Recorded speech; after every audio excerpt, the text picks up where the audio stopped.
My dream right now, it's like become a PMWC champion. I'm fighting so much for that. Be MVP of any global championship.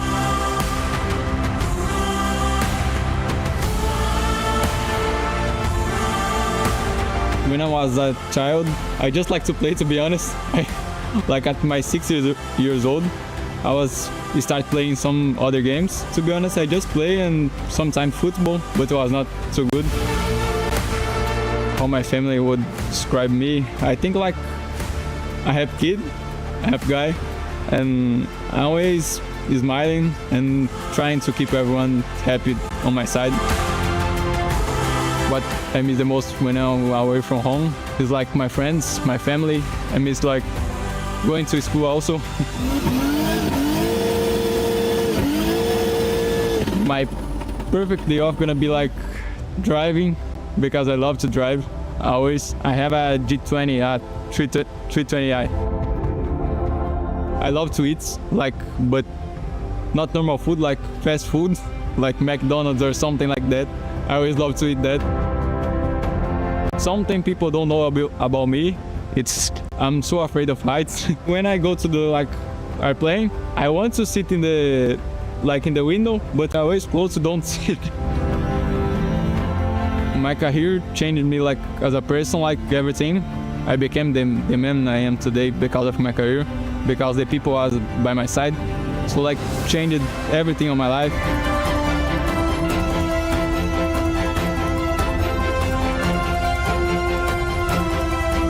The person I want to be remembered as like a happy guy who always is smiling, and I want to be remembered like a man who never stopped fighting. He always like chasing his dreams.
Ben küçükken yaramaz da değildim ama çok da sakin bir çocuk değildim.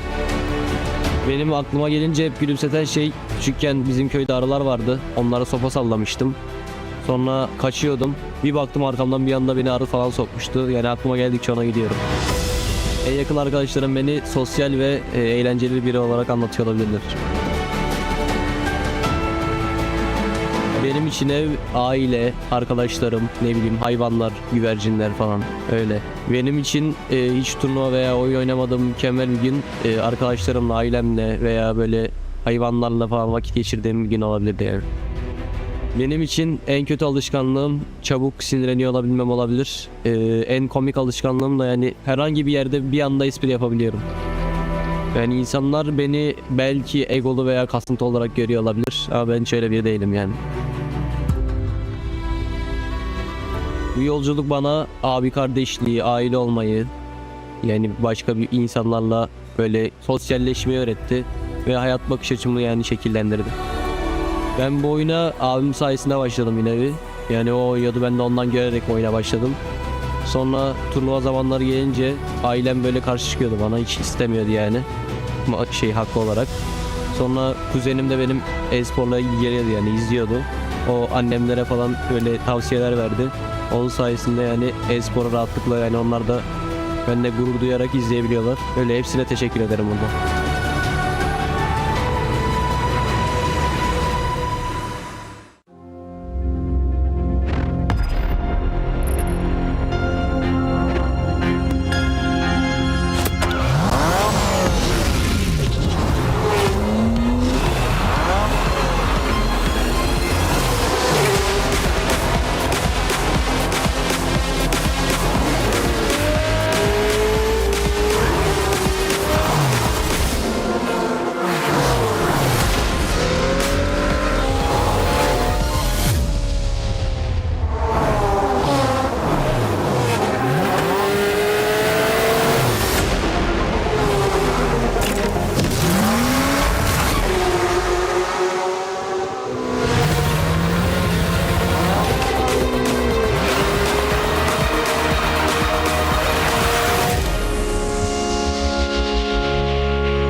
everybody, it's Jukes. We're about to do the Aramco tier list, and I'm here with Nigma Galaxy. Y'all guys are gonna be the first to decide where these guys go. Let's get right into it, and let's decide the first QXZZ.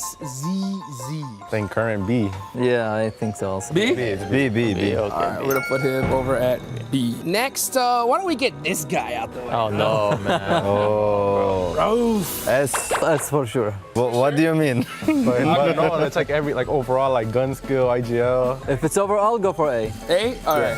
QZZ from Tianba. Wait, this guy is crazy, Yeah, bro. I he's saw really some of good. his highlights, bro. He's insane. S, bro. Okay, good. I was Like, about he to can say. shoot. What about this guy? Falak. For me, S of course. Yeah, he deserves it, to be honest. All right. Ayala? Between A and B. Between A and B, we'll go high B tier. All right, how's that sound? Next, Rebel. Currently A overall, it's S. It's obvious. Yeah, obvious S tier from history, but recently, I guess we'll put him here for A, right? Yep. Sound good? Yes. Mormon. B. B tier? Yeah. B. Okay. Well, one guy I know you guys know for sure, right? Of course. About top from Aurora. Definitely. No need to speak Is there anything about above us? Anything above us? Yeah, we just put him up there, man. He's the GOAT. All right, we'll put him right there. How's that Yeah, sound? live there, boy. Yeah, that's right. Yeah, that's it. How about this one? Well, Razak. I think B. I'll go for a me. B, yeah. He's playing great. Okay. Gen Foss. I don't know. For me, I think it's C. Yeah. Okay, you know what? He'll be the first one in C tier. Who's gonna be F? Ragnarok. But No, no. B. Okay, we'll put him at B. Put him right there in the middle. How about AJ? Well, let's put him in C. We don't C? put much, yeah. How about we go with Soul K next? B for me. B, going up one. Now B is getting pretty full here. Yep. All right. Goat Team Force. D. You can put him D. D. Okay. Aaron here. Yeah. Sky. Sky is great, bro. If B wasn't full, he should be in B. He's A then. No, Put him I don't instead think of so. Ragnarok. Okay, how about that? Yeah, you want to swap somebody? Switch. Okay, so we're gonna switch Ragnarok out. Sound good? Yeah, it's okay. All right. XZY. I'm scared from him, you know, outside the game, in game, everywhere, bro. Yeah, he deserves That's it. a big dude S tier, too. yeah, I S saw tier, him at bro. breakfast. I was I'm like, not gonna who's talk this bad about him. guy? Admino. Put him next to Raul. Put him right here. Yeah, it's right there. Okay. Next we got Smile. Global champion. Yeah, he's Okay. good. He's really good. But what happened after? I don't That's know. the question. We will give him the chance. We put him A. Being a global champion, he deserves to be at Yeah. least A. Yeah, he's minimum. good. Like, A tier. All right, and then Apgarito once my again. friend, I'll put him at C. C tier. Yeah, C. All right. Can we move that guy from D? I feel bad, man. Like, Yeah, he's the only one down at D tier. Put him at C. Put him at C? Take him Okay, all right. Good. No bad teams coming over here. All right, guys. Hey, thank y'all guys so much for joining me, Thank and you. good luck here in the Esports World Cup. Thank you. Thank you so much.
Hello everyone. Sorry. This is Media Day at EWC 2026, and I'm going to show you guys exactly what the players go through every single day whenever we're taking pictures, recording content, and basically everything that you see on the streams. And I'll show you a little bit of a walkthrough once I'm done with this, so give me a second. What's up, everybody? It's Jukes. We're here backstage at the Esports World Cup here in Paris, and while watching all these players get all their media shots done, let's give you a quick little behind the scenes of what we got going on here, right? So you can see these different stages here. The production value of this is absolutely wild. We got some of the boys here as well from Nigma Galaxy. What up? How y'all doing? It's great. Organization is great. Everything is perfect, you know. As always, EWC on top. Let's go. Let's go. All right, we'll see more of these guys in here in a little bit as we go and take a look at some of the player photos that we're doing. Look at that. Look at that right there. So sick. Perfecto. Perfecto. Do I look bonita? I feel bonita. Thank you. Okay, now let's get to it. So, first things first, once our lovely players get their hair and makeup done, we start taking them towards hero shots, we start taking them towards like content ideas and such. And this is only the first stop. So, at the moment behind me is one of the teams and they're doing their hero shots. So, there's two kinds of hero shots and they usually do either solo shots or they go for group shots together as a team. And of course, none of this would be possible without our lovely sponsor, Sony, for providing us all the incredible cameras that we're using at the moment to give you the best quality pictures of our lovely players. Now, this is only one of our stops for the day, so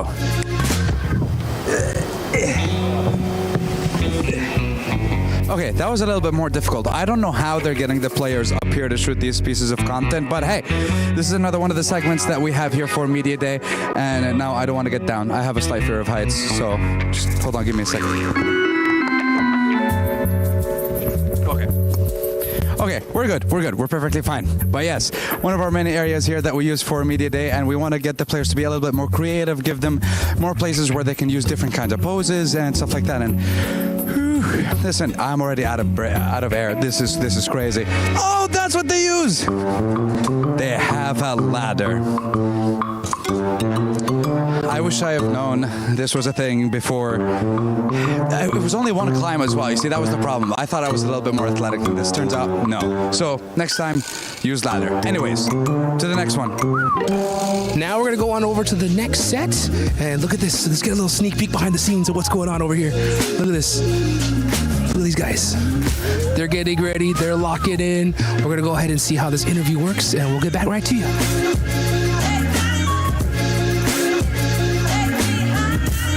That's it for now. So why don't we go ahead and take it back on over to the studio and we'll talk some more about EWC.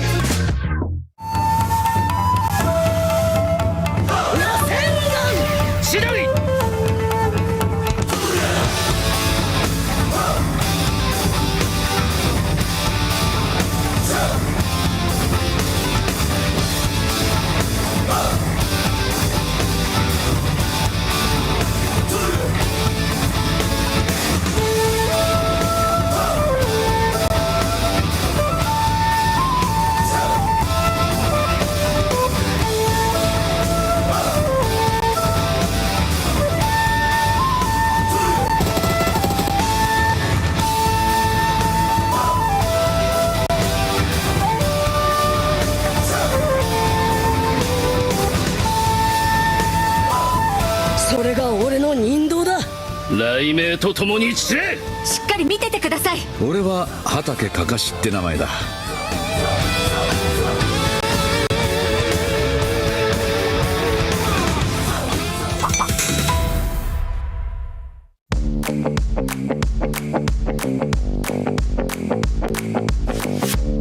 We are here at PMWC at EWC 2026 here in Paris, France, and this place is absolutely insane. There's so much going on. It's like a gaming city. So right when you walk into the door, if you get lost, you can head to one of these stations right here and see all the stuff that's going on here so you can find out exactly where you want to be.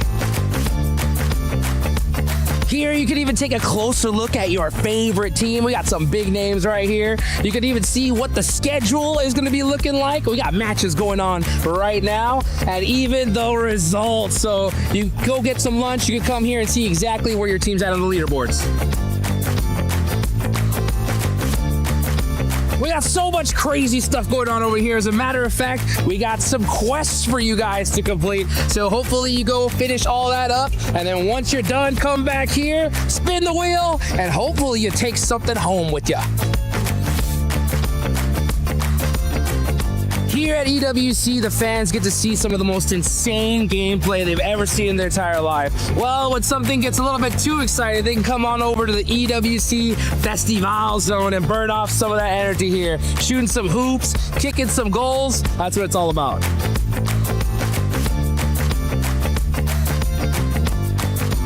We even got some crazy spots like this where you guys can test out your reaction time and see just how good it is. You wait till that timer to go down, and you better ready to catch it. Which one's going down? Let's see. Good job. Okay, now it's going actually fast. Here we go. Got one. Oh, missed the other. Woo! Two. Got it. Can you beat that? Let's see. We even got a Craig game here to see if he can win some prizes. Let's see if I can pull one out, huh? All right, slow down. Wait for it. Wait for it. Boom. Ah, so close. And if you come down to the stage, you may even be able to beat me in a game of rock, paper, scissors. Are you ready? I am. All right, let's do this. Here we go. Rock, paper, scissors, shoot. There you go. All right. Here you go. Fine. There you go. Have fun with that. All right. Hey, that was just for the bit. That was just for the bit. Give it back. Give it back. Oh, my dollar. No. No. Play is in our DNA. Whenever we let it out, it becomes our superpower. Now imagine an entire city being built to supercharge it. Kadir City, powered by Play.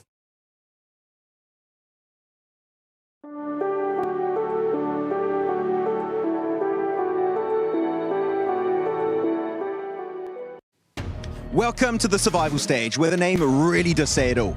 Everything these teams have been fighting for comes down to what happens right here, right now. And today, there is only one objective.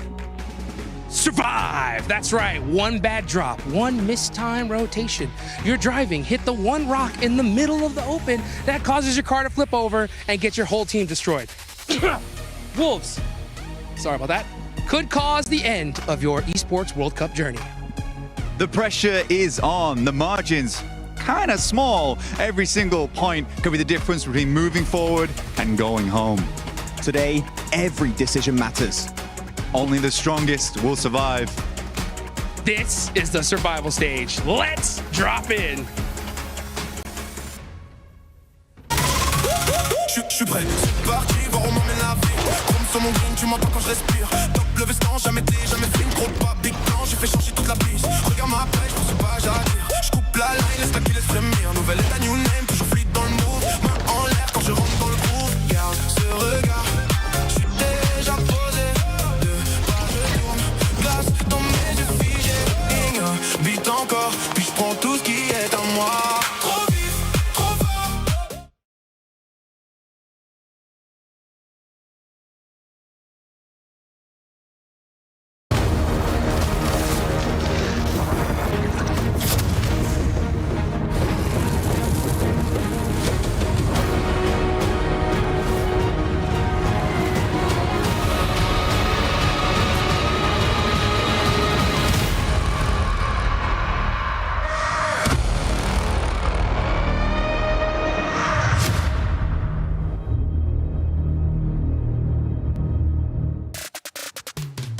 We have 10 teams waiting in the finals, and at the end of survival stage, we will be finding out who are the other 6 teams joining them.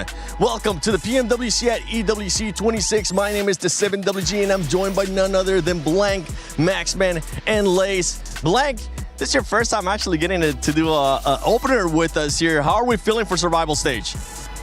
I'm feeling good for survival stage right now. You've made me stand outside though. I'm very pale. I am burning.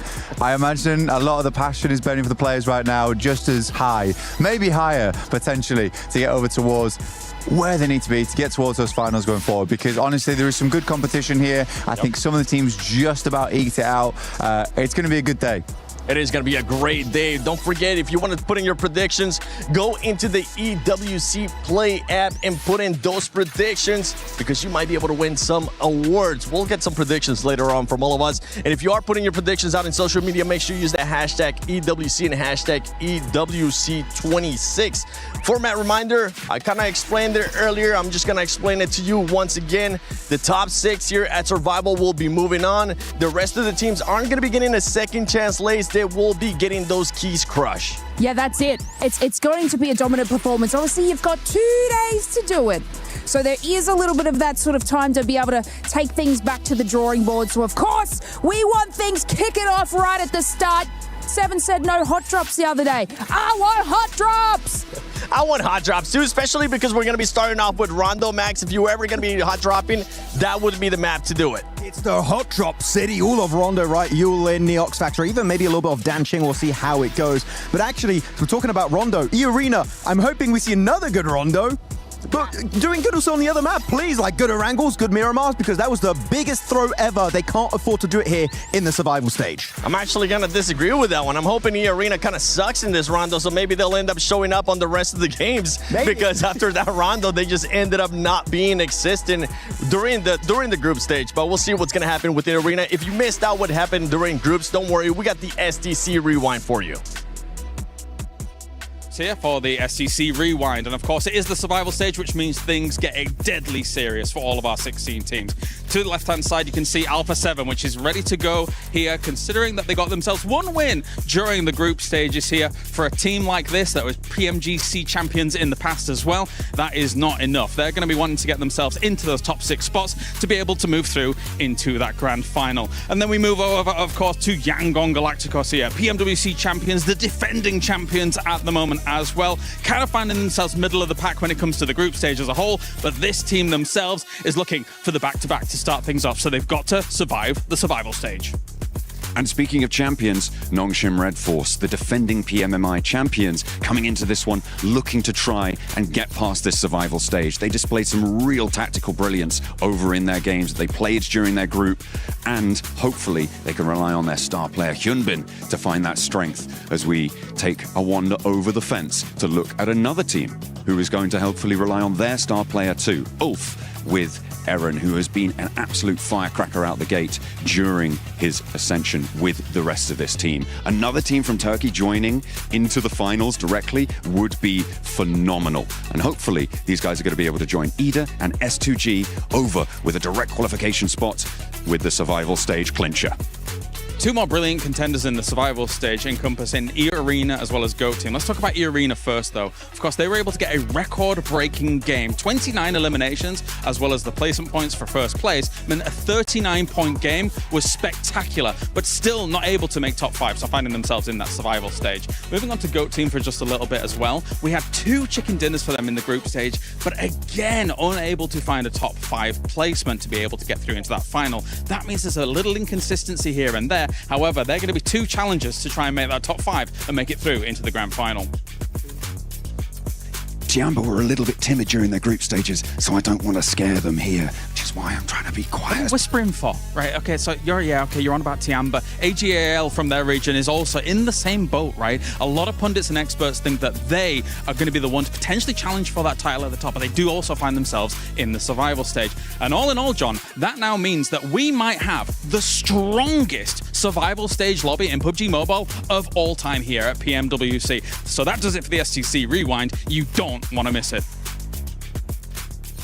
As week 5 comes to a close and we prepare to dive into week 6, it's time for another club championship update.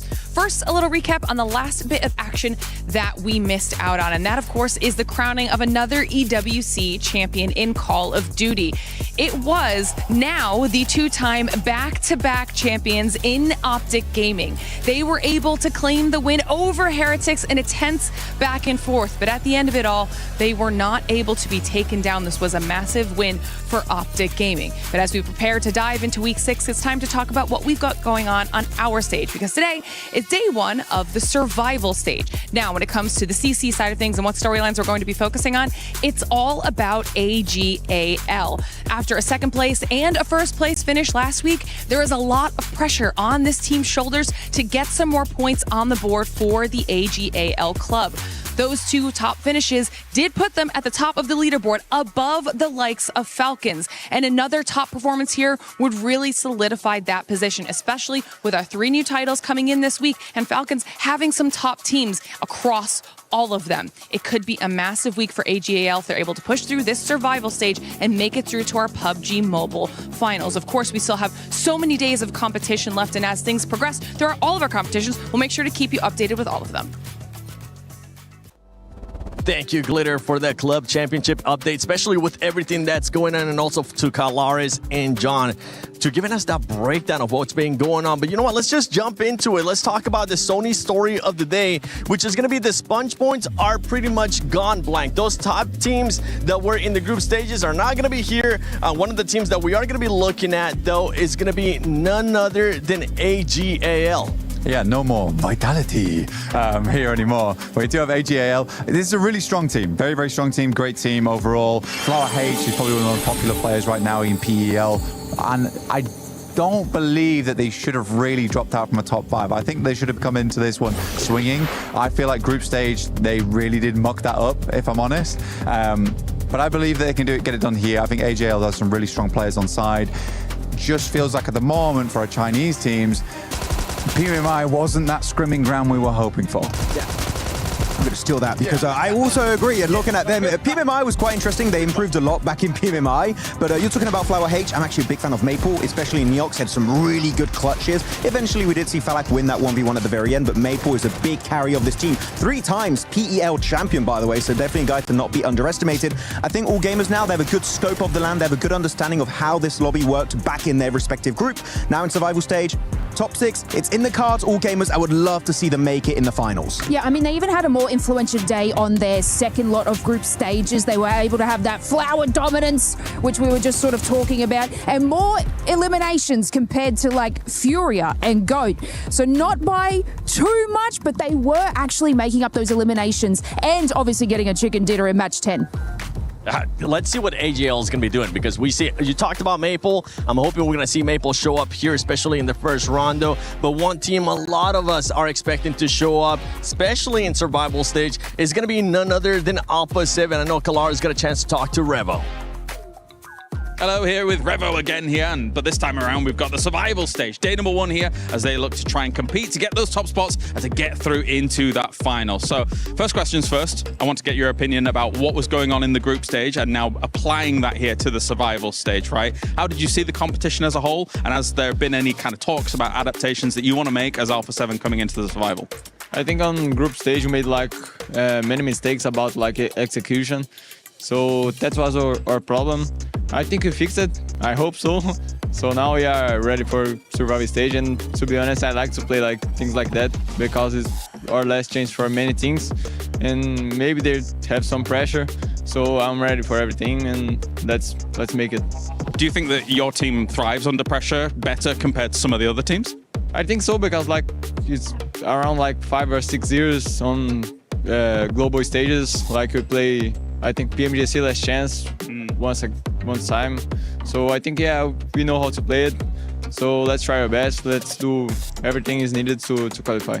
I like that. That's good perspective. So when you think bigger picture here for a moment as well, does it feel to you like the rest of the world caught up with Alpha 7 as opposed to Alpha 7 slipping a little bit? Because the competition in PUBG Mobile right now seems extremely fierce. It feels very, very powerful at the moment. So what's your perspective on that? I think like the scene right now about PUBG is like everyone wants to fight. They don't want to hide. They don't want to keep like get position points. They prefer to kill. And I think we need to do that. We need to find kills. We need to find things to fight. Because like if you get like, I don't know, like 15 kills and like 8th place, you are good because you did like, it's like a win and like 5 kills or something like that. Sorry. Yeah. So I guess for this survival stage in particular, it feels like whenever we've had tournaments, this seems like the most powerful lobby in a survival stage ever. Is that fair to say? Do you think that that's true? And are you concerned about the survival stage or any of the teams in particular in the survival stage? I think it's true, but like as I said, like many teams gonna feel the pressure because of like our last chance or something like that, and they're gonna think about it. And I don't think we have that pressure, but we're gonna try our best. I don't know what's gonna happen because like PUBG is not like 100% like sure what we're gonna do. Everything can happen, so we're gonna try our best, like I said. All right. Well, thank you very much for joining me here, Revo. Any final words for the fans? Keep supporting us and let's go Alpha 7. Let's go Brazil, and is that. Thank you. Thank you very much. Thank you, Revo. Thank you, Kalaris, for that amazing interview. But with Alpha 7, they need to show up, and they need to show up from the get-go. Yeah, they do. And I really like that question from Kalaris. Do you think Alpha 7 is sort of slipping behind the pack and the rest of them are sort of skyrocketing? And when you have a look coming out of the group stages, they were at a 3.25 elimination average. And their contenders, Nongshim and also E Arena, were sitting on 4.5. And E Arena, obviously from that fantastic starting game, was 5.3. So it's about a 24-point gap between some of the teams that they need to verse today in the survival stage. So it is going to be difficult, especially watching the way that they weren't able to sort of take control of any sort of fight that they were in. They did go for these fights, but it looks like that power just kind of slipped away from them. Yeah, it's very interesting. Well, I mean, coming off the back of that interview, they were talking about how no one wants to hide, everyone wants to fight. I genuinely think that, yeah, the battleground has changed at this point. I had a really fantastic conversation with Aru. I think you were there as well, Seven. We were discussing essentially like how is your game plan to finals going to change? But it's pertinent to this because he was saying essentially that what we want to do going forward is be a bit more aggressive. I mean, the Ronda they won, if they hadn't taken an aggressive approach up towards the northern side, they might have lost a flash there. But I think every single team is realizing we can't be passive in these lobbies. Any opportunity that comes up, we have to take it. And you've got minimal amount of time to make this happen now in the survival stage, Max. I mean, really looking at Alpha 7, there's so much potential on that roster, right? Guizao and Obscure, I feel like they've really, truly been tested many times. They won PMGC, they played PMGO, they know what's going to be coming up here into this one. But I think in particular, what I want to see from Alpha 7 is, of course, trying to be aggressive, as you were talking about here, Blank. But I would say the biggest issue I have is when they don't have the zone, they really struggle to get into the play zone itself, into those mid to late game circles. The scouting is just not there sometimes. So I just want to see them try and have a better time entering the play zone because that's really been their biggest struggle. I'll take one of them. But yeah, I think it's a great point to bring up because I think Alpha 7 definitely feels on the back foot when they're not in control of their own game. I think for instance, 7. Yep. Their game on North George, oh my God, once they had that building, they were looking fantastic there because they were able to play their own game. They dropped there. Exactly. They do drop there. They drop. That's the crazy thing with this team too, is when they're able to set themselves up, they're a team that can actually take full advantage of the situation and just back it up with full eliminations. Earlier, Max, you were talking about the roster, and I'm glad you kind of brought that up because there is going to be a big change today for the roster. Obscure, when we got a chance to see, and if you actually can, Tamaj, pull up the player stats once again for me from Alpha 7, because you will notice that Obscure ended up being with the least amount of eliminations, and he is going to be sitting out. They're going to be bringing in a brand new player, Mots. We actually got a chance to see him play 4 games in their last day of group stages. He's going to be coming in, and he's going to be having to fill in those shoes. It's going to be interesting to see because he doesn't have that group stage experience. So how is that new player going to change your whole team dynamic, Blank? It's going to be interesting. The 4th player Alpha 7 meat grinder continues. This is so sad. Squash 2.0, Pedrino 3.0, McGrellin 4.0. Who's the next one on the line? But right now, an extra player, it's really hard to analyze. Yeah, it does sometimes help, but like it's hard to analyze realistically because we just don't know how that synergy is going to work out. I don't expect the eye-gelling to change whatsoever. I think that's Carrior just going to go with the same playstyle. But with that extra player, will it work as well or will it get worse? Genuinely, that's a big question mark. No idea how Alpha 7 is going to do with that change. Yeah, listen, usually with Alpha 7, we kind of joke around about that 4th player because they do end up switching rosters where things aren't going right. With this one, something that we have seen it happen in the past too with Alpha 7 new players is they get a little bit too over-aggressive. They tend to overextend because they want to show up, because the pressure is there for them, considering that Alpha 7 has won PMWC and PMGC. That pressure might end up getting to him, and he might have to compensate for that too for the new player. Yeah, but the thing is that, like, I like that they're making these aggressive plays, but they aren't actually, like Max just pointed on, scouting to be able to make these aggressive plays. So if they can just have that ability to sort of make sure that they've cleared their back, because they are sort of focusing more on that edge, except for that match 10 where they dropped there and they stayed there. If they can be able to play that scouting power a little bit more, I do think even having a new player on this roster, it's going to be a lot better. You know, sometimes you're just going to add a little bit of new flavor into the mix and great things can happen. Yeah, I'm usually very against those kind of switches, but with the way that this squad is currently playing, with the way that they've been playing 2026, which if I actually wanted to say the word, I would end up getting fired, so I'm not going to say it. I'm glad that we are going to be getting a change out of them. And actually, Blank, give the microphone to Max, because one team that I know Max wants to talk about is none other than Nongshim Red Force. And Max, this was a squad that we thought, with the way that they were playing, that they were going to be already in the finals. It didn't end up happening. Take the mic back.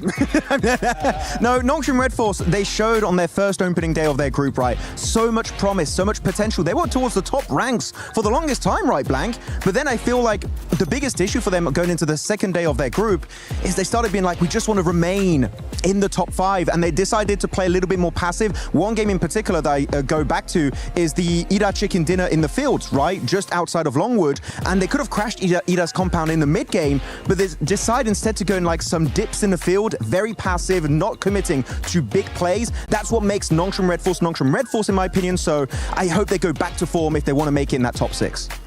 Well, you come to these international tournaments, right, and this is the problem, is that a lot of people trying to change up their play style. I think Nongshim Red Force within their own region, they can really excel with that, but you're sort of not sure when to play aggro, when to pull it back a little bit. Versus Ida, that was tough, but it really reminds me of Game 3 from them on Erangel. I think it was day 1, I believe, that they won. That was a fantastic game. It was a really good game, but even they realized it was a little bit slow, it's a little bit passive, and that's fine, but I still think they were quite proactive in that situation. But it really does just speak to the way they want to play it out. It is too slow. We need aggression, Lace. Do not stress, Max. I wholeheartedly believe that they'll be in that top 6. Thank you. You're welcome. Oh, I've got that. You know, he was like, give me that good juju, and I've got it for you, because they were 24 points ahead of Alpha 7, and like just a little bit under E Arena. They actually have the ability to do so. So don't stress, Max. I got you. Thank you so I got you, buddy. Hey Max, Yumbin has actually been putting up the numbers. He's the man that has been performing the best out of the squad so far. Hopefully that's going to continue on here in survival stage. For all these teams, they have been able already to play 12 matches at PMWC, at EWC 26. They have now gotten a day off in yesterday to go back and VOD review. We're going to be seeing what kind of changes these teams have made, if they have enough to make it to the grand finals and be in the top 6, because this is survival stage.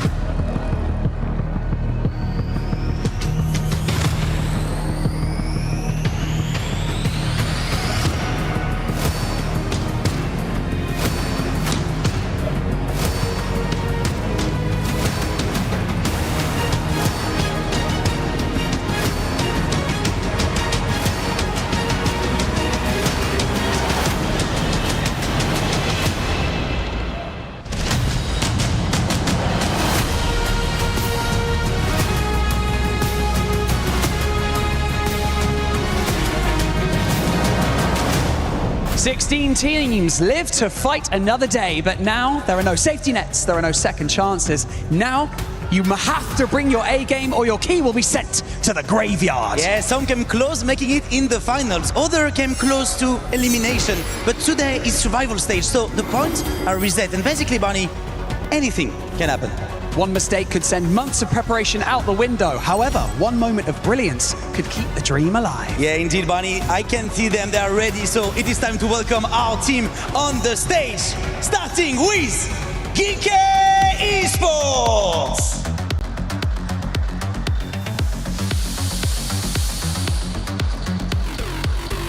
Dopeness.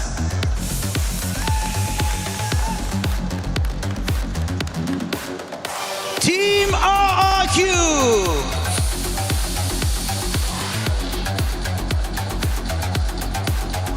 Wolves Esports.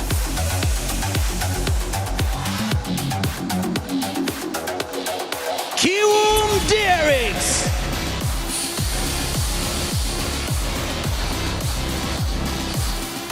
Tianba.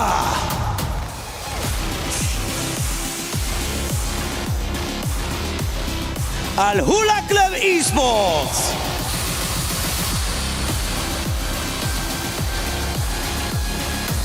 (721) GS Esports.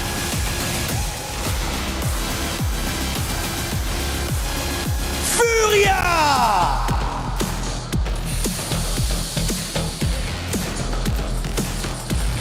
Alpha 7.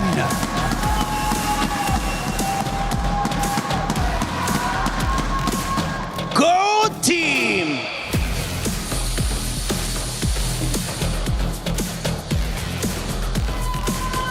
Nongshim Red Force.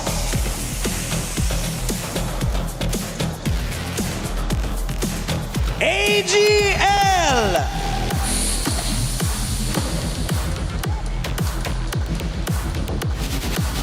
E Arena.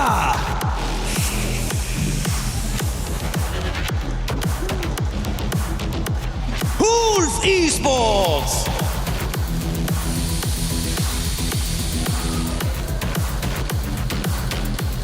And finally, your defending champions of PMWC, Yangon Galacticos!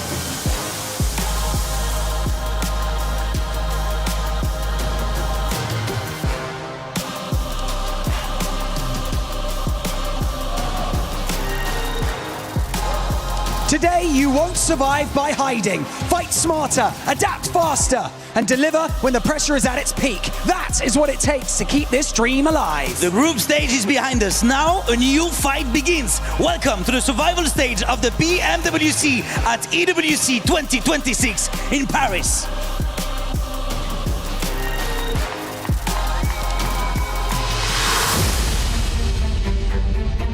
We've got to make a couple more spots available. That is for our survival stage teams, joining some of the best teams in the world.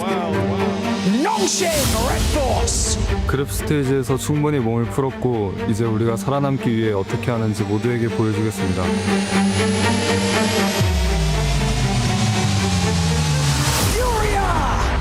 Não tem mais chances de errar. A gente vai dar o nosso melhor no survival stage para passar para a final. Go Team! Biz guruh etapda ko'rsatdik nimaga qodirligimizni. 2 marta topdira olib, survival stage'da ham harakat qilamiz finalga uchun. พวกเรารู้ดีครับว่ามีอะไรเป็นเดิมพันถ้าพวกเราอยากจะเข้าสู่รอบแกรนด์ไฟนอลพวกเราจะต้องทำตอนนี้ให้ดีที่สุดครับ It is time to see who will rise above the rest and continue their journey in the PMWC. Na repescagem ficaram muitos times fortes, times que eu respeito muito, só que a gente está trabalhando muito, treinando muito para passar para a grande final. will pick themselves up a win, a real turnaround today. Biz PMWC turniriga просто kelganimiz yo'q. Eng yaxshi o'yinlarni ko'rsatish uchun kelganmiz. Позиtsiyaga qilasizlar degan bittaman. Killer Dome gets it done, and that is Go Team with another chicken dinner. ก็ในแผนที่รันโดพวกเราก็ทำให้ทุกคนเห็นนะครับส่วนแผนที่อื่นๆพวกผมก็จะทำให้ทุกคนเห็นครับเพราะพวกผมก็ทำได้ในทุกแผนที่ครับผม Thailand makes a stand here at EWC. 우리는 몇몇 팀을 얕봤지만 다시는 같은 실수를 ha지 않을 것입니다. On the side of Nongshim Red Force. Para os adversários, quero desejar boa sorte. Se eles estão aqui é porque merecem, igual que a gente. E é isso. 저희를 교전으로 상대했을 때 긴장하셔야 될 겁니다. Let's find out who has what it takes. You know what? Talking about the group of death, is it Group A? Is it Group B? I think it's the survival stage because, oh my goodness, that is stacked as hell. Welcome to the survival stage. We are getting straight on into it. 10 teams have already booked their tickets directly to those grand finals. We need to find 6 more. Where are we going to do that, Jackie? Over the course of the next 2 days, John, we're going to start to whittle down the list, see who's able to, of course, keep themselves fighting, make it through to our finals, and who does go home. Like we said on the stage, right, no more safety nets, no more backup plans. You either do it or you're gone. Yeah, absolutely. There is no chance beyond this one. And there's plenty of teams looking to try and resurge, get a little bit more momentum back from those group stages where they were pushed back down behind that bubble. I mean, E-Arena coming on through with such a great opener and then really petering off over the course of their games, as well as defending champions. Yangon Galacticos still not quite finding their feet within the lobby. Maybe things will change without the presence of those teams at the top, and they could have a chance to get a back-to-back PMWC title, because of course from their previous one they have their champion Ancient Charm set. Make sure that you guys are joining in with the PMWC event in game and redeem your perk vouchers so that you can get that Ancient Charm set and have a great time looking that good. Yeah, it is a beautiful outfit to have as well. It looked amazing in person when we saw them come out a couple of days ago back during the start of the group stage. Right, we're going to see them live in the flesh with the rendition of the outfit they had. It looked great. Cultural heritage as well tied into it, so a lot of storylines there with what they've achieved. But that's the fact. That's now in the past, right? Like you say, it's to do it again. It's going to be worst case scenario. If you come back here, you slip into survival stage, yes, you still have a chance, but they want to push for finals at a bare minimum. Yeah, absolutely. There are plenty of teams who are looking to do that. Alpha 7 probably the most notable of those names in and amongst it. They're the only team in the world, the only organization that has got the full three-peat of titles, the PMGO, PMWC, and PMGC. The fact that they went out so early in the PMGO earlier this year is pretty devastating. So hopefully Alpha 7 will be able to find one of those 6 spots, and we'll see those drums as well in the finals. Oh, yeah, you will. You'll be hearing it for the viewers at home, absolutely. Bring a lot of support behind them. We saw obviously the big game that they took back in their group stage to at least give themselves a nice influx of points to guarantee survival stage, not be down in the risky areas. I'd say mechanically they've looked good, John. It's just not been an easy run for them whatsoever. There's been not much luck on their side in terms of the circles we've had, the games they've had played. They really had to fight tooth or nail to get in. Now obviously it's a matter of can they elevate that even further. Yeah, keep on pushing, keep on going. Plenty of power from Brazil. Plenty of players looking to try and make their mark. All of those keys lined up around the Crusher. You can see the team logos sat upon them, right on the precipice of getting crushed, going into the fated jaws of demise. Can't dance your way out of that one. You can't. It would have to be an unreal samba to avoid the Crusher. I'm sure Barney would catch you either way. That seems like it's enough for us. We'll start to get our engines revving and slip into this one. Obviously opening it up on Rondo. I suppose it's a matter of what sort of flavour do you think we're going to get out of this, John? Obviously, you think teams are just going to take this in their stride, instantly go into Rondo headstrong, see if they can just sort of bully the lobby early? Well, I mean, we saw that happen before, and it wasn't quite enough, right? Obviously, the E-Arena chicken dinner being so massive, you do need to keep going beyond it. Sure, you can get these early hot drop scenarios, and I'm expecting most teams will be jumping straight in onto Neox Factory and trying to get stuck in and amongst it, grab as many points early as you can with those recall towers in action for Rondo exclusively on our esports rotation. But I'm also interested in who's going to be able to secure some of the ground around this one, because I feel like, you know, top 6 is maybe not as difficult as it has been in those group stages, right? When you remove the top 10 teams from the lobby, it opens up a lot of opportunity for teams that were maybe suppressed by the presence of those truly really strong and on form teams, because there are obviously strong teams that weren't on form, that didn't make it. But there's no longer that suppressive force. It's not as constricted. So hopefully we'll see teams start to find their feet, start to be able to breathe a little bit, get some life back into the blood. I've turned you up in my ears already, John, so I can already hear the Alpha 7 fans starting to get a little bit excited. I know how today's going to go. They're going to really bring that energy early, see if they can get the squad locked in and bring in their best. I think you touched on some nice points there, man, where maybe it's going to be at a different landscape here with the teams we've removed, right? Obviously, some of them hard cut from the tournament. We saw those keys already destroyed. But for the others that remain, this is your chance to get back into it. We've got the playing path on screen now. We'll see what our circle's looking like and begin to dissect this one. Yeah, Yulin will be the hot drop target with the playing path out on the west side instead of Neox Factory. It's a little bit too far afield to really get stuck in. So, straight on board, we're with AGAL, E-Arena, who have got that outpost in Mormon up towards Stadium. Looking like they're not going to have the better end of the stick on this first engagement. Tony K going down. XZZ wants to find another with a pump action. Jump wide with a micro Uzi, though. And a Tommy gun to back it up. 2 for 2. And Maple now as a solo position for AGAL. Has to try and hold his nerve against the 2 from the arena, but they are both very low, Jackie. Yeah, they really are. A lot of damage done to either side here, obviously, hoping to see if you can pick pieces together. If they can close out on this and get the next 2 elims off the back of it, it'd be huge for AJL. That's a nice react. Maple swift with the SMG up close. Schweppes trying to tuck in and get himself top back up on the old HP as well. Maple's got the 1 nade, John. He pulled the pin earlier, and that was what prompted the push forwards. Joker unlikely to be getting back up here. Swaps out for a sniper in close range. I mean, sniper's as good as a shotgun if you hit the shot, but will he be able to do it? Running low on ammo, desperately searching for these weapons now. Still, just the smoke here, and I think this fight might be isolated. Both teams will be able to get these recalls, remember. These points are starting to come through thick and fast. It looks like Yangon Galacticos have got 3, Goat with 3, Maple with a shotgun now as we're back on with the fight. Maple baiting it on the pre-fire towards the window. Schweppes with a lean in. Quick opportunity to stim whilst the rest of the lobby are scrapping amongst each other. Rapid looting from Schweppes, needs the ammunition to fight with. They get visual on one another. Maple's going to be swung to the left right now. He's been poising himself nicely, but the angle's not going to work, and Schweppes does get it done.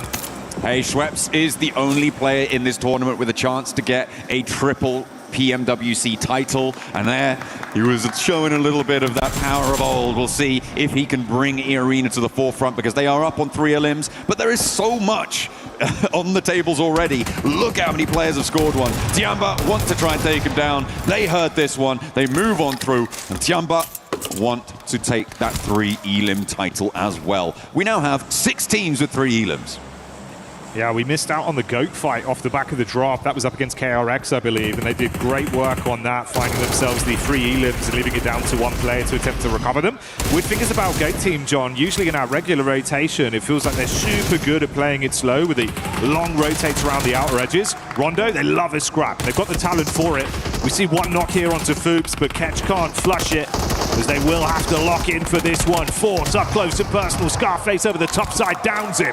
Okay, keep it 2 on the spot as well for Ulf. They do have Calci off in the distance, so would be fine. Well, not fine, but it would be okay if Scarface had gone down in that scenario. But to hold his nerve is brilliant. Means he can get in and maybe get a couple more points. Look for the confirm onto Fuchsman, but it's not going to work. Not on the first peek. Killer Joe has to hit the back, but without a helmet, those headshots are going to ring mightily in the ears if they're able to land. Dropping the smoke, keeping the power. Has still got another smoke behind him. Some more meds, but it's not going to matter.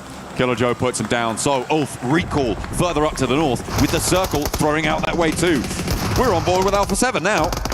Yeah, A7 coming in swift. Ooh, good damage done onto QZZ here, trying to keep Tiamba down. Make it uncomfortable on the peak. Awkward pixel angle.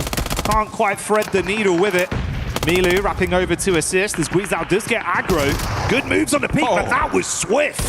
Straight past that windowsill and in with the shotgun shells. Alpha 7 get dismantled by Milu. What a pullout for Tiamba, able to just swing past that entire fight. Alpha 7 do have that outpost and can go for the recall. Teams are starting to outstrip each other on these elim counts, but Tiamba on 6 elims. GOAT team as well, getting those 6 on board is a great start for them. Looking to start transitioning now into the mid game, get up north, because the circle is quite dramatic up there. A lot of it is cut off by that river, and the crossings are not as easy as on other maps.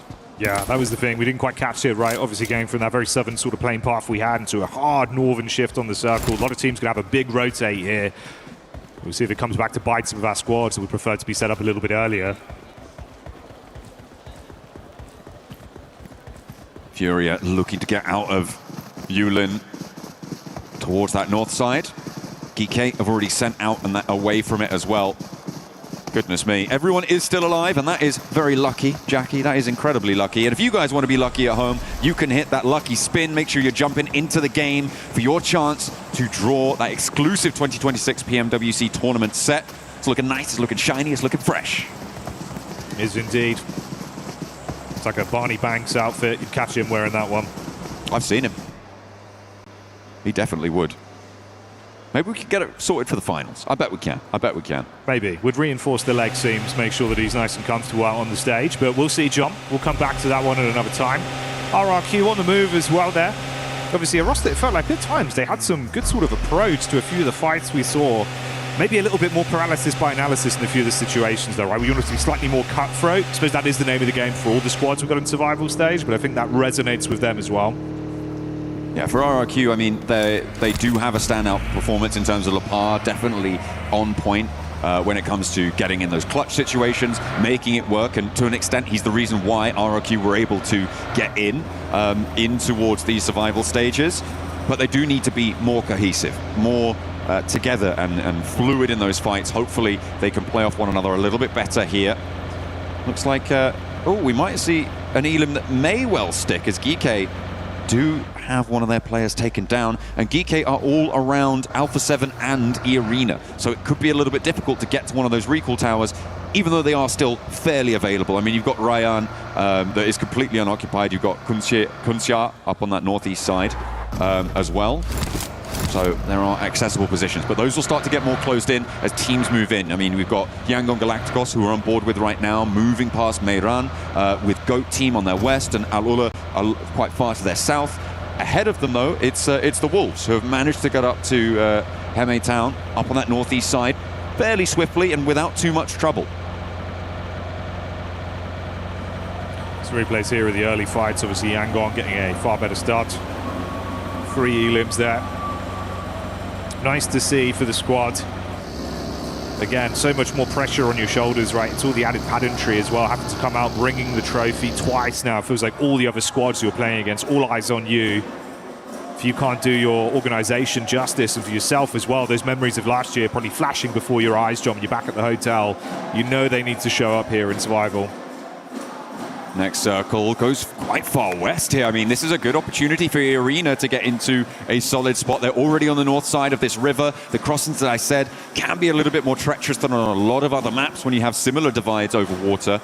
So hopefully they can start to establish. Do they keep this 2-2 or do they regroup over towards a more central, more centralized and coherent position? I feel like they still have a little bit of time to do that. So they may want to try and stay out in the open for a little bit, but within the next minute or so, they will need to regroup. Yangon Galacticos able to find a player from Kiwon DRX, and yeah, very nice pickup there. 4 Elims now for Yangon, although they did lose Say Cloud in the process, so a 1-for-1 trade. And as I said before, the recall towers are still open, but from this point on, it's going to get harder and harder to access them, Jackie, because the blue zone will start to cut off quite a lot of them, the rotates won't be there, and teams will be on top of them already. Yeah, you lose that availability. Makes it far harder to weigh up the decision-making if it's worth attempting to go for it. So we'll see if that plays too much of a vital role for these squads as this one develops. Obviously, KRX had a bit of an unfortunate start off the drop as well. Went down to the 1 solo that was offset for the recall.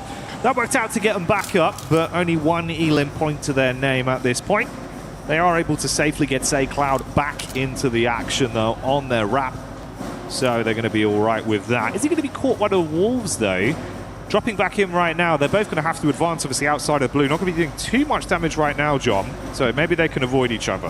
I don't think that Wolves would commit to go for the player on the parachute. They should know that there is a team to their south. Sure, that would be an indicator that someone has just recalled there. But given that it was only 1 player dropping down, you're fairly certain that it's a full 3 squad already on the ground. Committing to that fight for Wolves in their position right now, I think is a little bit too much of a risk. And they weren't really in position to get the player on the way down already. But Yangon Galacticos have other ideas. They have just crossed swords and taken a knock over to the Wolves. Yeah, I guess it goes both ways. Wolves didn't want to engage, but Yangon said, you know what, if you're here, we might as well try and get some points. Put some warning shots their way. Don't necessarily need to commit onto the fight. Just get a couple and get out. Or, hey, maybe actually just scrap the whole squad. Romeo's back in for more. Yeah, they were able to find that flush, and they're immediately across the bridges around Muhopan on that north side, and potentially looking to guard the Wolves out here and stop them from getting to a recall tower closer to the zone. It will start to hurt a little bit too much for the Wolves' liking if they don't get through quickly, and the northern pair for Yangon Galacticos is going to send out and maybe look to control that recall tower on the north side. This is nice, actually, with how they've been playing it. Cloud was able to safely get himself a vehicle as well, join the rest of the squad. You can see where they're repositioning to right now. Like you say, be in a good position to swarm effectively all angles towards that recall. If Wolves come up to it, they could catch them. Okay, the circle's on the north side as well, so pretty important to get a position up on that north edge. As I said before, E-Arena now in a very commanding position, and maybe Rondo's their map, who knows. They haven't managed to get a huge number of Elims early on, but then again, they didn't when they were in their stadium chicken dinner either. they have already got 4 as well, which, as I said, not huge, but still pretty significant. Ryan, having that recall tower in and available for the next about 4 minutes or so is also going to be quite important for the teams on the north side, as Yangon Galacticos trying to corral the Wolves against them. But the north side is going to get more and more packed, so Yangon Galacticos taking a bit of a risk here to try and make that fight work, to try and hold this one out. They are losing time, losing tempo to get towards the zone. Yeah, investing a lot into this now. At a certain point, it becomes a matter of cutting your losses. In the downtime amongst that conversation as well, we saw Alpha 7 actually go down to a duo. Thankfully, they've got one of their players back up. The other not so lucky yet. That was this encounter versus Nongshim Red Force. A side that's surprisingly powerful when they're feeling confident. Revo out of the running already, John. Shot at the back of the vehicle on the exit. Not ideal. No, and it's very difficult now to get to a recall tower. There is one to their northwest. They might try and break for it, but Nongshim, I think, have read into that and have moved 2 of their players out towards it as well. For Alpha 7, it feels like a 3-play on. And I don't think they're going to be able to go for it. Ulf have got 2 of their players right behind this ridgeline as well.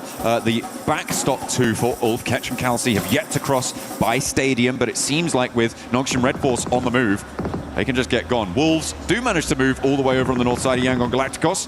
And Goat Team are now going to bear the brunt of the aggression from the defending champions. Yeah, didn't expect this one. Goat, they were quite far back towards KRX's position, but they've wrapped up towards the northern side, got stuck into Yangon. Already been able to knock out 1 player from the squad, leaving them with a triple threat. Yangon actually doing pretty good work here, right? Coming out tied in first place between 3 other squads, and Tiamba and Goat, the squad they're head-to-head with here in the fight. So cleaning up on this one would be huge for them. Ooh, looking to do a little bit more damage, but they'll be content with the first knock, and they do have their backs to the blue, so need to be careful. The zone is going to hurt pretty significantly here, especially as stage 4 starts to come on through. It's going to be unresable, so you have to get on the road. Al-Ula taking shots from an off angle. They're a team that hasn't crossed the river yet, hasn't made their way through, but is going to try and put pressure on the back lines. For Yangon, they're going to have to play on as 3 now with that knock coming through. I was looking at where Tiamba as well were playing, given, as you said, they were in that top 3. They are in a really sticky spot on the south side for Tiamba. I think their fight through is going to be maybe the hardest at the moment in the lobby. We'll have to wait and see if they're able to make it work as Yangon Galacticos get out of there, get into the next zone, and they wait for this next circle. Yeah, Goat bailed on the fight. You can see them pulling back down towards the south side. Dopeness caught line of sight from the ridge as well onto Yangon, and it's Al-Ula that are coming up around the back. That's the shift on the zone, though, pulling away, going back down south.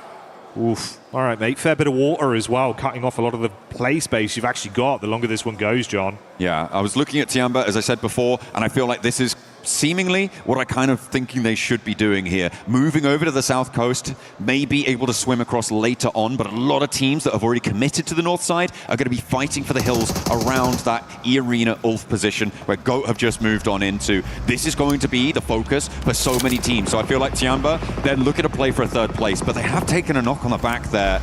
And this rotation is under threat, under danger. Eren is waiting for someone else to step forward to say, I've got the shot, before they go for that spray. But Tiamba, if they could find cover on that south coastline, I feel like they might have a chance of getting fairly deep into this one. A lot of movement as well. Yangon trying to advance quite quickly. It was AGAL that had angles onto him. Unfortunately for Eagle, going down to the zone has resulted in his demise, so he's cut out of the lobby. Maple also hit from the sideline. Dopeness very far back, but with good line of sight onto them. So they're just peppering to make it uncomfortable for these squads. Goat might be tested by the wraparound from Al-Ula as well, John. This is heating up now. Yeah, a lot of teams crunching in. AGAL on the north side will have to face off against Dopeness, as you said. Yangon just beyond them, and they are now within nade range. As we get a little replay from... Oh, he's knocked himself with the deployable cover flare there. That is not good news for the Wolves.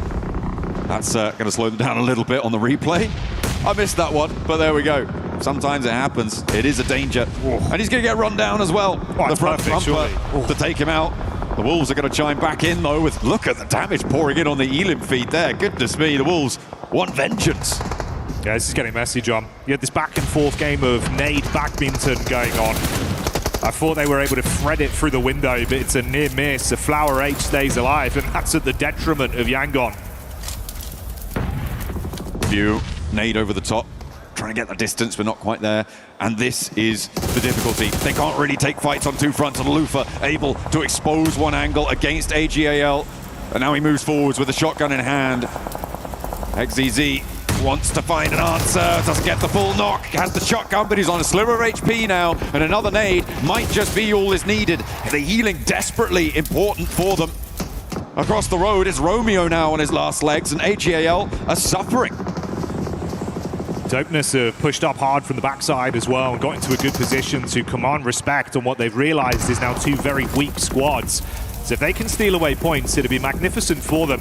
Smile falls for Yangon as well, leaving them with only one solo player left alive in a horrific position to attempt to defend. Fury are going out, joining 721 GS, so two squads now gone. They are out of there already. We're down to 14, those recall towers shut off, meaning no players can jump back into the fight. More deployable cover. Don't look, Wolves, don't look. It's fine, it's not on top of you. You'll be okay. They managed to get all the way out to the west side there. They had a tricky approach, and they're showing the scars of it as well, playing now on as two players alive. This east side will be chill for about the next 30 seconds, maybe, once RRQ settle themselves down and lose their player on the east edge. But with this circle, it's gonna have to get trickier again. This has been so nasty for the teams out in the east to be able to make their way through. They have been on the brunt of these circle shifts.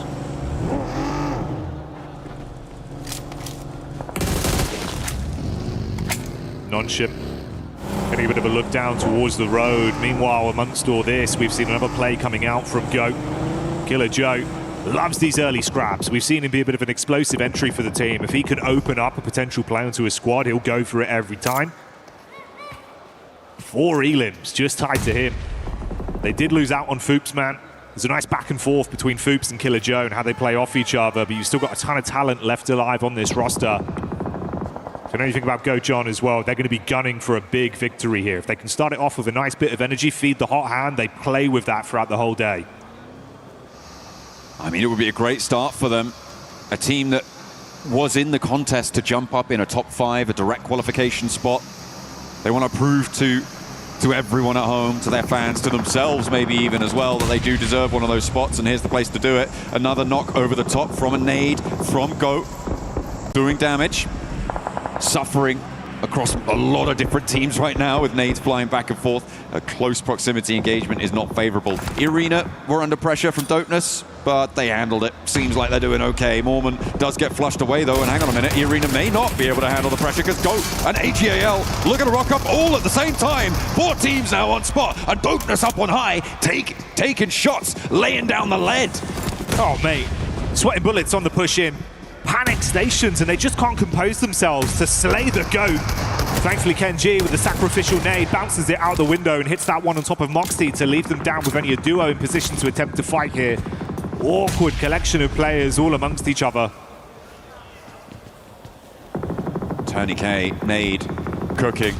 Doesn't quite know where these players are, and I don't blame him. The amount of chaos that just happened. 2 teams descending immediately just after another one crashed on through. On the southwest side, in the meantime, Alpha 7 do go down to Geekay. That southwest side is clean. Spiker moving on out. Spiker around the corner. And GOAT will be able to hold him for 1. Moxie down, but will be resible. Dangerous scenes though, E-Arena. They can smother blood in the water. They'll commit on the peak, spam into the smoke. They had a rough idea of the angle, and the bullets will find their target. Amongst all this, Alula have been scrapping up against Ulf. Quick. Wanted to keep the pressure on. Ulf have been shredded down time and time again. It's just Eren remaining, the star player on the roster. I don't think you can call him young blood anymore. Tiamba did manage to get across the river in the meantime as well, Jackie, and they're on 8 elims. They've got 3 players alive. They're not looking too shabby right now, and they have an oversight onto this fight. If they can spot Alola on this roll-up, Eren may be able to take 1 or 2 of them down, and they may be able to shred the backlines, but it's getting away from them. The pace of Alola just a little bit too much for them. I think that pace is the operative term as well, right? We've seen them be quite passive in situations where they have had advantages before back in the group stage, and that was a problem for them. So the fact here they're willing to actually take some of these encounters a bit more headstrong, it's good to see. Zone crunching in there again as well. Going on top of the Wolves. They're on the north side with their 2 players remaining as Yangon Galacticos finally go down. The early powerhouses of the Elim feed starting to wane now. Yangon Galacticos go not quite going to stay the course. But Tiamba have a big opportunity here on that south side if they can push past Eren, get control of the hilltops. But it's Alula, their major competitor on that southeast side.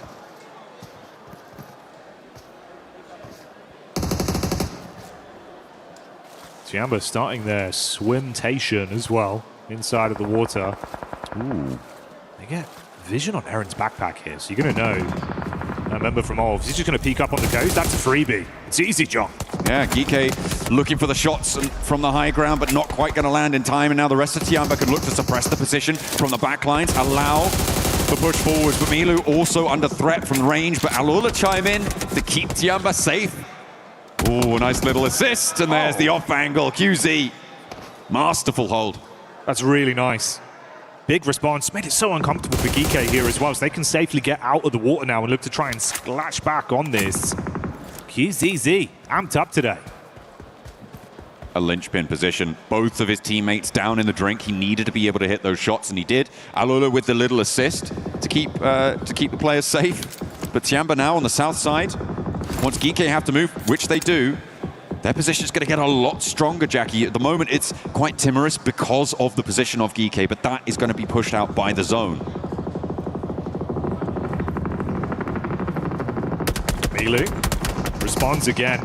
That fight does continue between the two sides, taking casualties amongst each other, whilst Alula are fighting E Arena from range. We cut back over to the POV of Tiamba. QZZ, the off angle towards the back, been doing great work. Cover flares coming in as well to try and bolster that defense for GK. They're just trying to put themselves right on the edge of this zone and maybe try and wait out the bleed down. But there comes the Wolves with a cheeky thread on an angle across the zone there. Right through the valley, and Kevin now has a little bit of trouble. GK are low. They don't really have the sightlines. This is an opportunity for Tiamba to actually move forwards and maybe look for the res, but it's still such a risk. I don't think they're going to go for it here, Jackie. Have all the information they need to make the call. Meanwhile, though, Alula going big on the peak. Wolves thought they were safe, thought they had an opportunity to third party steal some elims from across the game here, but no, Alula rock up onto them. 8 elims, John, playing very differently right now. Yeah, that's what you need to be doing here with those 8 elims, with all 4 of their players alive, the only team to have the full squad in action. This is the last chance, as we're on board with Tiamba, to get this res. I don't think it's going to happen. He will bleed out, so Tiamba playing with 2.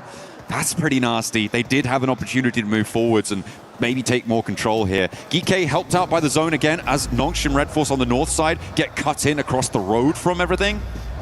Alula going to have to move, as are E Arena. Oh, shots from the side. It's Nongshim. That's easy. Tizzy, good work done with the AUG. Saw the reposition from Tony K, setting up the vehicle, so they'll take the scrap to him. That's a 3-man squad there. Like you say, not a bad position to be in as well with a shift on the zone. And they clean up, find the follow-up onto Joker. So E Arena down and out, not the Rondo masterclass that we've seen from them happening here. No, but 11 points is still very respectable, Jackie. They will be able to put up a good start to proceedings. Guaranteed they're on the front page. The question is, who's going to join them? Shots ring out, continuing to put pressure on GK. We're struggling to march forwards. Tiamba don't have vehicles to their name. They are really still just waiting on GK to have to move, and that is the first indicator that they are going for it. They should know that there's only 2 players over there, and Tiamba can start to move forwards now, and I need them to be able to do that, right? Something that we were criticizing them for was being a little bit timid, being a little bit shy, and so now stepping forwards at the right time, that's what they need to be doing, and it looks like that's what Milu's gone for. As the rest of the teams joust across the zone, Alula have to descend on one side of the hill or the other. The question is, which do you choose? With the zone coming in, Alula on the rocks, being peppered down from Nongshim Red Force. It's keeping them very weak, making it uncomfortable for the hard commit on the wrap, but eventually they've got to push up. Going to be somewhat exposed here as well. If they're aligned in their crosshairs, they could punish. Thankfully, the map geo providing just enough cover for them to tuck in. And Tiamba, you touched on it before. When does that change? That mindset going to come alive? Because if they don't start to get a bit of a periphery scan on the go here, you could have Alula wrap in around the back, possibly put pressure onto them. just remove them from the equation before they even try and make a move for themselves. I mean, they really can't move until Ragnarok does either, which is the nasty thing for them. It is causing a lot of problems. They can redistro ammo for Tiamba, and Alula not going to push too far forwards. They know that the angles from Nongshim are still going to be in action, and they can't afford to overpeak to get a little bit too bold because they have got their numbers advantage, and they don't want to let it go to waste. But an opener onto Tiamba could open up their south rotate, and with the circle pushing towards them, that's going to help out nicely. But Nongshim look to strike to open the door for their crossing of the road and bring Alula back down to 3 with them.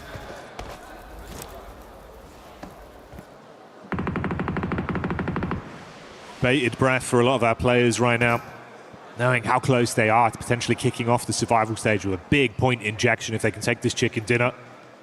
Add potentially a few more immolations to it as well. Milu and QZZ still scared about what could be coming out if there's angles watching their way.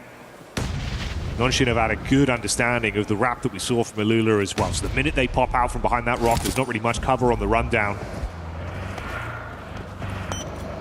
Some really nice elim counts for a lot of our teams moving forwards. Tiamba getting that res could prove to be crucial. The knock sent towards Alula, allowing them a little bit more mobility. The lack of sightlines from Alula, not quite controlling. They just lost another one, R3B on the back. Really not going to be resable either. This is going to be a very difficult dash, and Nongshim will read into this. They're moving out already to try and control the ground around them and get across the road into some sense of security. But it is so few and far between.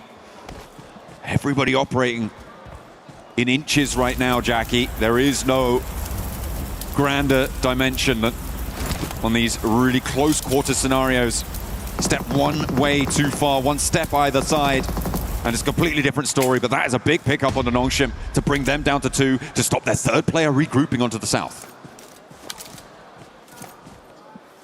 Every team starting to lose a lot of the battle of attrition here as we get in towards the fine margins of this game, like you say. Oh, Kike as well spotted out. Yasser with the reposition. The eyes lighting up for Tiamba, but knowing now the pressure's going to be put on them from Alula on the hillside. Never gets any easier, John. Using those nades to create potholes moving forward, steps up for the flush. Now Alula can commit to trying to hold this high ground and try and use its position, the geometry, to maybe get a pick, but they're just not quite finding it. They're starting to wane now. There's Nongshim gonna try and bear the brunt of it, but down go Alula, and a knock already over towards Nongshim gives Tiamba a big chance here. Timid Tiamba no more. They start to play with confidence, knowing that they can take the fight to Nongshim Red Force. The squad that we were surprised was so far down the standings back in the group stage. Let's see if they can kick it off here in survival with a big chicken dinner and assert dominance in the lobby. It's not going to be so easy for Nongshim as the nade blows them away, and Tiamba take the opening game of the survival stage. That is how you change your story. Tiamba with a huge opener. They played from that south side. They read that they couldn't get across that river nice and early. They played on the south coast, a little bit of a bet hedger, but they did manage to get across the river. They transitioned at the right time. They moved at the right time, and that is the change I wanted to see. The question will be, can they keep it going for 11 more matches and keep that pace going? Nongshim Red Force as well, really well held on that north side. The angles that they were maintaining, they knew what they were doing, and it reads into what we were saying about them before, that strategic masterclass that we desperately want to see them moving forwards. They were, again, another team in the conversation for top 5 during their group stage. They were pushed aside just about. It was very, very close, and in a very, very difficult group for them to try and make it, but nice, solid performance coming through from Nongshim. A lot of the teams that were late into that game had a lot of elims as well, which means that nobody going home empty-handed. Yeah, we can have a bit of a listen in as well and see what they were saying for themselves here.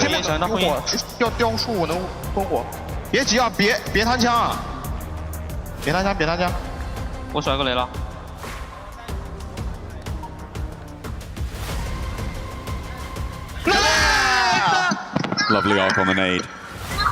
Keeping things nice and tight with it. Didn't even need to peek through. That earlier knock from Alula onto one of the Nongshim Red Force players as well, immediately before going out. That really was an assist in those final moments. But Tiamba, they kept their heads down when they needed to.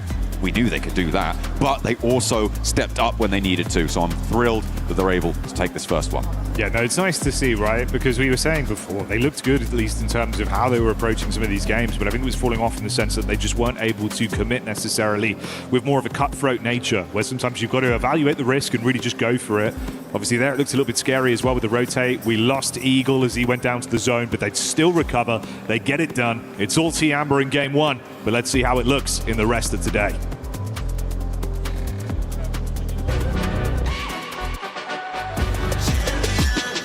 This ain't no regular thing. Came for the ring, you know what I mean. You see my name in the lights. Better get right, I'm champion.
Hi, I'm here down at the stage for day number 1 of Survival Stage with Smile, the handsome man from Yangon Galacticos, to talk about some of the stuff coming into the Survival Stage as a whole. And that is my first question, actually. Based on your group stage performance and what you were actually able to see in the group stage, now coming into the Survival Stage, has there been any kind of looks at those results and seen how you might want to change some play styles, etc.? What do you think from the group stage coming into Survival? In the group stage, we couldn't perform well, or we couldn't shoot a lot or with confidence. So for the survival stage, we will do our best. Yeah, we will play with a lot of confidence, more aggressive. For the strategy, at the same, for we play with same strategy, and we learn other opponent, practice different situations, so we could adapt during the match. Yeah. Okay, perfect. And actually, I wanted to talk bigger picture here for a second, because obviously you guys are the returning champions, and it would be awesome to see you guys get like the back-to-back here in Paris, even though it's a different location. So how did that PMWC win change your life? Obviously for you guys, I remember like looking at the pictures of the parade, you guys got invited to a load of things. So what was it like from the team's perspective? Honestly, a lot has changed since we won the World Cup last year. It gave us a lot more confidence and recognition. But at the same time, it also brought a lot more expectation and pressure. People started looking at us differently, and we realized that staying at the top is even harder than getting there. But overall, I'm so grateful for everything that came from that victory. It motivates us to work even harder and represent our country with pride. Yeah. That's awesome to hear. Well, thank you very much for joining me here, Smile, and good luck at the Survival Stage. Yeah, thank you. Thank you, James, for that interview there with Yangon Galacticos. But it's all about Tiambas. We're joined by Hot Jukes, Maxman, Neptura, and the 7WG here back with you guys for PMWC at EWC 26. Tiamba, Max, they're finally showing up. QZZ, your clock, let's go. No, I'm really happy to see Tiamba because, not gonna lie, back in their respective group, I was a little bit disappointed because back at PMMI, oh my goodness, they were bringing the heat. I mean, you and me both, Hot Jukes. We were like, this is the QZZ show. And yeah, group stage was a little bit topsy-turvy, but this rondo, by the way, keep in mind, they got 6 eliminations in the hot drop in Yulin, and then they dropped Tinlong Garden. The circle could not have been any further away from their loot location, and yet they still come out on top and get a win. That is an impressive rotation coming out from all all of Tiamba. Yeah, it's about damn time, baby. We see Tiamba do what we expected them to do all tournament long. Yeah, had a really rough group stage, but they come into this one, 13 eliminations, 2,300 damage, and we expected QZZ to be kind of like on top of that, but it was Milu here that was able to really clutch it up for a squad. And honestly, after a rough group stage, to start off so strong, I think it's gonna finally put them in the form we all expected. Same with Alula as well, putting up a good amount of eliminations for that squad. Yeah, it was really nice to see Alula come in. I mean, me and Max, we were all talking about it, be like, ooh, at the end there, you know, they had a really, really good position. They should have utilized it a lot more because they were having that momentum throughout the mid stage. They were looking really, really good. They came in, they took over the position from Ulf. They were moving in, great momentum, and then all of a sudden they kind of just were like, this is the high ground, we're going to keep it even though the zone pushes us away from it. Yeah. We're just going to sit still and let everybody else not only see us and get rid of us one by one, but actually get situated and have that time to make those decisions for that endgame. Ooh la la, a little bit too passive. No, I mean, clearly they took way too long. I think they would have been great to see Al Ula after their push on Ulf. By the way, that push Niptura was fantastic. Yeah. Getting rid of all of Ulf in like literally the span of 20 to 30 seconds. Very quick fight. But then they just let Tiamba coexist with them on the lower side next to the water. I think that was a little bit of a mistake from Alula. I would have loved to see them rock up on their position as they fight Geek. That would have been a great third party. But you know what? It's still a 16-point rondo. So Alula Club, sure, it's not the chicken dinner, but it's still an amazing start in the survival stage. Great kickstart for that team. It wasn't a 29 elimination this time out of E-Arena Neptura, but they do end up getting at least 8. They do. That was a really nice push from them as well. We saw them do some crazy things. Actually, they were on the east side of the zone, right? So there was a lot of teams over there. So for them to get as many eliminations as they did, I mean, it was just constant fighting from beginning to end for them. You know, them as well as Yangon. I really liked what we saw from Yangon in the beginning of this game. I think it was still a very strong rondo for them, even though they didn't really go very late into the game. I still liked the presence that has seemed to be making a return for them. I'm really enjoying that. Yeah, we're seeing some changes from this squads too. It seems like they put that extra day off into work with the VOD review. One team that I think ended up doing that perfectly was Nongshim, especially with their rotations. Finally, just committing to a play. Sure, it was not an aggressive play. I think they didn't really have to go for an aggressive play this game. But it's just they see Geek in a really good position in the play zone next to that lake in the center of the zone. And I see Geek actively rocking up onto Alpha's position southwest of that circle. Like, wait, that position is free. Let's not waste a single second and just capitalize on that opportunity and snatch that spot for ourselves. And that gets them so deep in that game, podium minimum, second place off the back of that Niptura. That is what I wanted to see from NSR. It is exactly what I wanted to see as well, because we saw in their second day of their group stage, right? They lost that momentum. They lost they were finding the opportunities, but they were just being so slow to actually do anything about them. And that has definitely changed in this game. We saw them actually take those opportunities pretty instantaneously. And that is what we want to see from Nongshim Red Force. We know they can do it, and they've done it again. And it is going to be Tiamba being the match MVP, and Milu. Yeah, you were saying, Jukes, he's doing some great stuff. Let's go, Milu. I mean, I think this is a good example of, you know what, sometimes, even if you are a top squad, you don't really come off the way you really want to sometimes, right? But you know what, a day off, I think we saw these squads refresh themselves, really start playing true to form here, and this is what we needed to see. We needed to see this. Even there towards the end, Ula had the top ground, but at the same time, Nongshim Red Force and Tiamba were like, we want to win this game. Let's focus all our energy up top, take them out first, and then we'll see who ends up winning first or second place. And that is how you get it done. So good to finally see these squads make it happen. It's only been one game. Come on. Let's see some more of that in Erangel. More of that, please. One game, but we're already getting a little bit more flashes from some of these squads of just consistent inconsistency, and I'm thinking about Alpha 7 because this squad was only able to get 2 eliminations. They need to make sure they pick it up here. One quick little shout out is GOAT team was able to perform so well in that one, being aggressive, exactly what we expect out of GOAT, but let's see what teams are going to be bringing it in game 2. Thanks for setting us up there, Seven. Great desk as always. Very exciting to get the insight, the narratives, and build ourselves back in before another game here. As the survival stage, tension much higher. Changing over now from Rondo to something a little bit more consistent, John. Excited to see what really is going to be, hopefully, a stepping stone for our teams throughout the remainder of the day. Absolutely. I was excited to see Hot Jukes' boots. Those they look good, right? Looking pretty fresh, man. You know, representing Texas. You know what they say, everything outside of Texas is smaller in size. Absolutely, they definitely do. That's what I've heard anyway. The plane path looking pretty big though, from the middle of the map on the south side. Looking to lean a little bit westward, but nice and kind. Opens up most of the map for access, and no one should be getting into any hot drop trouble, but it is a slightly reshuffled lobby, remember. We didn't really talk about drop spots on Rondo because it tends to just be let's all hot drop and then see what happens. But here on Erangel, it's a little bit more prescribed, it's a little bit more thought out and measured. So hopefully our teams have figured out where they want to go and there won't be too much conflict over zones. But already 3 teams out over Millie, as well as, well, maybe 4 teams out over military as RRQ jump out a little bit later on. Everybody else, I think, is looking to head further north and get to the mainland. RRQ may be looking for that bridge split on the west, bridge split on the west side. Yeah, it's more standard, obviously, what we'd expect there from Yangon. They've gone for this quite a few times in Erangel, very comfortable to have those military starts.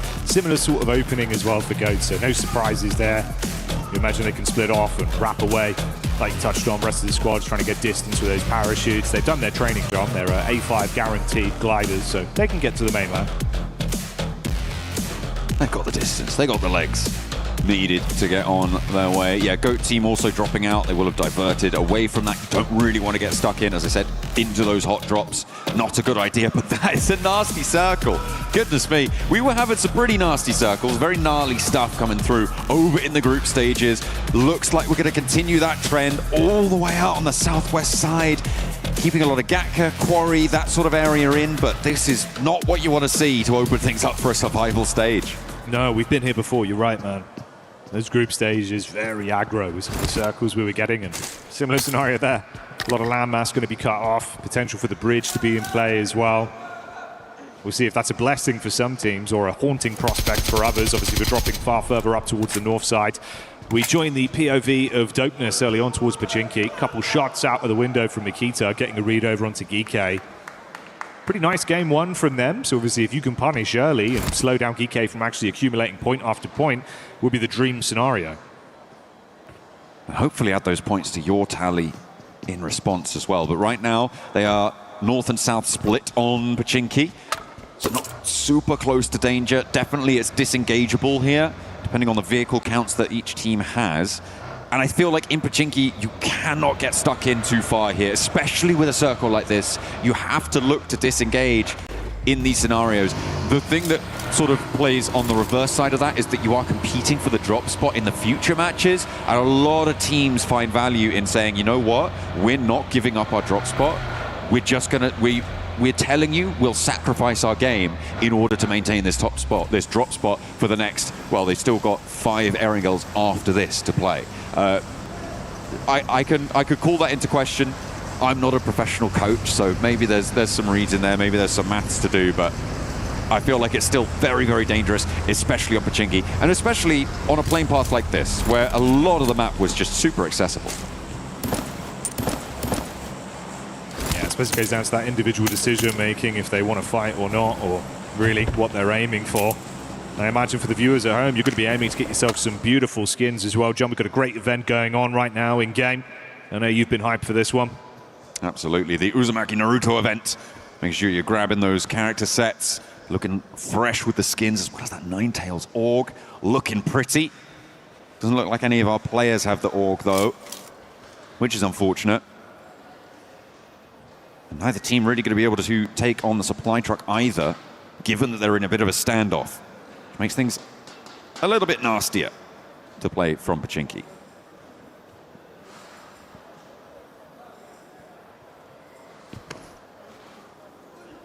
Let the tension just settle here. Oh, nade line up through the window. Oh, it's a nice chip, John. Could have been beautiful. Does manage to catch a little spray on the step across there, but not going to quite get the knock. And it's again just retreating, being a little bit safe. Like you said, deck of cards type play, reshuffle yourselves somewhat, but that is a nice little reshuffle from Ragnarok on the sidelines, able to get the side swipe, and Geekay have got their opener. Now, do they try and take this one fast, or are they going to slow themselves down again? Looks like they want to try and capitalize a second knock, and there is no way that they're getting those two players back up. Surely not, as GK descend from multiple angles. One is cut across, but it's not going to be the same story for the others. No, it's really nice from Kevin. Beautiful predict with the nade. Pops perfectly. Reply back over, easy for Bad Boy cleaning up. So 1 by 1, Dopener suffering heavy losses on this. It was Makita that took a few pot shots over to the GK roster to start it off, and they went, you know what, you want to fight, let's take it. Let's get it done. 2 players now left for Dopeness. Ulf did manage to rotate over the north side of Pochinki, and because this fight is taking place, it means that the teams in Pochinki, or if there had only been one, the team in Pochinki, has not moved out to the west side. For Ulf, this is pretty good news because it means that they have access to a lot of zone that they may not have done before, as well as a third-party angle. Leaving Eren up on the top of the hill, they could start to slow it down even more. And they're going to have so much information about what has been going on in this area. Eren doesn't even want to stick around for the flush. He gives up his position, and they're just going to back it off. And Ulf are going to be the ones to take down the supply truck from Pochinki. This is huge for Ulf. Yeah, this is really nice. Cutting out a lot of that mid-game looting time, getting themselves hopefully some high-tier loot to play with off the back of it. Good comms on it, set themselves up, dump a few magazines simultaneously into the truck and grab your benefits from it. Alongside possibly forcing the hand of these two teams a little bit more as well with the damage done from that high-rise angle. Oh, Kenji, good for one. The double up coming potentially as well as he spams. Safe G trying to peek back into it. Shot into the thigh, stays alive. Makita on the wraparound has that molly through the window. Oh, he tears the player step a little bit too late. May have been able to swing faster, but it's going to work out. Holding the ground floor now, and GK get a little bit too bold with it. Eren from the off angle rattled them a little bit, and they are starting to shake, starting to show vulnerability. Another big nade from Saf G, though, puts them in the advantage once more. One player now standing for Dopeness. Kenji has the Bizon to play with. What can he do? Not too much there. Spams over on the side, but not enough to keep them in it as the nade from Ragnarok blows him away, and Dopeness off the drop. Exit stage left with 2 elims. But that is a detriment to GK, John. Even if they reset, it's only a duo. Yeah, they do win the fight, sure. There was that third party coming through from Ulf as they wrapped around on that northern side. Tiamba now going to take up that mantle, but this is what you have to be afraid of on these hot drops. They no longer have prio when it comes to getting out to the west. And on a hard shift like this, they have lost too much time for me to really be considering them deeply into the rest of this match. Everybody else much, much faster, and we are going to focus our attention now on teams making that break out west. A lot of teams coating the west side coast and the south edge as well, near Ferry Pier, around Quarry. Yangon Galacticos, very much the back of the queue.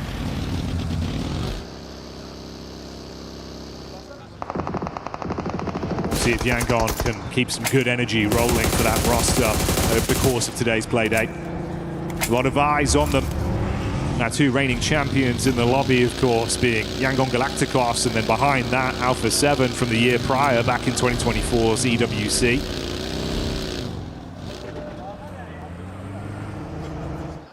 Circle. Oh, no way! John, what are we doing? What is going on? Goodness me, a massive western shift on this zone. It is brutal. Quarry is so impactful here as well. It's such a quagmire of a position. It just sticks you down. You can't really move freely around it. So for Ulf, they may be able to take the ridgeline, but getting down future may be difficult. I don't think too many teams are going to be able to play around Quarry, and this is going to get nasty. The positions out on the west are difficult to hold, and for Arena, they need to regroup. For Wolves, they need to try and stay alive, and 7-2-1 are going to try and crash on in. Everybody on the south edge being funneled around that Quarry location. Oh, Jackie, this is going to get very, very dirty. There's something in the air at this event. I don't know what happened this year, John, but the circles we've had have resulted in some ridiculous games the whole way through, from start to finish. It's never easy. Feels like we're playing with 50% land in every single game. Half of it's always taken up by the water. Hey ho, we go again. Teams instantly crunching down, knowing it's only going to get harder to get into a safe location in the zone the longer they leave this one. Yangon Galacticos just about making it past Quarry. Ulf actually went straight past Quarry, and they're now very central on this zone, Jackie. They're looking to play out to the west side of the road, towards that coastline, nestling themselves in and looking to maybe play a 2-2 split. Yangon Galacticos happy to post up around those Quarry warehouses for the time being, maybe move on a little bit further because you've got AGAL moving in behind them. Furia, in the meantime, trying to get out of Primorsk, playing in from that south edge. I like this this move coming through from Igor. Moving one of their players around the headland gives them a little bit more latitude when it comes to having to move later on, and that really is the plan for the scout out on the west.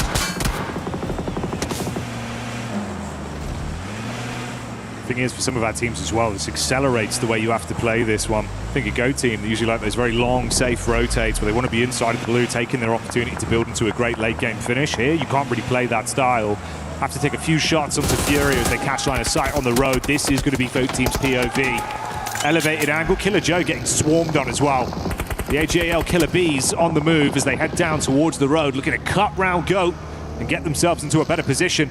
Doesn't get any easier though. The Wolves just up ahead. And Ulf as well, looking to try and stymie that approach from the south side. AGAL on the side of a road, looking to maybe control the shack, but Aaron's already in occupation. Ketch needs to line him up, and Aaron takes a lot of damage there. Far too much for my liking. Has to fold back, and that gives AGAL a chance. Ketch now in danger as AGAL continue their pursuit to move on forwards. Somehow they're making this march, and I'm surprised that they've been able to get this far, Jackie. Next circle, is it going to be similarly brutal? It goes coastal side, maybe less brutal, but even so, it's nasty. Still punishing stuff. Cutting out that landmass. Teams standing on each other, shoulder to shoulder in the zone. In AGAL, you're right, man. Barely tucked in behind the ticket booth, found themselves a few moments of brief respite to catch their breath. Tiamba as well. They're here, they're catching line of sight of this. Few pod shots being fired towards their general direction. Only really 3 squads that are even outside of the zone right now. And Nongshim Red Force down to Primorsk with a wrap up from Furia close by, and then Geeke coming in down from the north side late. This RRQ position, really important. The hill that sits towards the coastline, you can see the high ground that they're able to control. Ulf trying to move into the foothills around it, but AGAL are peppering them. Apparently Aaron is in nade range there. That's a long arm on that one. Looks to try and find some more, but he's already crawling away, crawling back to the rest of the roster. For RRQ, this is great, but they need to start leveraging it for elims. I think that's Aaron down and out. I think it may well be, but Furia and Nongshim Red Force in the meantime, all on the south side, coming to loggerheads, and nobody's looking happy with this. Furia on 2 players and Nongshim left on just 1, Jackie. Yeah, this is rough, man. No one's getting out of this with a smile on their face unless they can completely recover now. Thankfully, the last shot goes through pretty heavy-handedly to punish one more man from Nongshim, leaving it down to a solo. Fury are going to be attempting to get the recovery on the go. CXCY did bail out. Surprised he's still standing. Bullet after bullet being injected towards the vehicle. He just keeps driving. Cheeky little seat swap there for XZY to stay alive, but where's he going? He might as well have pulled up on that shack, or maybe he's going to pull up on a player from AGAL. It's not going to work out, though. Okay, a little bit wild, but not really too many options left for him. If he'd have stopped maybe a touch earlier, he could have had the hop out, grab some of those shots, but wasn't quite there with it, not quite slick enough. And AGAL, with a little bit of a danger approaching them, able to hold their nerve. Elimination delivery on that one. Drove in, double-checked the code, gave it to him. TRX as well, Hillside Peak over. Trey trying to get a read on things. Alula back into the fight as well. Geeke taking the head-on approach towards Yangon, with Alula amongst them, sandwiching them there. So they do go down. That's our 3rd and 4th position team off the back of our opening game of Rondo, already out of the running, so opportunities for some lapping to occur. Geeke obviously the team that won Pachinki, but kind of lost as well in that first hot drop. We'll be keeping an eye on if that continues to happen for those 2 teams, and if Geeke continue to win it, if it does. But either way, they will slow themselves down, something awful. A lot of casualties in the middle of this zone, and rightly so. It keeps the coastline in here, and again, RRQ's position on that western side, on that hill, gets stronger and stronger, as well as the compound for E-Arena on that west side too. Those buildings I'm imagining Fury is going to be crashing into them. Either that, or they try and sweep around behind RQ's hill and take control of that area of the map. Could be a game-changing play. Establish a nice area of control for yourselves, force them out. Starting to get a bit excited in the crowd now as well. Energy building up here in Paris going into game 2. Foobsman with the quick repairs. He's certified for this one. That's Go Team with all 4 players still alive right now. Another wraparound potentially for KRX as well. Bit of a split there between Trey and Binny as they've broken off from one another.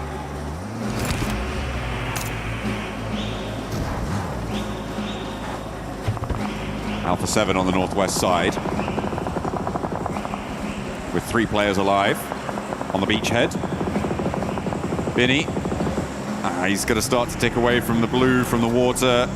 You need breath, you need health bar, and neither's going to go your way. Down he goes, leaving only the 1 player now left standing for them. Over on the northeast side near the backstop for GOAT. Furia, instead of going towards the zone, looks like maybe they want to try and take care of GOAT Team first, or at least scout it out. They're wrapped back around fairly quickly, though, as the last player from Kiwoom, DRX, goes down. Yeah, Foobsman finds that one. We saw the other player, of course, denying it out to the blue, not wanting to give the points over to Furia, so that is where their story ends in game 2. Killer Joe, off-angle peek from the sideline. The attention of Furia was all on Moxie. Joe was able to take the first bit of damage with ease. Silence replies, though. Shuts down Foobs, leaves him on his last legs. Good name play from Moxie. Shush his Silence.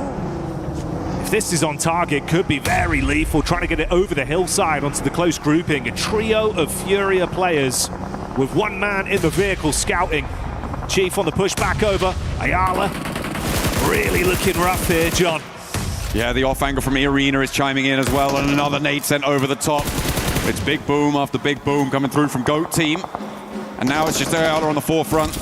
On the back line, it's Igor who needs to come up big here against GOAT Team, but they can't push forwards because of that Arena off angle, which is slowing this fight down really annoyingly for GOAT Team. The advantage, though, is that they can start to use this time to maybe find a foothold into the zone, because the blue zone is upon them, and you can't res in stage 4. You need to get this one done as fast as you can. Silence may not be able to get back up here.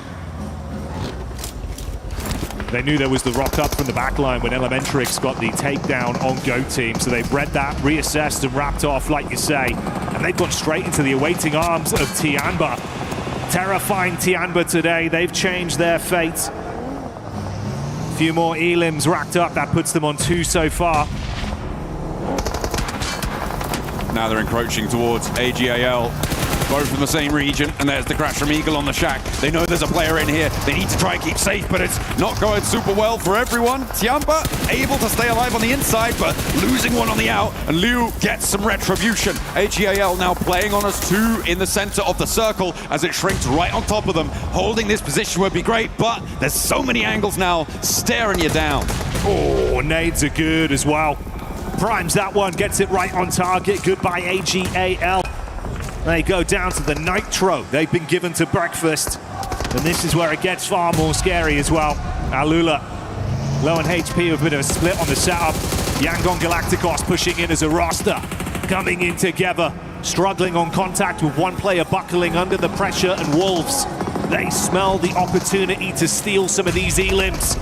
Nade arced over, Elementrix dives out, Romeo will fall, can't withstand that. Oh, but there is an answer from Smile to find a knock over onto a Wolves player, leaving Aola potentially to be able to... No, I don't think they can get this res with the blue zone coming on in now. Doesn't quite have the time to get the crawl back. Would be a miracle to get that back to 2. So for Aola, it may be drawing short here. In the meantime, the Wolves have got GOAT Team pushing in behind them. Wolves felt that they were third-partying it, but they've been fourth-partied necessary. Can't quite do what he needed to. As Force goes in with the shotgun trade. Elementrix, though, still on the swivel for Wolves. Doing work. But Killer Joe left to survive this one. Has another opportunity for the fight, but Elementrix is looking clean with it. Takes too much damage, though, and has to dip back. Killer Joe thrives in these sort of encounters, John, where he does his best work. He's able to really nail that one with the UMP. Get the quick pick up, looking for the revive on Force as well, so they can fight on as a duo. Turney K. Oh, he's got it. He's got the angle, John. Oh, he doesn't quite get the peak fully there, though. He's a little bit too timid, and that's going to allow the res to come through from GOAT team. Tony K could still play spoiler to it. He sees them two on the broadside now. He's going to know exactly where they are, and he can step forwards for it. Force, I think, might know as well. Killer Joe into the buggy. He's rolling forwards. They're going to have to play against this, but Tony K gets back, and the Arena don't want to overcommit. Jumps back in the vehicle, puts the pedal to the metal and pieces out for now, whilst Force continues to hit heavy, quick, not fast enough for Alula's escape plan. As only one man remains, Claws cruising over into the awaiting arms of Ulf. They've seen him coming, but if he keeps going, it'll be RRQ that will have this one set up on a platter. Back exposed, easy tags, that's the takedown. Should have gone that way a little bit earlier. RRQ retreating to the beach side, have given up control over a lot of this hill. It was under pressure, but I feel like you do need to start to think about stepping forwards now. The difficulty with that is, of course, Furia's position on the south edge. They do need to keep control of that, which is why they've invested so much in terms of moving there. But that opens opportunities for Alpha 7 on the north side to start to be a major player in this circle, because they've been quite quiet up until now. Moving down south, they get a lot more control and maybe sneak in behind RRQ, or rather in front of them now. Furia, it's not been easy for them for the positions they've been forced into. Still standing as a trio after losing Silence quite some time ago from that engagement over the top. It was Foops that took him out. Made onto the vehicles. RRQ not overcommitting for this, wrapping off with the zone shifting in as well, crunching further up towards the mainland. Yeah, I mean, that's where I wanted RRQ to be looking to play. They kind of probably did want to play that already, but you can see that Furia would have had some pretty solid angles on this. Irina may as well been able to chime in, depending on exactly where you're playing it. But Irina going to have to move, Furia going to have to move. And the crunch in on the east side, I think, it's going to be pretty tricky. Irina looks like they were willing to go for those wraparounds, go quite wide with things. So potential for them to actually move into this west side engagement, but they may just look to push up towards Tiamba and towards Go, as RRQ look to regroup further north and fence off the area from Alpha 7. Nuth, the sub coming in for Alpha 7, will be the player to hold, and he's on the vehicle spot, looking to control it. Doesn't quite tag with the first shotgun, but there is the top of the hill coming on to play. They focus all their fire on him. He's able to withstand the pressure and get back up from the rest of the boys as Alpha 7 start to thrive off the noise being made by the fans in the arena. RRQ detonating the vehicle to shut down the super sub for the side. What can the rest of the roster get up to here?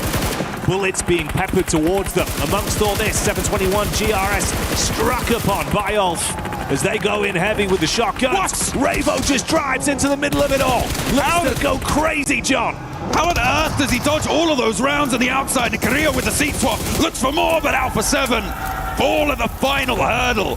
Revo looked immaterial crossing that open beach, but it was not to be, and now Furia can roll on in, happy as Larry, to go for the fight. Irina wants to try and crunch it behind this too, and they are doing just that. Nades on target, good damage. Furia, they've had to play defensive for so long. Now we're seeing that aggression come out, cutthroat play so far. Wrap around the back, the nade look good, but a bare bounce over the top side, and they'll get it done with the rounds instead. RRQ fall. Down they go. Furia looking to piece themselves back together. Irina maybe a little bit too slow to jump on the back lines for Furia as they establish themselves. Ulf as well, look at a challenge over on the northern side, obviously diminished in power with only two of their players alive, but still a force to be reckoned with. Kelsey and Scarface have got some solid positions to play around. Irina on the south border, I think they're the team to beat here, Jackie. It feels like on this south side, they have got control, they've got a lot of what they need, and Furia is committing towards the north side.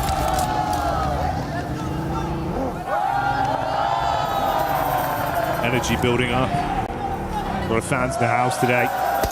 Could see all the Yangon Galacticos signs, John. The Alpha 7 fans bringing the heat once again as well. But they've got one thing in common right now. Neither squad remains alive currently in Game 2. Out of the contest here. A lot of different sides that are looking to really squeeze a good injection to point out of this for Tianba as well. Thinking about the potential of a ludicrous start to the day if they can do the unthinkable. I mean, they've already gotten 5 elims and gotten up to a 5th place. This is a good game regardless for Tiamba.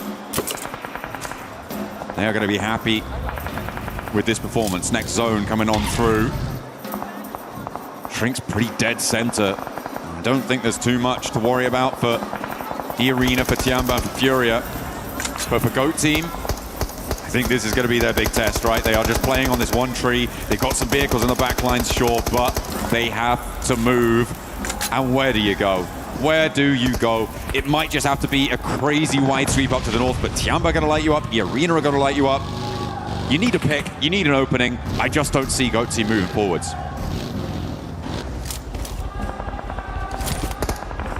Yeah, it's not been the easiest approach for them. For Furia, they've been trying to build up nice points on this game, taking the heat to teams when they think there's a chance to get a drop on them. With Kelsey trapped by the rocks there after eating the nade. No real easy pathway for Scarface to get him back on his feet. This could be another chance for Furia to flush out one more squad, push themselves even further with 2 elims going their way if they do it cleanly. Yeah, GOAT team, you really can't be doing anything here. Killer Joe just looking for some angles, but there's nothing to do.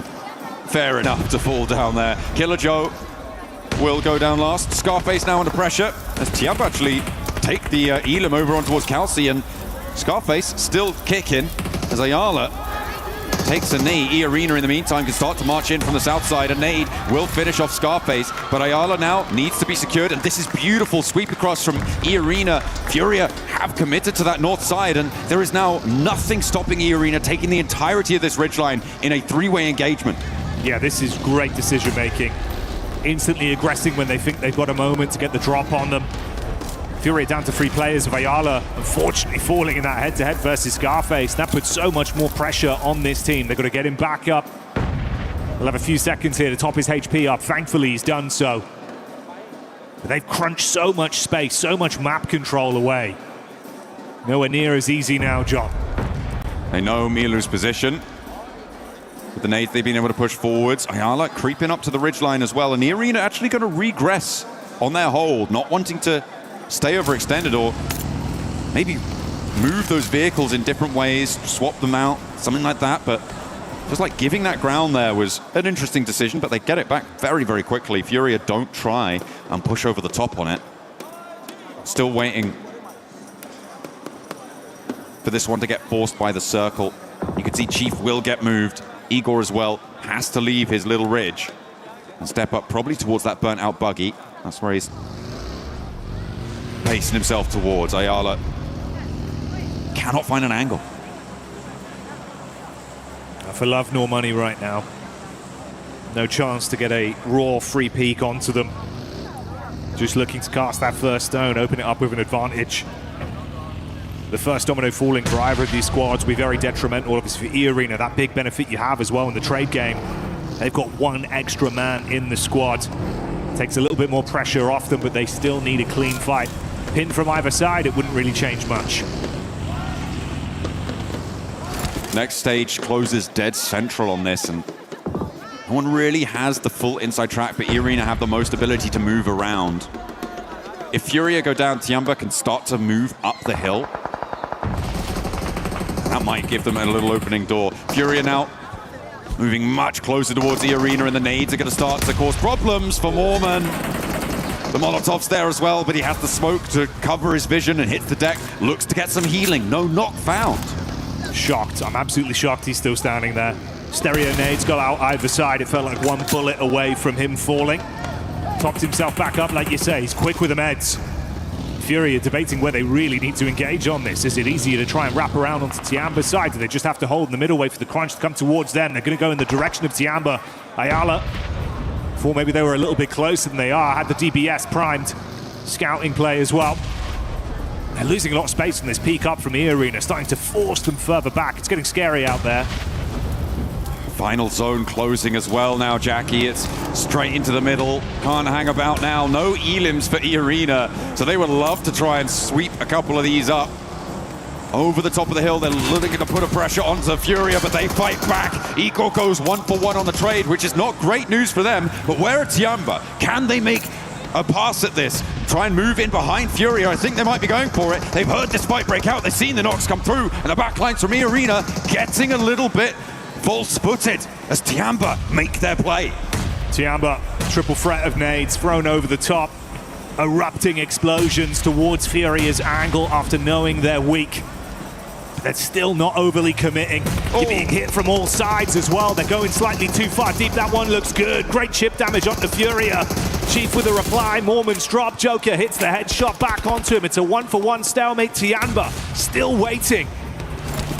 Finally, a second knock, and now Furia on one. Tiamba have read this nicely. Igor the last to go, and they wrap around, they roll it down. QZ wants to shut it out in the arena now. The last hurdle for Tiamba's back-to-back. 3 players versus 2. Joker off in the distance, but there's one in the smoke dealt with immediately. QZ relies on his teammates.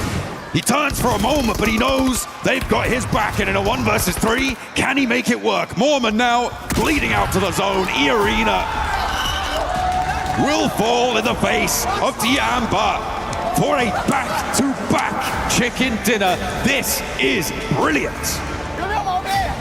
Talks of Tiamba looking timid in their group stage. But that's all changed now as they terrify the lobby and turn up massively with not only 1 chicken dinner locked in, but a second following that. Back-to-back. Incredible start to the survival stage here.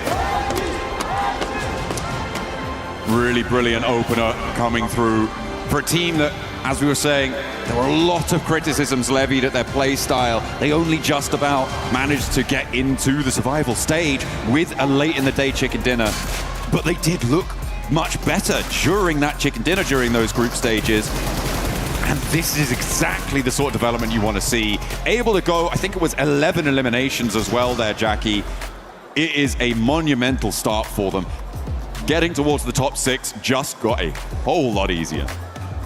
Yeah, dream start, man. That's what we were saying, right? We were looking at it even kind of early into that one, thinking, oh, they've done pretty well with the elims. It looks like they've got a good set of heads on their shoulders today. Way better for you when you not only get 1 chicken dinner, but 2 already locked in. Playing it smart. I was a little bit worried we're going to see some of those signs of them not willing to really engage even when they have a bit of an advantage. We saw that a few times in groups. It looks like they've recovered that. Yeah, I mean, the instance right at the end there, where they saw 1 knock on either side, they said, you know what, now's as good as any. The zone's closing, we've got to go. They had the nades, a little bit off target with the nades. I think it's safe to say they didn't have a full read on the position of Furia, so overexpending a little bit of utility there. So still improvements to be made, but I think I can forgive them that. They were still able to crunch it behind, be the pneumatic press that crunched Furia and followed through straight on towards E-Arena, who, given the solid position that they had on that south side for so long, surprising that they weren't able to get many elims at all. A very minimal point scoring game for a team that plays second place. Yeah, it is surprising. It is surprising. I think for E-Arena it's a bit scary as well, because obviously, you know, we historically had that one massive game in the group stage where we were thinking, damn, okay, they're looking absolutely sick. They're really playing confidently in the head-to-heads as well. The longer it's gone on, there's moments where you're thinking, when are they going to get that second wind again? Not necessarily from the tactical side, but more from just the willingness to actually show how good they are as individuals in terms of the gun skill. We know it's their job. It's just got to rear its head once again. But today, so far, it's all about Tiamba. Yeah, I mean, for the players on side, they do need to start to step up, be a little bit more like Tiamba. I think it's safe to say we're going to head down to the stage and we're going to catch up with some of the players. Yes, we are. And who are we going to talk to other than Tiamba and QZZ here?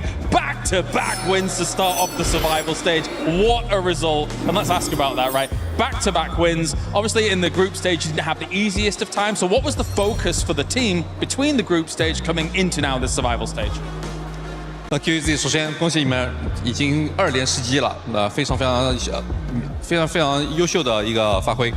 当时你们小组赛的时候可能打得不算那么好，然后现在进了生存赛之后，明显就是状态调整过来了。能不能跟我们说你们当时调整的时候主要注重哪些方面呢？其实我们没有做太多的调整。其实前2天其实大致上没什么问题，但是每个人的状态可能不是很好，然后。昨天调整了一些东西，然后大家状态都变好了一些。然后我的调整就是我加了个手机壳，因为我用那个手机老断触，但加了手机壳之后断触会变少很多。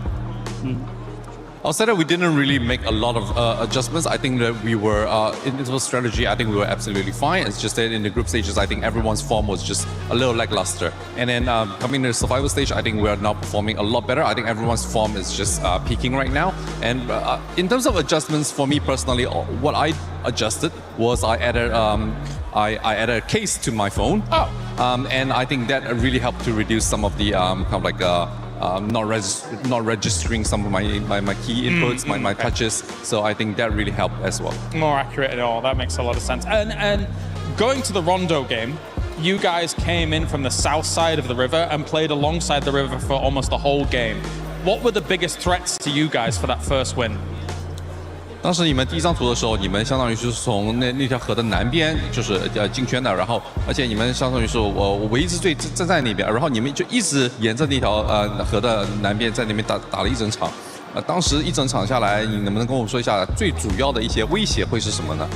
其实最主要的威胁是我们准备反清山上的一波，然后我们差点被右边的 KR 叉给溜了，然后但是我们当时顶住了那一波，然后那波可能是最具威胁的一波。Well, I'll say the most dangerous point was when we were trying to clear a hill, and then I think KRX actually had the slip on us, and it was a very tough battle. I think it was a really dangerous moment for us, but we managed to hold on and we managed to fight back, and we managed to win that battle. And I think that was the single most we almost got eliminated point. All right, QZZ, amazing once again. Thank you very much. Thank you for the translations. That does it for us down here on the stage. Will Tiamba get another win on the day? Looking like it. It's crazy.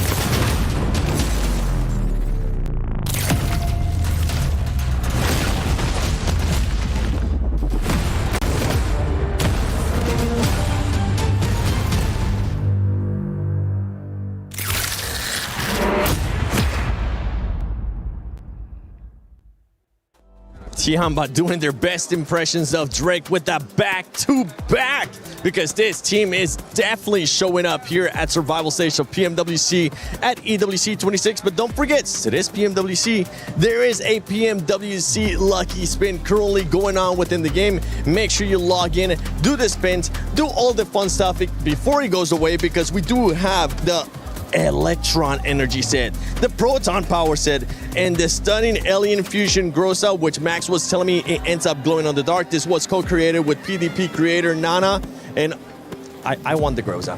Same. I want that grows out, Natura. But talking about the game, this last game, Tiamba, oh my. Especially that ending too, the way that they ended up pushing to Furia and then just demolish E-Arena is what we want to see out of Tiamba, Max. By the way, before we do get into the nitty-gritty analysis of the finishing of that game, the Rondo win, Tinlong Garden drop, they go to a northern finish, they win that game. Here, they drop Yasnaya Poliana, they win a Western Coast finish. I don't know how they keep doing it, man. Their rotations are on a separate level here at PMWC 2026 as we check out the player stats here. And QZZ, Milu, oh my goodness, 4.5 average eliminations per game so far today, putting up the numbers. And I didn't predict them to make it because I was actually quite disappointed by them in their groups. And it's clearly working out for them, Niptro. Well done, I guess. Yeah, I mean, we still got a long couple of days ahead of us, but based on the last two games, I think we can really start to change our minds about them. They're being very, very consistent. What I really love is that they bided their time. They waited, right? Oh, there go my notes. What? Because she's attacking me.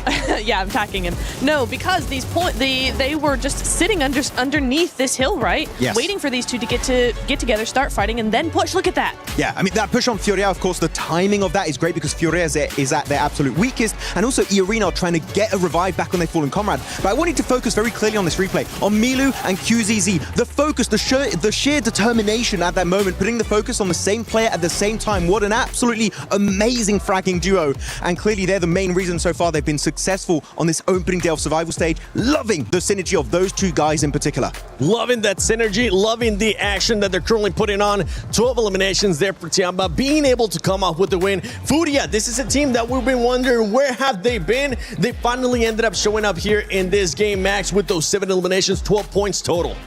Happy to see it, really. What a hold on Primorsk in particular. They were holding off Nongshim Red Force. I know Blank was very excited about their hold on to GOAT in particular, making a massive statement that hilltop is their hilltop for the rest of that game. So Furia, you know, a little bit topsy-turvy back in the group stage, but Neptura this time around, strong podium finish, which is what we love to see from that Brazilian squad. No, I do like it. I like it a lot. The only thing I want to say, if I could just really nitpick here, is that they they had a very strong mid game, right? Very strong, very proactive. I really enjoyed that. I was like, okay, yes, Furia, they're coming in strong. We also saw them move on to the RRQ and A7 fight really quickly with so much force. There was no backing. There was no coming back from that for RRQ. So very, very well done. But they kind of slowed down. They waited to that stage 9. I would have liked to see them be a little bit more proactive with EA. I know that they were, you know, intimidated by Tiamba there, that other third team rather being there, but I would have liked just a little bit more momentum coming through from them. Side note onto Tiamba, actually, speaking of momentum, Tiamba went from 0 to 100. Did you see that? When they realized that fight was finally happening, they went from sitting behind a tree to full on pushing like that. 10 out of 10, no notes. It was very good, but I want to go back real quick to what you were saying about Furia in particular, slowing down a bit at the end. I don't want to criticize that too much. I think it was actually a good play for them to slow it down. The reason why, we knew that whichever team fights last, chances are they're going to get the win at the very end. Furia fighting E-Arena, they're like, we want to try and get rid of E-Arena, but if we fully commit to the fight and take even more knocks, eventually Tiamba's going to rock up on us, which is actually what happened, right? So I do get your point, but at that moment when all the 3 teams are just ready to go at a moment's notice, Furia, I think, made the most out of it, and this is a team that I did not expect to make on the podium, but you know what? A strong podium finish from Furia on a very hard circle for that squad, by the way. I think that's still a win. Yeah, and on the opposite side for the Brazilian squads, you have Alpha 7 still not being able to do that well. Only putting points via placement in this last one because the eliminations just weren't there. Yeah, elimination. It's a hard zone, though. It's a hard circle to really get eliminations. You've got so many. Tiamba was able to do it. Tiamba was able to do it. I think it's and they don't land even close to that. True. I think it's probably one of those things where it's like you get in there early, you're able to do something. If you avoid teams, then you know that eastern side was very, very busy. So yeah, you can get a lot of elims if you're there. But I think there's just so many angles. What it's actually doing is intimidating teams into not taking those fights because there's so many angles. Those angles are completely covered, and so you're like, I can't make a move in this. By the way, going back in this game, there was a very interesting moment for Tiamba, which really enabled them in the first place to be a contender for that chicken dinner, is they had all these teams over to the eastern side in the swamp. They're like, just let's get away from that position. It's not worth it. So I love seeing that they understand when a fight is just not worth taking. But you know what? Chicken dinners are definitely worth taking. 2 chicken dinners, 35 points. Tiamba making it happen on Rondo. And the first Orangle. And you know what? With only 12 games to play here, if they don't pull an E-Arena, Neptura, top 6 is looking pretty good. I mean, top 6 is looking very, very nice. The thing, though, we have to watch out for is it's a Group B all over again. It really is, because you've got that point sponge at the top. You got 45 points versus, what, 19 we saw there? Everybody could still get into top 6. Probably gonna still go that way by the end of today. We're probably gonna see the same sort of gaps being in that leaderboard. And so, yeah, we're looking at a very spicy survival stage if this keeps going from Tiamba. At the beginning of the day, we're talking about Sony Story of the day, no sponge points against what? Now Tiamba is like, we are here. We're going to be sponging up all those points. We still have a lot more survival stage coming up. But before we go into the next game, we're going to be sending it over to Kalaris and Blank. Yeah, you know, I'd really like to talk about all the other teams here in the survival stage. I'd really not like to overlap with what you guys are saying.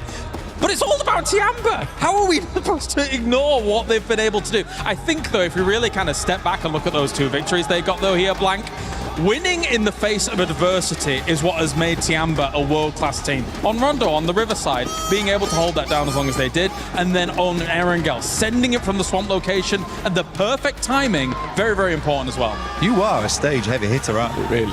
You're coming out here swinging with some hard facts, some hard knowledge. I like it. But it is great. The adversity has been a big thing for them, but they've been decisive, clean on a lot of their pushes. I think even just like last game alone, it's nice to see QZ with a bit of teamwork going on. Milu was bouncing off him so well. It's also crazy. I think that one of the things that I like about PL teams is they will use the DBS at mega distance. Yes. And it works.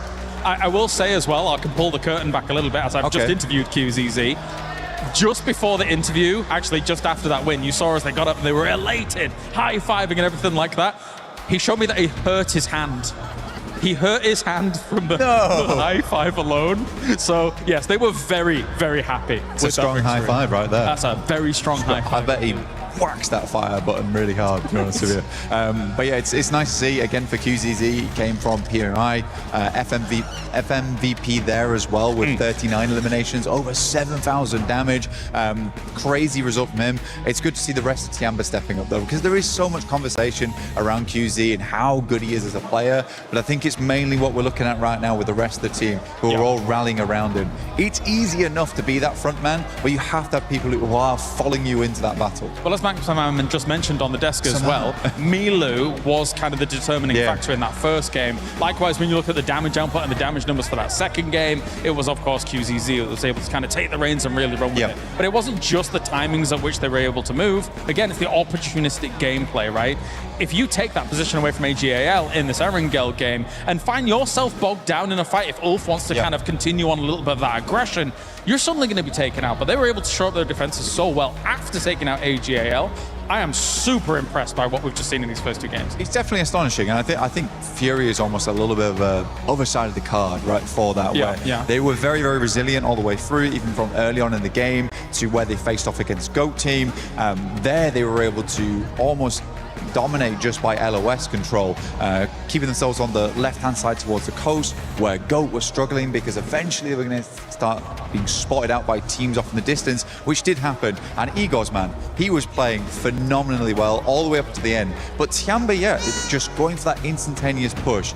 Now, I really do feel we had another weird one, though, with E-Arena. They had a 4-man on that south side. I think there was just a bit of a stop-starting maneuver from them there, and they weren't able to fully control. It felt like the fight actually came down to Furia and Tiamba to really close it out. I have my concerns with E-Arena. Yes, so do I. Because the thing is you were coming into that late-game scenario and you've got 0 elims. And then I'm thinking to myself, actually, okay, from this position they could win, even though they've got 0 elims. But then kind of flub it in some of these moments. Yes, we had the record-breaking game from the group stage by them, but outside of that, it has not looked fantastic. So they need to really kind of change some things up here throughout the survival stage. Thank you very much, Blank, for joining us. It is time to head over to the casters once again for another game on the grassy pastures of Erangel. Oh, absolutely, it's time. Let's head on in. Are we going to get another hot drop in Pachinki? Is it going to be a circle that, keeps at least 60% of its area inside of the main landmass? Well, only time will tell. We'll have to wait and see who's going to be able to come out on top of this one, because Tiamba has taken the first 2. Those are scratched off the card, and we have to get into the rest of it as fast as possible. He's locked and loaded, inches from his screen, focused as anything. Yeah, assessing the situation early, getting themselves nice and ready for another outing. We have these little establishing shots to some of our squads here, AGAL, Tiamba. A few teams have been bringing the heat. Non-Shim Red Force as well, looking pretty good out there in some of the moments of play. Alpha 7, it's been a bumpy ride. Topsy-turvy with some of the results we've seen. Looks really good for Fury as well, John, right? Obviously, that's kind of the keynote we were hitting down there on the stage. Some of the conversations we've had, they've been pulling out the stops. Getting fired up for Alula. Nice, good celebration. He's knocked his headrest off. That's going to be doesn't need it. A comfort issue. Yeah, to be fair, if you land forward, you're fine. It's only when you're out of the game that you're leaning back in your chair. Or at least I hope it is. We'll have to wait and see. Everyone just getting ready. Tapping around, playing on that spawn island, waiting for the plane to take to the skies. But I think it's coming through fairly soon. As the lights start to change, the music gains some tempo. And we are gunning for another game here on Erangel. The plane path last time was fairly kind. It was fairly chilled out, a lot of area accessible, no real impetus to go for vehicle hot drops to try and challenge on. This time around, Jackie, the plane path is a little bit more west leaning, so maybe there is some more pressure on things, but are we going to see the hot drop in Pachinki? I just really don't like hot drops in general. I'm generally kind of against them. Maybe you can excuse it for the first game, maybe even the first 2 within a new lobby, but on a 12-match set, I think you just got to cut your losses. If you're not able to win it out cleanly, either team should be stepping away from this one.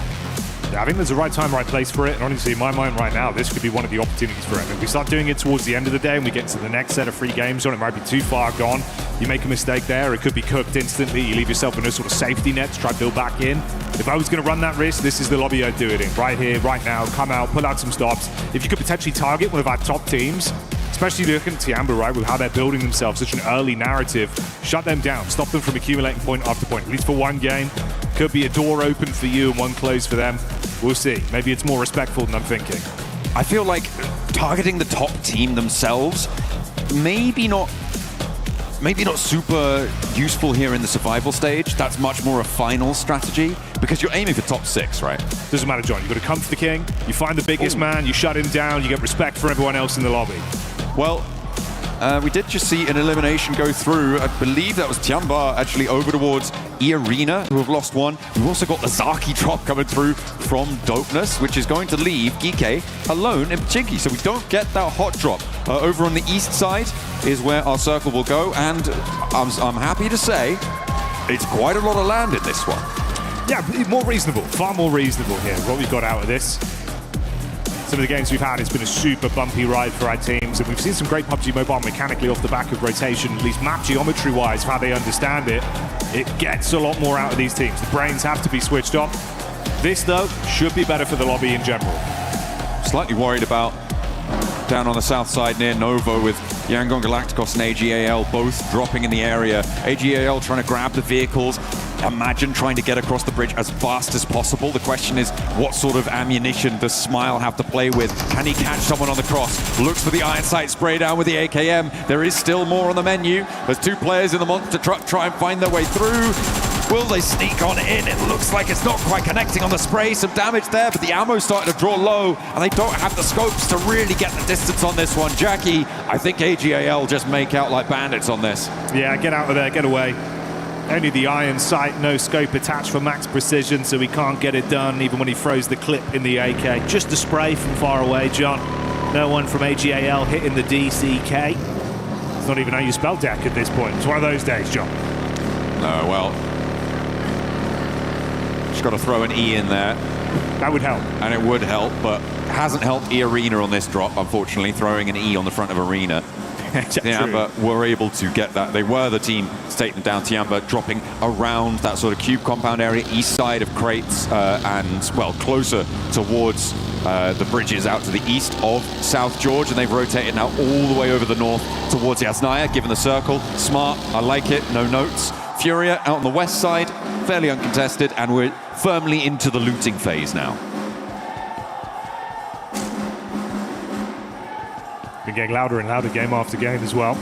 Looks like that's Yangon Galacticus' fans and Alpha 7 in unison. They've been stationed in a similar area of the stage. There's a lot of excitement coming from over there, getting fired up. The drums being played.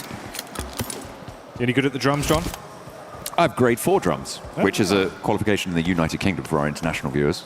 Bloody hell. It's mediocre at best. Ah, I see. You know, Kalaris is a phenomenal drummer. Is he? Yeah, he's really good. Okay, that's not even a joke. He's very good at drumming. We'll get him in. We'll send him over to Alpha 7. We'll see if he can do some drumming. Absolutely. Get him on the paradiddle. Yeah, we'll patch that one through. We'll get James on the move during the game, don't worry.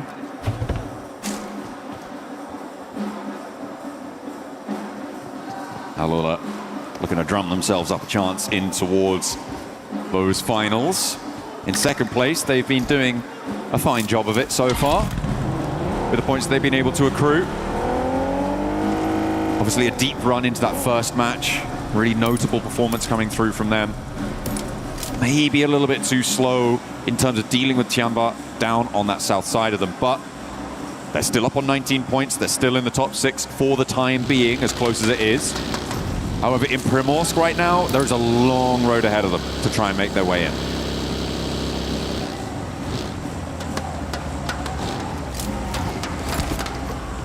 Yeah, quicker early moves for some.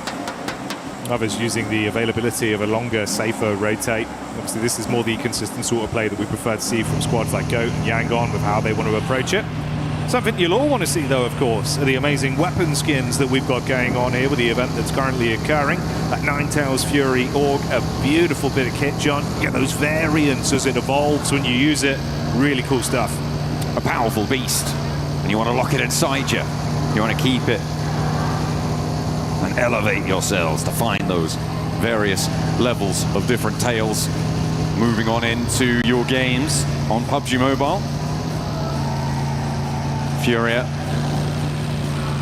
looking to add another tail to their story in these survival stages. 5 teams, well, 5th place rather, on the tables right now. 16 points, very much in the thick of it, as we said, with the points being fairly level when you exclude Tiamba from the top side.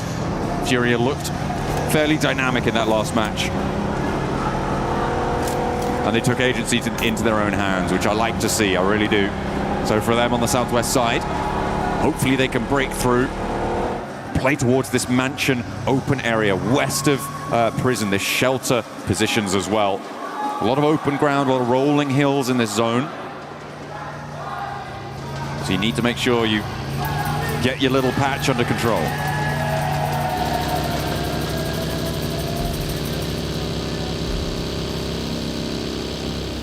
Furia roaming. RRQ potentially going to be in front of their path as well, so could be a chance for a couple pot shots. There's an overextend on the scout, pulls back quickly enough to get behind them. Do they clash though?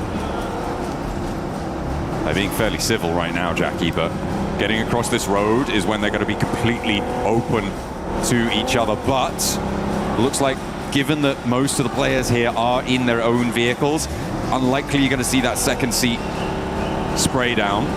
But Genforce, he's on their tail. I mean, fair enough, you follow them a little bit, try and get some information. In the meantime, Geeky run into Ulf. This is on the route out from Pachinki from that southwest side, and Geeky have lost one. Aaron on the upstairs, looks for more, swaps to the weapon, does a lot of work around the door frame, but the shotgun still ringing in his ears. One round in the M4 is not quite enough, but Ulf have lost one on the flip side as well, across the way. Scarface has taken a tumble, and Geeky are giving at least as good as they get, if not better.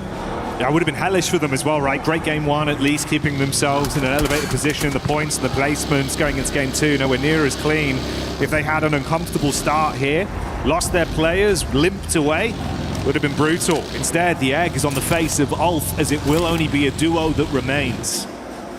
They're going to have to play in positions that generally are going to need a lot more firepower to hold down those more open areas, the dips around that zone, maybe some of the compounds, the buildings in that area. So you have to try and find something, keep this one going as the zone coming on through. For the next pot for our stage 2 zone. Is it going to be hard? Is it going to be difficult?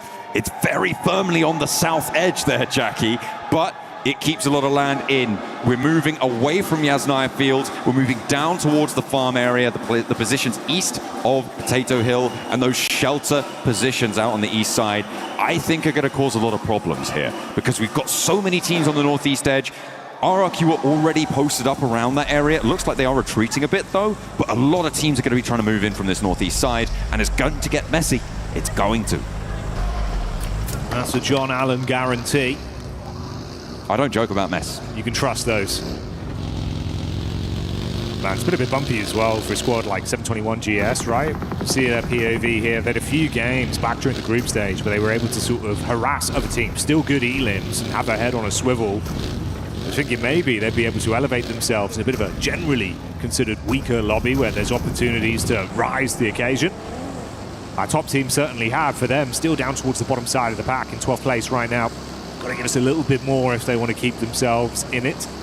Wrap over from Tianba as well. They're going to be on the move down. Can it be the Free Peats already eating good today? 47 points in this game. So far ahead compared to the next close squad, which is that tied second podium position between Alula and Goat. So they're really coming out to play. It was 108 points was the record set by Vitality in a single day. Yep. And I feel like I brought that up maybe slightly too early in the day, but if you're on 45 points in 2 matches, simple multiplication will tell you that you're going to get there, right? You would need a little bit more on this game, it's safe to say, but still, like you said, in the position in the northeast side, they're fairly isolated. They can maybe chill out a little bit. I thought it was going to be the northeast side that was going to be a little bit messy, but that seems to have rotated down and split around the prison. Instead, the positions to the north of Milta are going to be much more chock-a-block. with our players. Moving out the Wolves from Milta, past Kiwum DRX, who did actually rotate over the water into Milta, which was quite interesting. They were able to jump on in and force the teams in the area out wide. AGAL, who went across that bridge early on, of course, going to that Milta Power area. They went out all the way to the east, and they have now slung into a pretty solid position. But it was Kiwum DRX who were the team to sort of divert them on that part.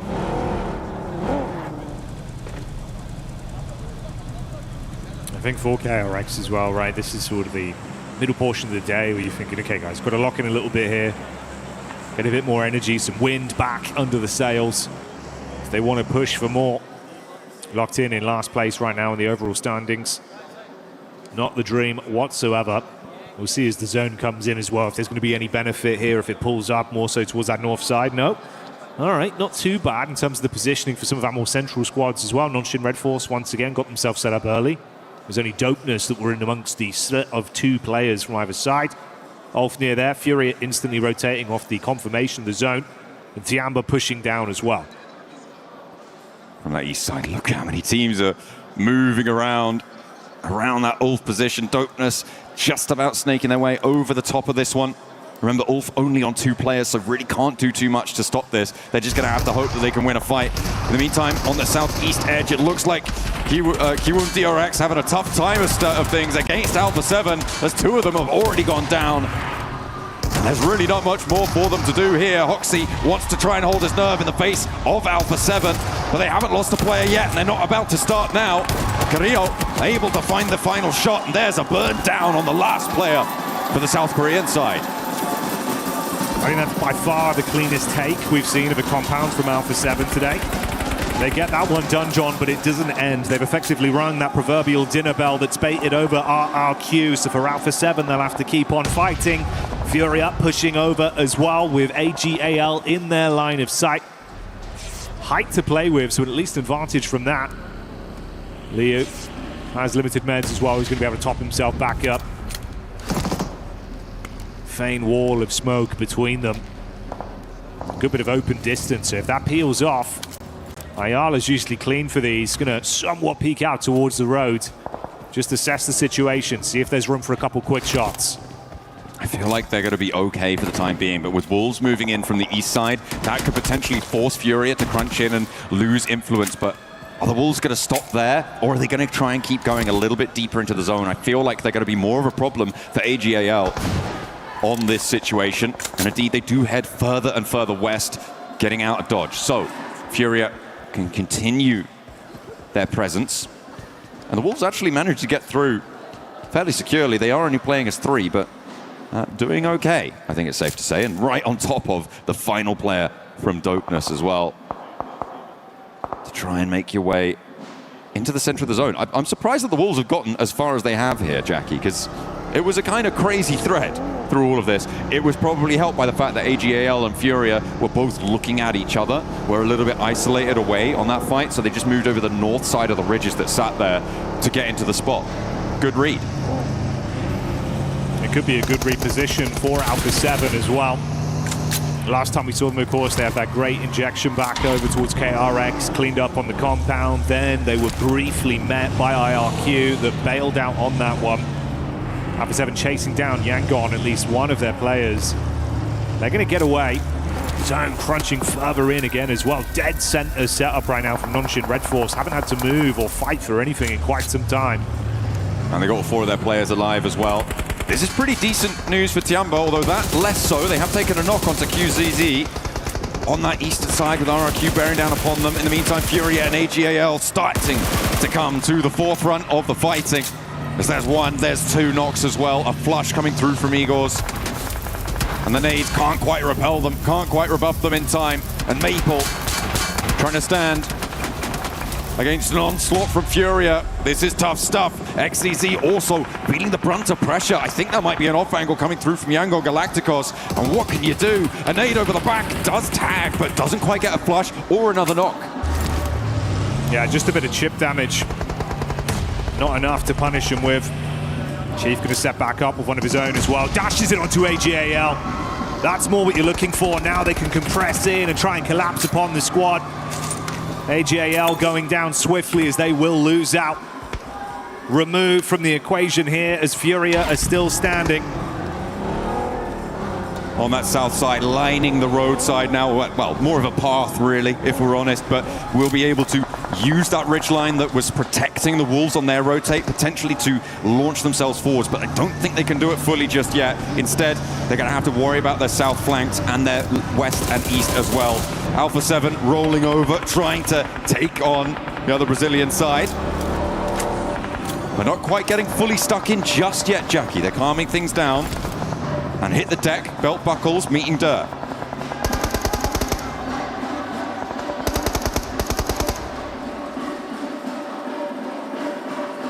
A lot of noise in the arena right now. Here at the Qiddiya City grid, it's been getting pretty fiery with the energy coming out in support of Alpha 7. Meanwhile, Goat team taking some shots. That's a pop off from the fans over in Yangon's corner, and rightly so. First elim on the board there for Smile.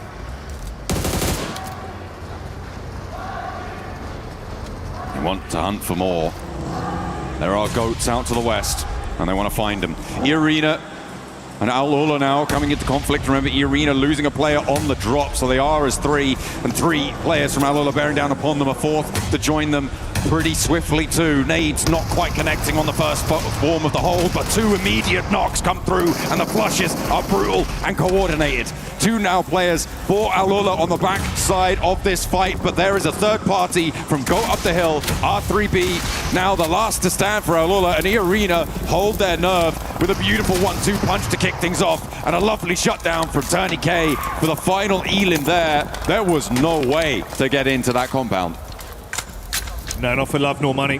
Couldn't brute force their way through, but talking of which, look who's in the back line. Goat team's representative, the solo, a force, arcs the nade through the doorway to try and deal damage. That's going to be the spread from the molly, making it uncomfortable. Another one bounces just off the periphery, trying to thread the needle. A further Molotov goes in, keeping them guessing. 3 nades in the back pocket as well to cycle those over. E-Arena sat, just hoping this shrapnel won't end them as they cower in the building. More nades being layered on down here from Force. In the meantime, players around them looking to move away from this fight because the circle's gone southeast and you do need to get out. A bounce on the final nade, and in he goes. The DBS in hand, looks for one, but he can't even connect on the first. And E-Arena stay alive as 3. They have to get a move on though, Jackie. They've got 30 seconds, or well, a little bit less now to move before this zone is going to shut them out. Decent distance to try and conquer as well to get over there, so it's not an easy pathway for them. The solo representative of Go team there having it all blow up in his face. Ironic after how many nades he throws. But it is what it is. And E-Arena, if you thought you'd finally have a safe exit path, no chance to egress yet as DK come back in for even more. 5 nades in the back pocket. Let's see if he can do better than Goat on these. Chuck in one straight through the doorway. Smoke out as well to provide some semblance of cover for them. Easy for Bad Boy trying his luck. They're low, they're trapped. I mean, they're going to be ushered out by the zone. You've got Cycloud up on top as well for Yangon with potential chance on the periphery. Are they even going to get out here, John? They try and jump in the vehicle. They got a lot of distance already. 2 players from E-Arena moving away. Schweppes may be the sacrificial lamb. They have a vehicle that they stowed earlier or were aware of earlier. Geeky are taking shots from the off angle. I mean, Geeky are spending a lot of time outside of the zone to try and make this one happen. The fact that they've let 2 players get away and they're taking shots from a third party is quite nasty. Schweppes may be able to hop into a vehicle and get into this one depending on what sort of stim condition he's in and if he's taken too much damage. But yeah, for E-Arena, I feel like Geeky may have overcommitted for it, and instead they're losing more than they gained by quite a long way. Yeah, I mean, you can see the knock-on effect, right? Smile just being able to third-party onto this with the backup of Saycloud further ahead. So for E-Arena, been trapped for so long. Every time they get past one squad, another one comes over to punish them once again. So they're farming points off the back of this with Mormon going down to the play zone. Schweppes barely pushed out. But there's a timeline where he's the only survivor left for Geeky. Fragmented off the back of their engagement. Results in the last man falling to dopeness. Ooh, north side, 7-2-1. GS and Tiamba going toe-to-toe, and right now, Tiamba don't seem to have anything in the back pocket because they've only got 1 player now left standing all the way on the outside. And could our top team finally take a tumble? With 3 elims, they'd be going down with just the 1 placement point. He's trapped out in the blue, behind the shack. Gets the first aid, and the smokes are there. Might be able to dart forwards, but he's already taking a lot of damage, and the blue zone's right on top of him. Jackie, it's gonna tick. It's gonna do it. And Malik gets the final blow. Finally, he's able to take it down. Oh, it's actually the play zone. So it was the play zone tick to take down Tianba. 3 elims, couple points. They're up to 49 now. Still a very hefty total. Cut short the storyline of a triple from Tianba, but does open the door for other squads to raise themselves higher up in the standings now. Potentially a game where Furia could keep some of this good trend we've seen going. Nongshim Red Force, they've been pretty blessed by the circle crunches we've had over the course of this one. Haven't realistically had to vie too much for control. Still got good compound setup as well. I feel like this north side could potentially be quite leverageable for a deep run into the game. It may not be a winning position, but it would have been brilliant for Tianba if they'd been able to hold it to convert another strong game. They lost a player earlier on, though, to RRQ, and I feel like that was kind of the major changing point, that inflection point for the squad. Losing that one player, they lost the ability to have the full force resistance against a full crash that came through from 721 GS. And if they'd had 4 players, I think that would have been a different story. And they could have been the ones on this north side looking to line everyone up as they roll forwards.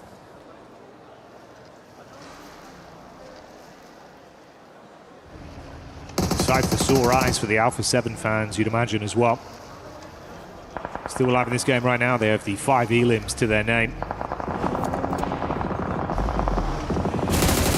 Ooh, Ravo with a peek out. That's the hovercraft gone, and one more member of Yangon Galacticos, taking them down to a triple threat with a backdoor assault as well from Furia onto the sightline. Getting a bit more scary. Landing not quite on top, goes a little bit too far there. Igors wants to try and connect, but I mean the damage is pouring in from Furia, from Alpha 7, and Yangon Galacticos are trapped. There's nowhere for them to go. There is no easy way to move forwards. I think that might be E-Arena out as well in the meantime.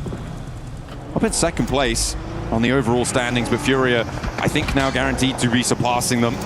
Yangon Galacticos want to try and stop them, though, at this point, and they send straight over the top. Furia are going to have to face off, but Yangon Galacticos not quite able to punch through. Igor's still left down in the dirt. The drop down's just too strong. Yangon cannot get it done. Furia fighting tooth for now and looking damn good whilst doing it too, but you've got to get your man back up. He's been a huge part of the roster, but taking shots from RRQ might cut that storyline short for them and leave them in a worse position. It's good damage. Here's the push up though. Oh, the nade over from Chief. The spear of Furia strikes into RRQ.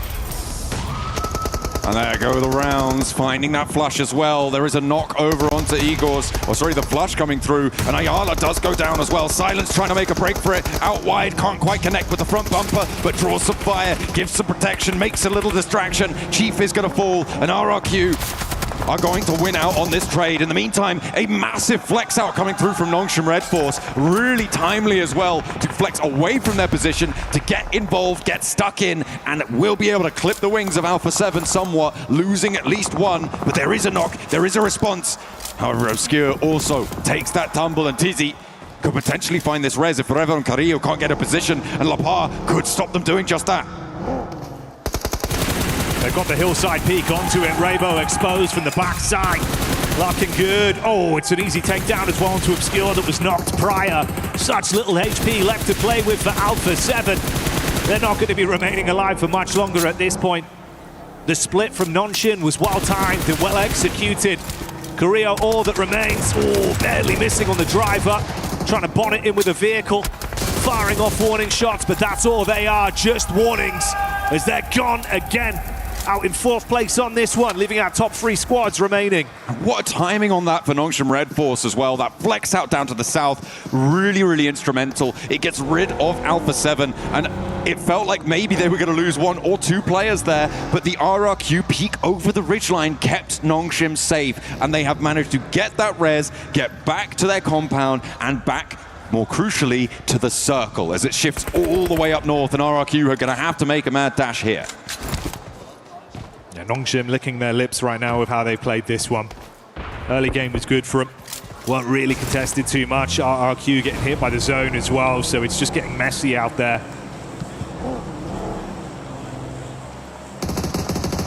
I think they're just going to leave him for RRQ. They're playing as two. They're already sprayed out in the open. Another knock sent their way. And 721 GS want to take down the player on the south side. Rehan should have angles on this.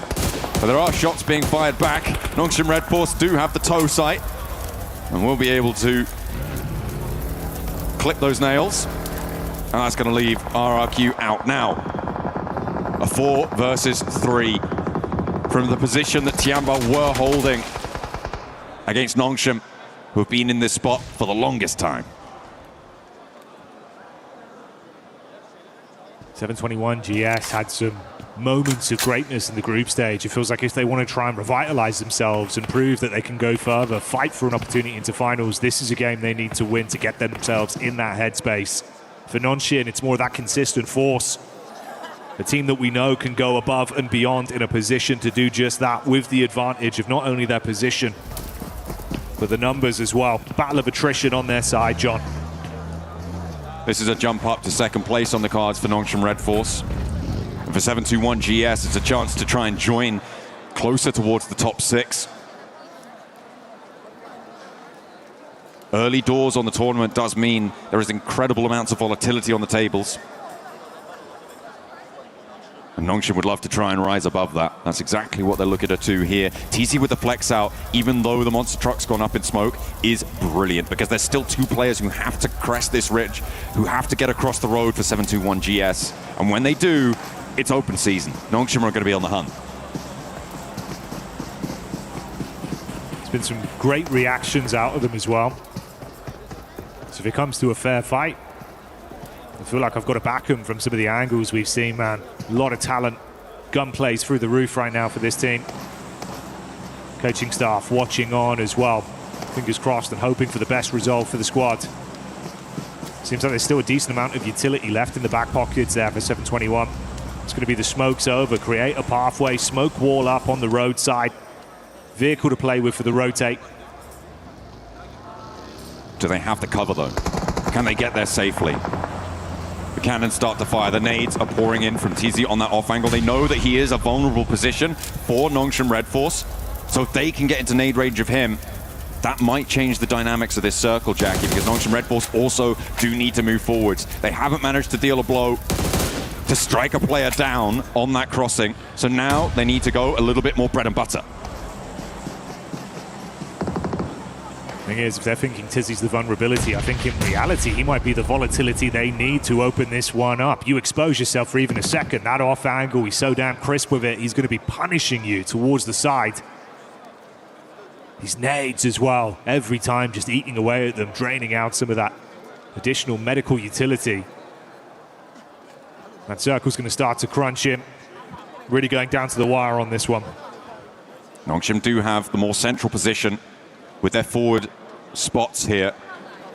Not too sure how many nades are in the back pocket for 721 GS, but XZY launches one forwards. Doesn't quite go the distance. TZ also lobbing it on in. The volley starts to come on through. Remember, the numbers are still in the advantage of Nongshim Red Force. Oh, that looked quite good. That was from Hyunbin on the back lines. TZ starts to move and Alico clips him, immediately shutting him down. A really good opener, but there's a nade in response, and Hyunbin connects again. Up into the sky. Oh, he bounces it down. Alico's going to be forced out wide, but no one's looking. No one's ready for it. The flush comes through to Malik, and it's a 2v3.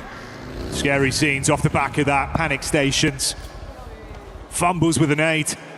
Looking for the reset on the follow-up. That's the last one. Dashed in towards Nongshim, hoping to deal some decent damage. They're being constantly peppered by these. Molotov goes over as well. Grenade. Just decent damage, but no conversion. Another peek back out. Rehan falls. This isn't looking great now. Down to a solo. Trapped in an awkward angle. Shots over. Can't quite find it. It's not enough as Nongshim see red and get that one done. The aggression pays off. Taking the chicken dinner in game 3. Some really timely maneuvers coming through from Nongshim Red Force. That flex out to the south with the duo to have an impact on the fight with Alpha 7 was so important. RRQ as well were forced to stay on that south side. The subsequent circle shift all the way up to the north does help them out immensely, but even if it had gone south, they had that outpost, they had that opportunity to move forwards. They chose their timing perfectly, and every single step, it felt like they were in control, it felt like they knew what they were doing, and they had a backup plan in case it didn't go to it. Good signs of life there, a team that, again, you know, we know can rise to the occasion. Inside of that game, they rolled the dice perfectly with what they were given. Really loved that one split where they pushed out as well, right? That was kind of the pivotal play where you saw not only are they happy to just play with their cards close to their chest, but if they need to split off, take aggression to a team that, if got far into that game, like Alpha 7, we know they're very volatile. They can make big plays. You've silenced that early. You've not left it in their hands, John, which makes a big difference for them. Absolutely. I mean, you take away agency from other teams, you're going to be in a much more predictable scenario. You're going to be able to find those paths to victory much, much easier, even if you have a little bit more of a branching diagram, right? You are aware of exactly where you need to be going. Triple thumbs up. Not going to get the fourth, Jackie. That would be silly. It's only match 3. It was on point, on brand. Third game, third chicken dinner, 3 thumbs. It's basic maths, John. The numbers agree. They have been crunched, just like every other team under the boot of Nongshim Red Force during that last game. Really, really nice stuff. They were obviously in that compound for a very long time. They didn't need to make a lot of decisions during the mid-game, which was really quite safe for them. It was very homely, I'm sure. So good news on that front. But it does take a really strong team to not get super comfortable in that, and that's kind of why I'm focusing so much on that flex out to the south, right? Because it means that they were permanently, constantly, unrelentingly thinking, when do we go? Where do we go? Who are we targeting? What are we going to achieve with a flex out? That sort of thought line is exactly what we want to see from a team looking to make their bid to get in the finals and a chance to win that oh so special trophy. It's a beautiful bit of kit. An amazing trophy, obviously the pride of it as well. Taking the event, putting your emblem inside the middle portion there that you can see is currently open for any of our teams. Still the potential of a previous champion doing it again. But come the end of tomorrow, John, that chance could end for not one of our previous champions, but both of them. They're both here, they're both fighting in the survival stage. Will they make it out? Time will tell. We'll find out later.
मेरा भी है एक HP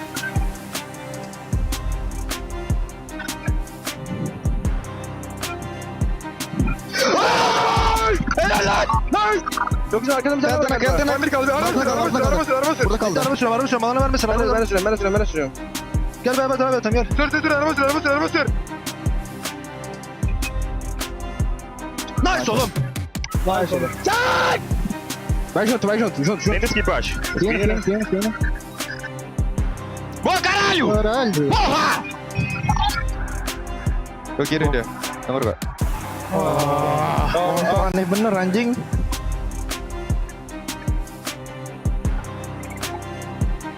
Yubi. لا يا ابن الفكرة لا الحمد لله بايب انت هذا كويس يلا برا الفنش عيب عليك alan dışı kaldık sağda kimde kaldı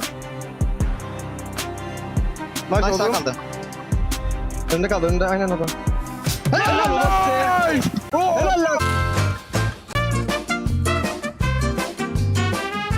到 Aramco 的实力排行榜，我们今天也是邀请到了 AGL 的选手来给我们现在桌子上的这些战队，然后做一个评级。来，你们现在看上哪个 logo 了？先来一个 Godlike， 跟颜色，就意思是 C 是吗？OK， Alpha 7吧。Alpha 7 B 吧，毕竟没进决赛嘛。我没说话，刚才说的。今年是今年，刚才说的。我跟谁？好，下一位 IDA Esports D。这个往上点，这个 YG 给个 S 吧，上届冠军给个 S 吧。GK C。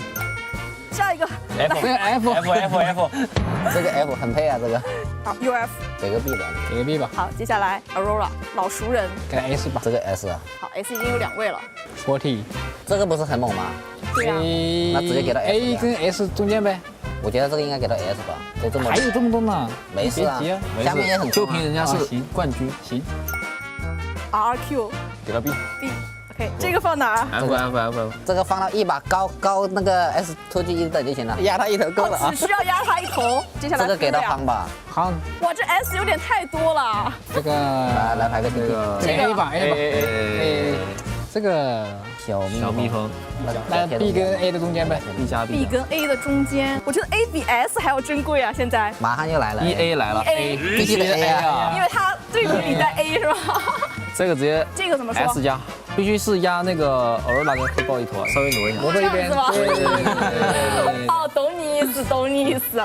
这个更别说了。这个呢，龙息刚 S 刚有一个空位啊。NGX 给个 A 吧。接下来 Hora 给个 D 吧。反正现在每个等级都有。对，我觉得贴很完美，很完美，没有要变的了。没有，是的。那这就是我们 AGL 的选手现在定下来的评级了，不知道大家怎么看呢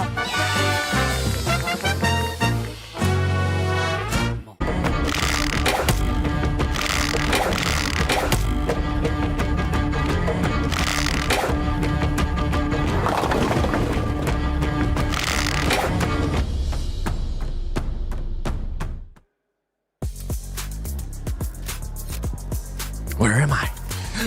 Here I am, baby. We're currently at the Fan Expo for PUBG Mobile in Naruto. There's a lot of awesome stuff going on here. If you guys want to check it out, it's currently open from August 11th through August 16th. Come check out the awesome collaborations between them, PUBG Mobile, Naruto, and a bunch more as we have just a random man flying by. You didn't even get a chance to see that one. Maybe you'll see it again later on. But we're going to talk about Nongshim Red Force. We're joined by Barney, Maxman, and another, the Neptura.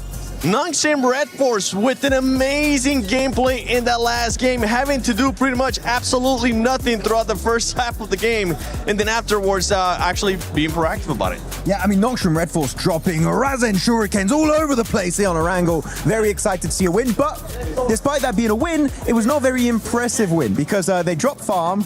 They literally played there the entire game. It was kind of a gifted game for them, but you know what?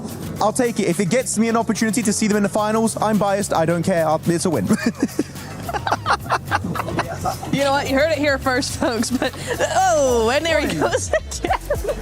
That was so fast. I don't know who it was. Speedy. Who is that? Who was that, bud? It was me. He doesn't know either. It's fine. It's fine. What is this segment, by the way?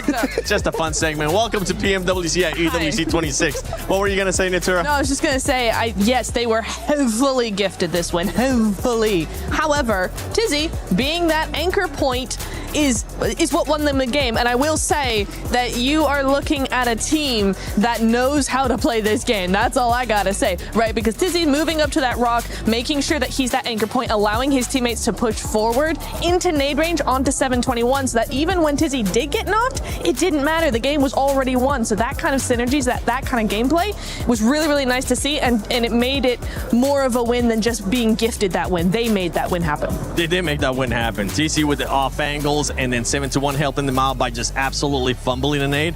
If you do all that kind of stuff, you'll definitely be able to get a win. But you were asking, what is this segment? Let me just give a quick reminder of what's going on. This is the Fan Zone experience for PUBG Mobile lovers. So make sure you guys come check it out. As I said earlier, open August 11th through the 16th. You can come here, maybe get some cool Naruto bandanas, maybe get some extra swag, check out some of the other collaborations currently going on, and with some prizes. But oh, wait, you got that one from here? Yes.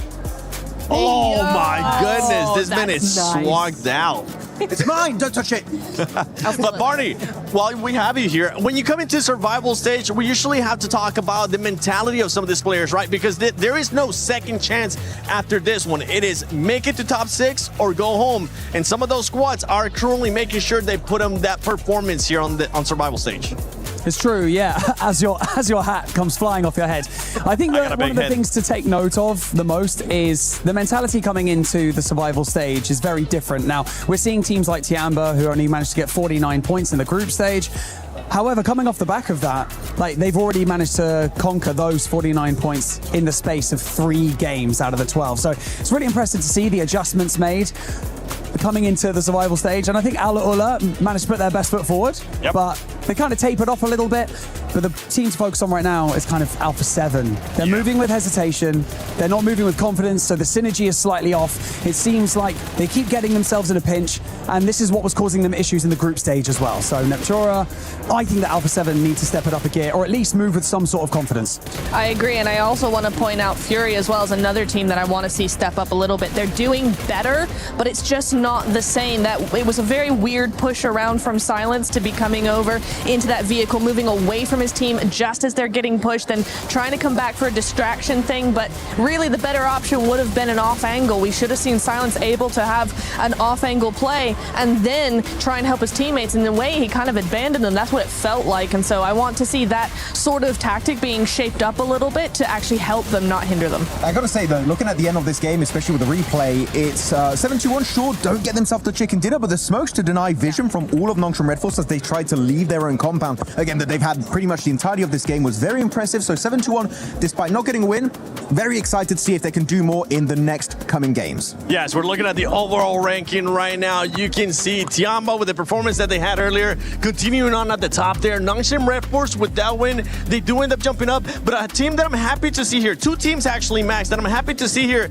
is none other than Furia and RRQ. Yeah, very impressive stuff. RRQ in particular, a team that can be very topsy-turvy. Here, the entry point to the eastern side, it was very easy for them to hold it because no one even tried to contest it away from them the entire time, but their third party on the likes of Furia, Yangon Galacticos, Alpha 7 was absolutely beautiful. Then the Circle had a different plan in mind, which is forcing them downhill, which as we saw there, it's really hard for them to make it work out. So overall, very happy with them, and Miramar in particular, I need to see some RRQ presence. Yeah, we need to see some. RRQ actually, they ended up doing a cool rotation a little bit towards the end of the game where they ended up going south. It seemed like they were going to be a bit too passive, but then we saw the aggressiveness out of them. And I'm loving that we're getting more people, more stuff from PUBG Mobile just joining us here.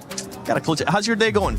Pew, pew. Okay, cool. Hey, that's what's up, man. I tell you what, though, I've got to say, a team to look out for today is GOAT Team. They're one of those teams that will consistently be putting up numbers in every single game. There's nothing flashy about them. They will always just keep putting up numbers, though. But they've only got 3 placement points, which is very interesting. So more eliminations are good, but I want to see more like top 5 finishes. If they do that, Barney, agreed, they are a very scary team. Aggressiveness. That's what it is with that team. They're going to be able to see it. Barney, I think you have something to do after this one, so... Oh, and he's gone. Well, thanks for joining us, Barney. Hopefully you have fun at this stage. I'm pretty sure we'll be seeing you there shortly. You could have just done the, what's the name of that jutsu, Max? Where you just end up appearing? Shadow clone jutsu, you want to do? Like you create yourself a clone of yourself and you disappear? Hey, we did that for the PUBG Mobile guide, and we're able to kind of show up here. Play unknown jutsu right now. Look at that. Yeah. Any teams that have surprised you today, Natura, besides the obvious ones? For me, Yangon. The Yangon are back to their day 1 of the group stage that we saw. I was saying they have a lot more presence, and so far over the last few games, we have seen that return after their second day where they just were non-existent again. Really liked how they played the southeast side there, 7. They were really, really heavy on those splits. SayCloud moving over to, who was it? Who was going over there? The EA GOAT fight off onto the western side. He was monitoring that fight, regrouping, trying to make a push happen. So very, very sort of aggressive in that mentality, aggressive in that gameplay, even if it's not super aggressive onto actual players.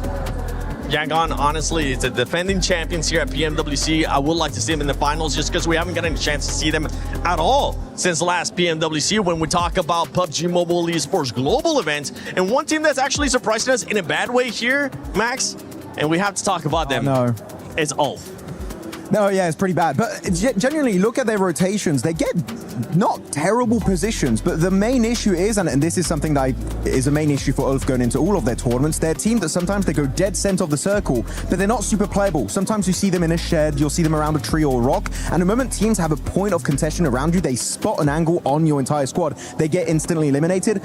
I kind of want to see Ulf play a bit more edge. I feel like edge playstyle is actually what suits Ulf the best, and that's what we saw from him back in PMGC last year, even PMGO Season 1 in Jakarta. They were getting so many points because of that edge playstyle. Center here, if it's not a solid position, like I'm talking it's not a compound, they're just going to get decimated right away. And Ulf, in a lobby of this caliber 7, we know you're going to struggle if you don't have a good spot to play from.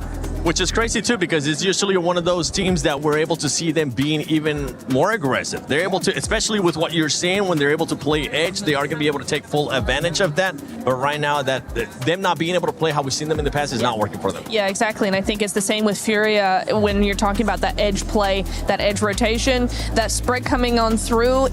They're not being as aggressive as the lobby is demanding, and that's the real problem here, is because they want to play slowly, and the lobby is just like, no, we're playing too fast for that. You've got to keep up, or you're going to go out. Yeah, and that's hopefully what's going to be happening as we have hit the halfway mark of day one survival stage here at PMWC at EWC 26. But I'm wanting to watch the game, so we're just going to send it over to Barney and Looty. I'm out of here. Looty. Back we are. The survival stage. What does survival mean to you? I mean, just survive with the minimum you can have, you know? Surviving with the minimum. That's interesting. Okay. Looty, I'd like to ask you, how long do you think you'd be able to survive, like, on this stage, just by yourself? What would you need? I mean, like, 4 days. I just need a little bit of food, I guess. Yeah, something like that. Okay, you got food. You get one other thing. What else? Only did you one? have? Yeah, one. I mean, just a bottle of waters. A bottle of water. Oh, it appears like your dreams have come true. Yeah, that's cool. It is cool, isn't it? Right, Yeah. I'll see you tomorrow, mate. Enjoy. But Bonnie, it was like it was just a metaphor. It's just a metaphor. I'm not gonna stay on stage. It's a small bottle. Okay, I will figure out. Back to you, casters. I need another one. Bonnie!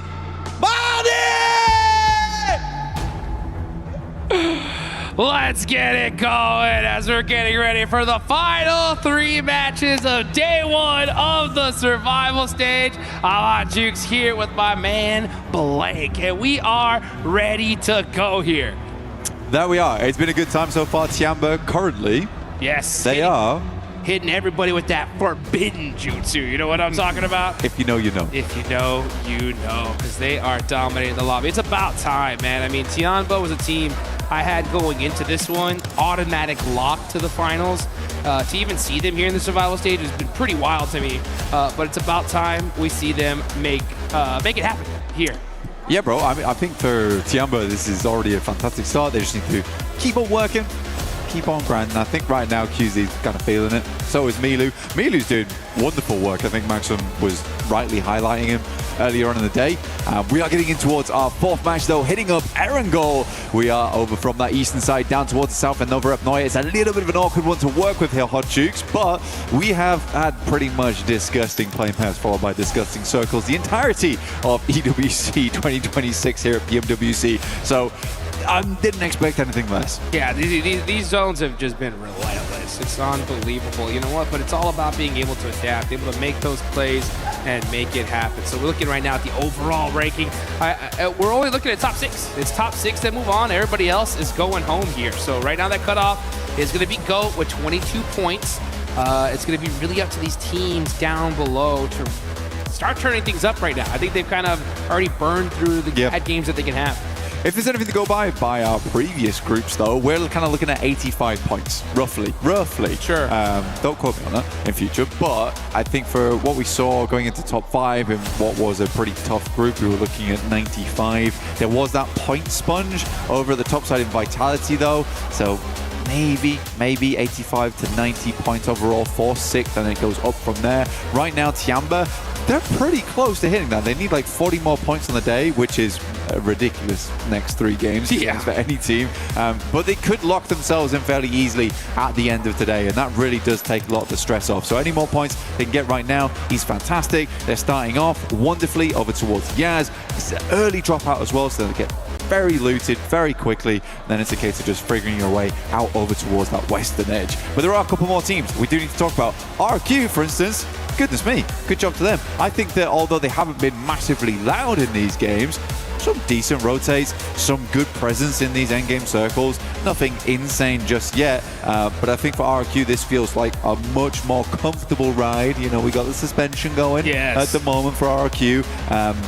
Let's just keep that happening. Let's stay on the smooth roads. Yeah, speaking of, you know what? Where we're going, we don't need roads. As you can see, Yasser already getting in the glider off the rip here. He's going to be keeping an eye over Severny. But you know what? You guys need to make sure you keep an eye in game and get that Uzumaki Naruto event going. Get that Ninetales Fury AUG. You definitely want to get your hands on that before it is gone. And you can see Yasser, he said, okay, I got the glider, I got my Murado, we are ready to go here.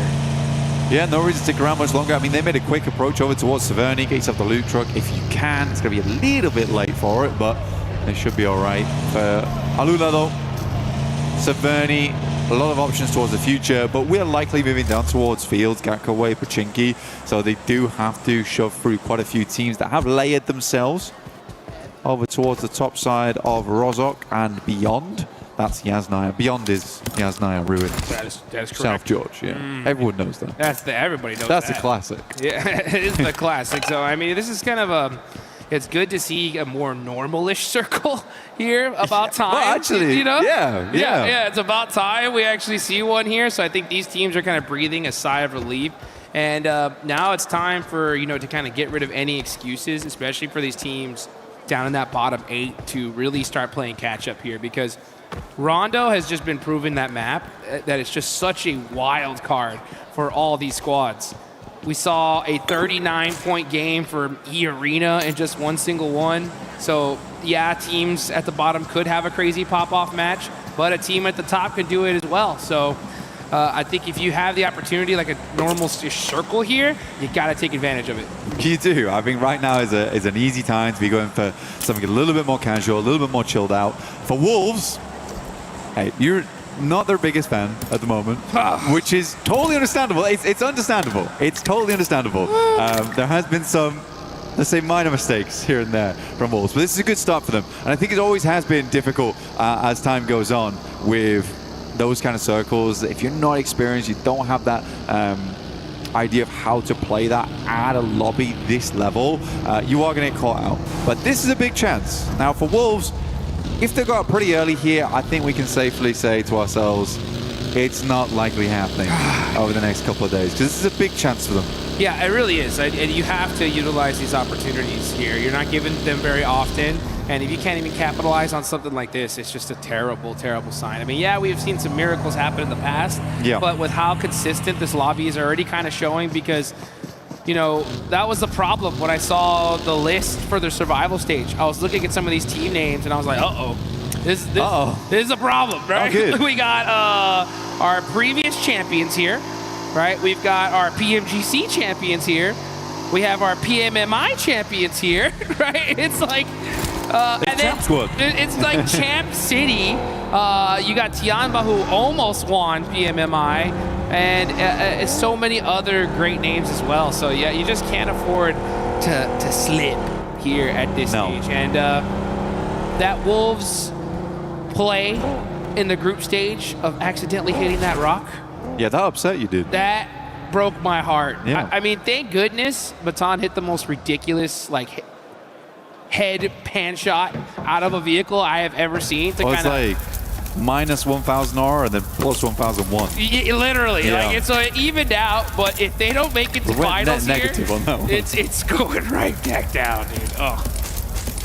Yeah, I think definitely, I will say honestly, Elementrix has been impressing me. There's been some good moments. I think if Wolves take anything away from this event, it's definitely team cohesion.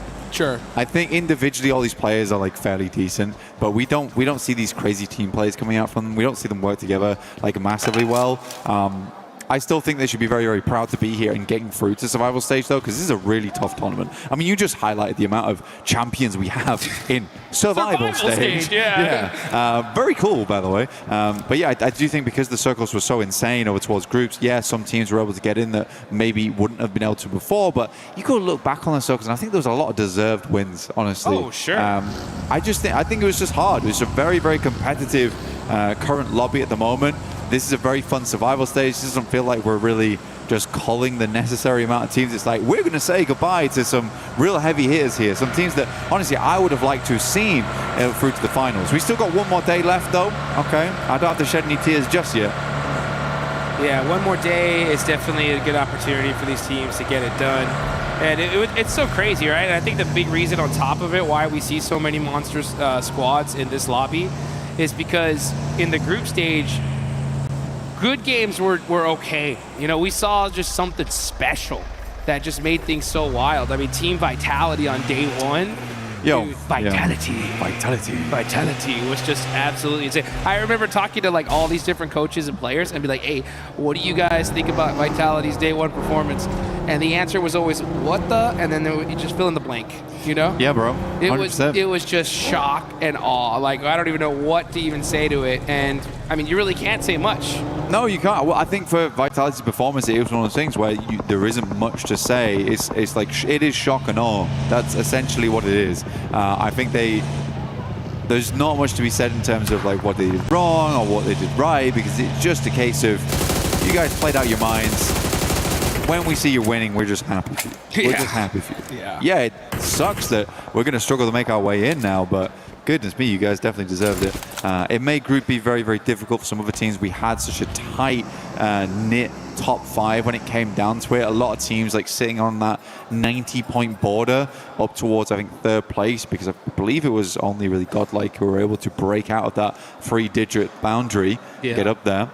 But yeah, everyone else was struggling. It was right down to that last game, which did shift up the rankings massively and led to E-Arena being here now. Unreal, dude. Honestly, like that's like probably what frustrates me the most, dude. Like I couldn't believe it. Like E-Arena, 39-point game 1. How do you break a record like that and just still not make it to the finals? I'm glad I wasn't on the desk there, because I would have gone absolutely crazy. But oh, here we go. We're getting to the action. It's Tianba once again catching out Alula quick. Ooh, Yasser getting punished as well. Tianba not messing around here on rotation. Also, the feed we see 721 GS getting to it with the Wolves. That's ringing out back and forth. Looks like one of the Wolves players does get thirsted, so they're going to be stuck with 3.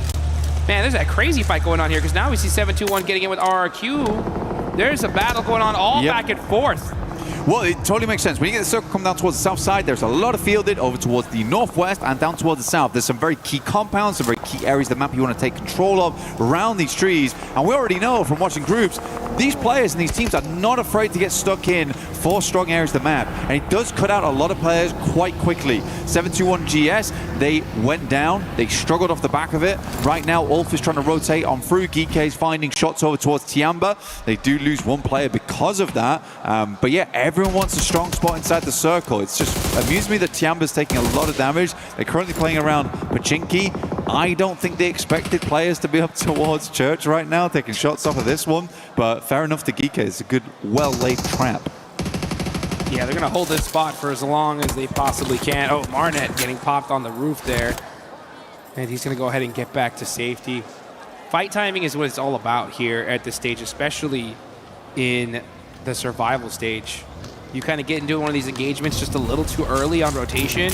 Boom, you're getting 3rd-partied, 4th-partied by all these teams that are just desperately hunting eliminations. Sometimes it is a little bit better to try to avoid those fights, unless you know for sure we can finish it out like really, really quick.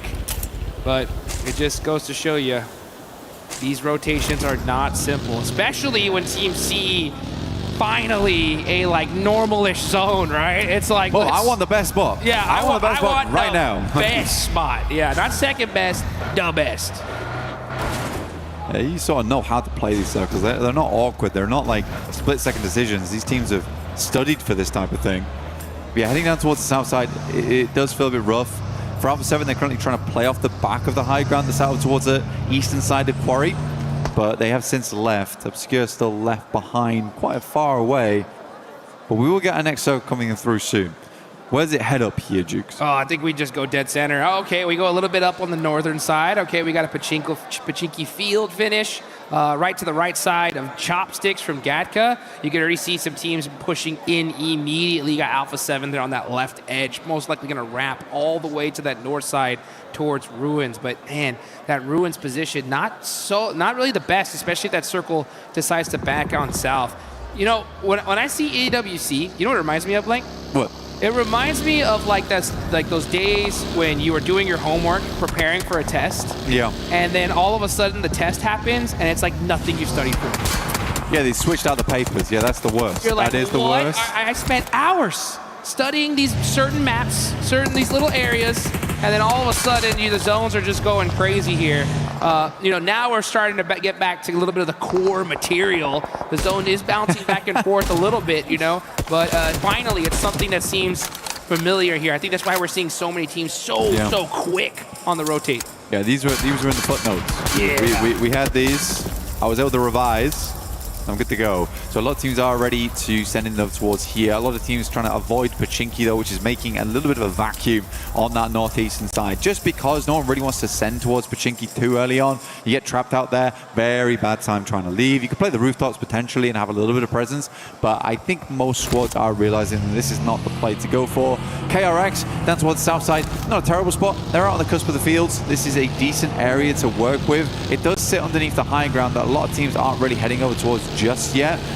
They'd rather try and locate a little bit of a safer position to play. You don't want to be in the open because teams might just end up starting to crash you at that point in time. GOAT team also will find a little bit of a tricky rotation from that south side because they need to move up full through the fields. The biggest thing I'm most interested in right now is this split from RRQ. They are trying to control the majority of that western side. Yeah, that's a crazy split, to be honest. I think, yeah, just trying to find some intel, waiting for this next circle to decide where things are going to end up. I'm finally seeing a little bit more traditional kind of circle rotations from Alpha 7. Once they saw that northern shift, they hugged that circle all the way up to the top. So they're going to be taking the blues up here, as we can see. And yeah. Very, very OG from them. But, man, what's going on with them in their end games right now? They've just been struggling. They can get into some decent fights, but even in the last game or this game before, we saw, you know, Carrillo, Revel driving, hitting these crazy shots out of the car. I feel like if they just kind of go back to the basics, yeah, see them really perform to their maximum level. It sort of used to feel like teams would avoid Alpha 7. Like, that's a team you didn't really want to bump into. And I think for especially Miramar, a lot of times they kind of suffocated teams out. We do get a northern shift on this one, which means that Alpha 7's not in a terrible spot. They do control the majority of that northern side. They will regroup on this one, trying to hold out teams, trying to swing around. But yeah, I don't think we've seen much times in the past, like Revo and Carrillo just dry pushing, no smokes, no nothing, over towards a location. Felt like a bit of a desperation move, so we'll wait and see. Again, as we know, they are trying to work some new tactics in right now to make it work. That's just pretty wild to me. I mean, I think right now you're in the survival stage. Do with what you know. You know what I'm saying? Maybe if you're ahead by 100 points, then you can go and try whatever the heck you want. But right now, it's just making sure you make it into that top 6. With this circle, though, the crowd is starting to get hyped because they know that this is a beautiful zone for them. And meanwhile, we got some teams that are going to have to be pushing from the south side. You got GOAT trying to find their way in. You got Fudia, Nongshim Red Force as well, looking for a spot in this next circle. And you can already start seeing some players get knocked here. Ulf catching out Claws. And that actually is going to be Alula eliminated. So that is already 3 teams out of here pretty early. Alpha 7 do find shots over towards Yangon Galacticos. Again, good setup from them. They were trying to cut off a eastern rotate over towards the position. I think for them right now, they understand that they were likely one of the teams that is only on that northern side. Not a lot of other teams had to make that approach. They didn't have much choice in the matter. So for them, they're like, okay, there's going to be some teams probably rotating out from Pachinki here, or at least trying to wrap around on that eastern edge. We sort of know that a team will be holding the compound over towards our southwest side, which is currently RRQ, and this engagement right here, which is going to pop off. but that's not going to endanger Alpha 7. Right now, though, Foosman does walk around the corner. Killer Joe also with the JS9 do some good work. Goat is just cleaning RQ out. Now, this is the man to be worried about, though. It is Lepar. He's on his own. Might go terribly. We'll see what he's got. Chops out the vehicle and hits the shot. No way, he jumps through that window and makes it happen. And now you got Force from Goat. Gonna go ahead and get this res. But a crazy there from the park. And now here comes Irina, quick on the third party, trying to soak up some of these eliminations. Perfect timing as well. Goat is hurt. They are not looking too hot here. Attorney K up close and personal, looking to catch one of these knocks. Oh, they're instantly thirsting this. They're getting it done. Irina making it happen against Goat. Perfectly timed, and that is Goat pretty much done and dusted here. Great read from Irina, honestly, moving in over towards this one. This is a team that knows they need points right now. They do not want to have to go out. Good nade as well around the corner. Tries to make this as easy as possible and get the full cleanup on this. There's nobody nearby. Now, for Irina, you do have to think clearly for a second here. They just cleared out 2 teams to the western side. They have so much space to work with. Really good third party off the back of that one. So many teams over towards the eastern side. We had a very eastern playing path to start this off. So they just have a lovely amount of room at the moment. This is beautiful stuff for them. Beautiful indeed. Yeah, so that west side is clear for Irina. They're looking to get some of their aura back after losing it in the group stage. Wolves, though, there we go, starting to make some noise. Next zone does pop on up. This is the blessing that Alpha 7 have been waiting for. Honestly, this is no excuse at this point. A7 need to hunt down a double-digit elimination win here. Let's see if that's something that they can close down. On the side of Pachinki, we got Fudia, though. Ayala up close and personal with AGAL. And the side of Wolves. This is outside the circle. They need to finish this fight fast. Beautiful Molotov. And now AGAL forced to spread thin. But when is Fudia going to make this push? They are hurt really bad, and they got to get it done quickly. Great scatter, though, coming through from XZZ as well as Flower H. Both went either side on the back of that one, ensured they wouldn't immediately get taken down by a secondary grenade. And they're just going to back this off. They don't want to spend any more time here. They see that Wolves are coming in from the western side. Not bothering to deal with Furia just yet. I mean, AGL is like, why are you chasing us? Oh, wow. Go fight that team. Adios. See ya. We don't want none of this right now. But we'll fight you guys later once we get into this circle. So they set up a nice little car wall here, and they get away. So beautifully played for them. Honestly, that was the right play. They just realized that if we want to extend our life in this game, this is not the place to do it. So now Fudia are on the hunt. Wolves are forced to move on in. KRX was waiting for him, though. Oh, this is a really, really rough push from the Wolves. There's really nowhere to go here, and they are barely making it out alive for now. For the Wolves, it's a mad send, right? I mean, there was definitely an opportunity there to try and just take the fight to Fury in the first place, clear out that south side, and then play it slow in from the southern edge, then even look over towards Ulf. So for Wolves, I can see that they're trying to reach for something. For Alpha 7, though, they have a wonderful spot on the map right now. So much space. The entirety of the northern side. They control half the circle here, Dukes. They have to do something big with this. Last game, they were given a ton amount of space on Erangel.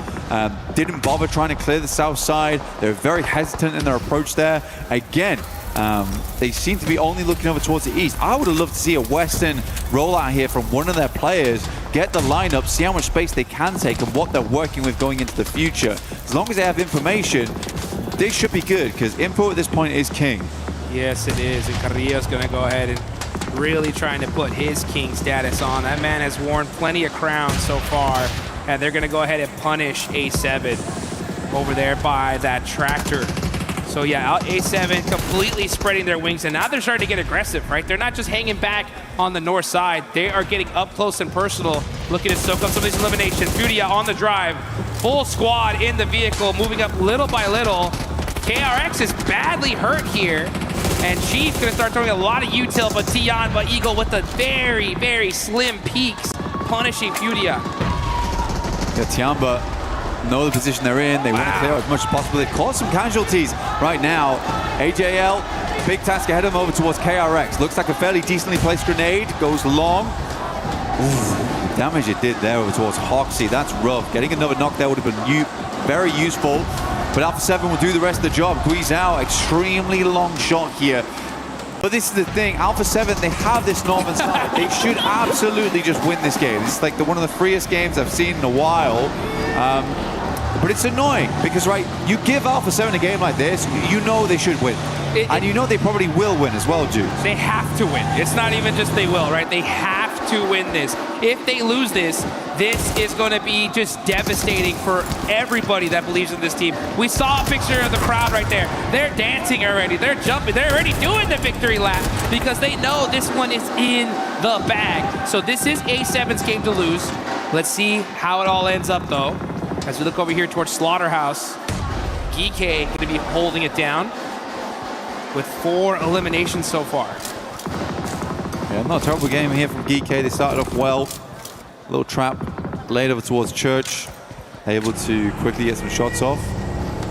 Alpha 7, though, continuing to try and wrap round. They're probably waiting for the circle to pull in from that northern edge. They don't want anyone wrapping on their north side. They'd rather keep everyone on the southern edge towards them, and they can just play full 180 broadside, which is so much easier than trying to deal with snakes in the grass in the late game. All out A7 has to do is just play old school PUBG Mobile. Pretty much, literally, yeah. just very old school, tried and true. Nothing needed to be done here special. No crazy drives, trying to shoot people out the vehicle. No kind of wild little highlight reel plays. Just work together as a team. That's why Alpha 7 has been so strong. They've been a squad to where, like, if you knock a player, they feel almost impossible to take out. It's like they get 10 times angrier, and we haven't seen that so much in a while, actually. So let's see if they can get to form here. They're playing it very close together. Revel going up a little bit here, trying to find some angles on the Mormon on the tractor. And Mormon hits the deck immediately. Mormon's underneath. We'll take a volley of fire their way. Alpha 7 at 8 eliminations in this game. This should get them back into the running quite quickly. Starting to look over at the util right now. Revel, I think I saw him with about 100 rounds, so that should be enough here to finish this game. 8 eliminations so far. This is a dream game for Ace. It's honestly, this is a dream game for anybody in their position, and they're doing very solid here. We'll see where the next circle pops. But right now, everybody just kind of waiting. This is still only Zone 6, but with so much open range, that's why we have so many teams eliminated already. Hey, for Tamba, though, no, fairly decent game. I mean, they're in another top 5 scenario. I think that's a lock already, honestly. 4 elims. I mean, we're waiting for it. We're waiting for it. 53 points at the moment. I give him another 20 on today, and then we can lock them in. But yeah, it would take some miracles tomorrow, or at least some devastating maneuvers to go down. Quick switch back towards a player on that north side. Alpha 7 will get them back up again. Again, this next circle is pretty much all about Alpha 7 just holding on this north side, not allowing the wraps come through, because you're waiting for GK as well as Yangon Galacticos to be pulled off these compounds towards the southeast. I kind of like the fact that that player from E7 got knocked right there, because I can already see they were getting a little antsy and starting to push up a little bit too much. Yeah. And that knock was perfect timing because it wasn't too devastating for them. They were able to get the res. It was very inconsequential. But the next zone does center on up a little bit to the south here, so A7 are going to have to push up little by little. But this zone is terrible because it's pretty much all open field here. Everybody's going to be having to hug the edge, set up some car walls. Look at Tianba. They're still out of the zone. So they have to push up little by little. They have this hillside to work with. This is perfect for them because they can just sit here, wait for all the other fights to happen, and then get into the mix a little bit later on. Yeah, pretty cautious on the moment. It's Tiamba, even dropping the M79 down there, getting some smokes up. Revo's going to try and hold up teams as they leave these buildings. I don't mind this play. I think that Alpha 7 is currently just trying to lock down E-Arena's approach, which I think is smart. And Revo, definitely the guy you want on the swivel, right? He is locked in when it comes to the sprays. Just needs to make sure he hits casualties rather than full commits there. Just wants to slow GK down into the future. I think that's exactly right. I think Revel's the perfect pick because he has such a high PUBG Mobile IQ, and he knows the most important thing right now is just me not getting knocked. Yeah. I just got to stay here, apply some pressure, ensure that I do not get taken out, because if Revel gets knocked here, the chances of him getting thirsted and Alpha 7, really being at a disadvantage is massive. Well, when you leave out those buildings as well, where Revo's currently playing is usually the next stop-off point, right?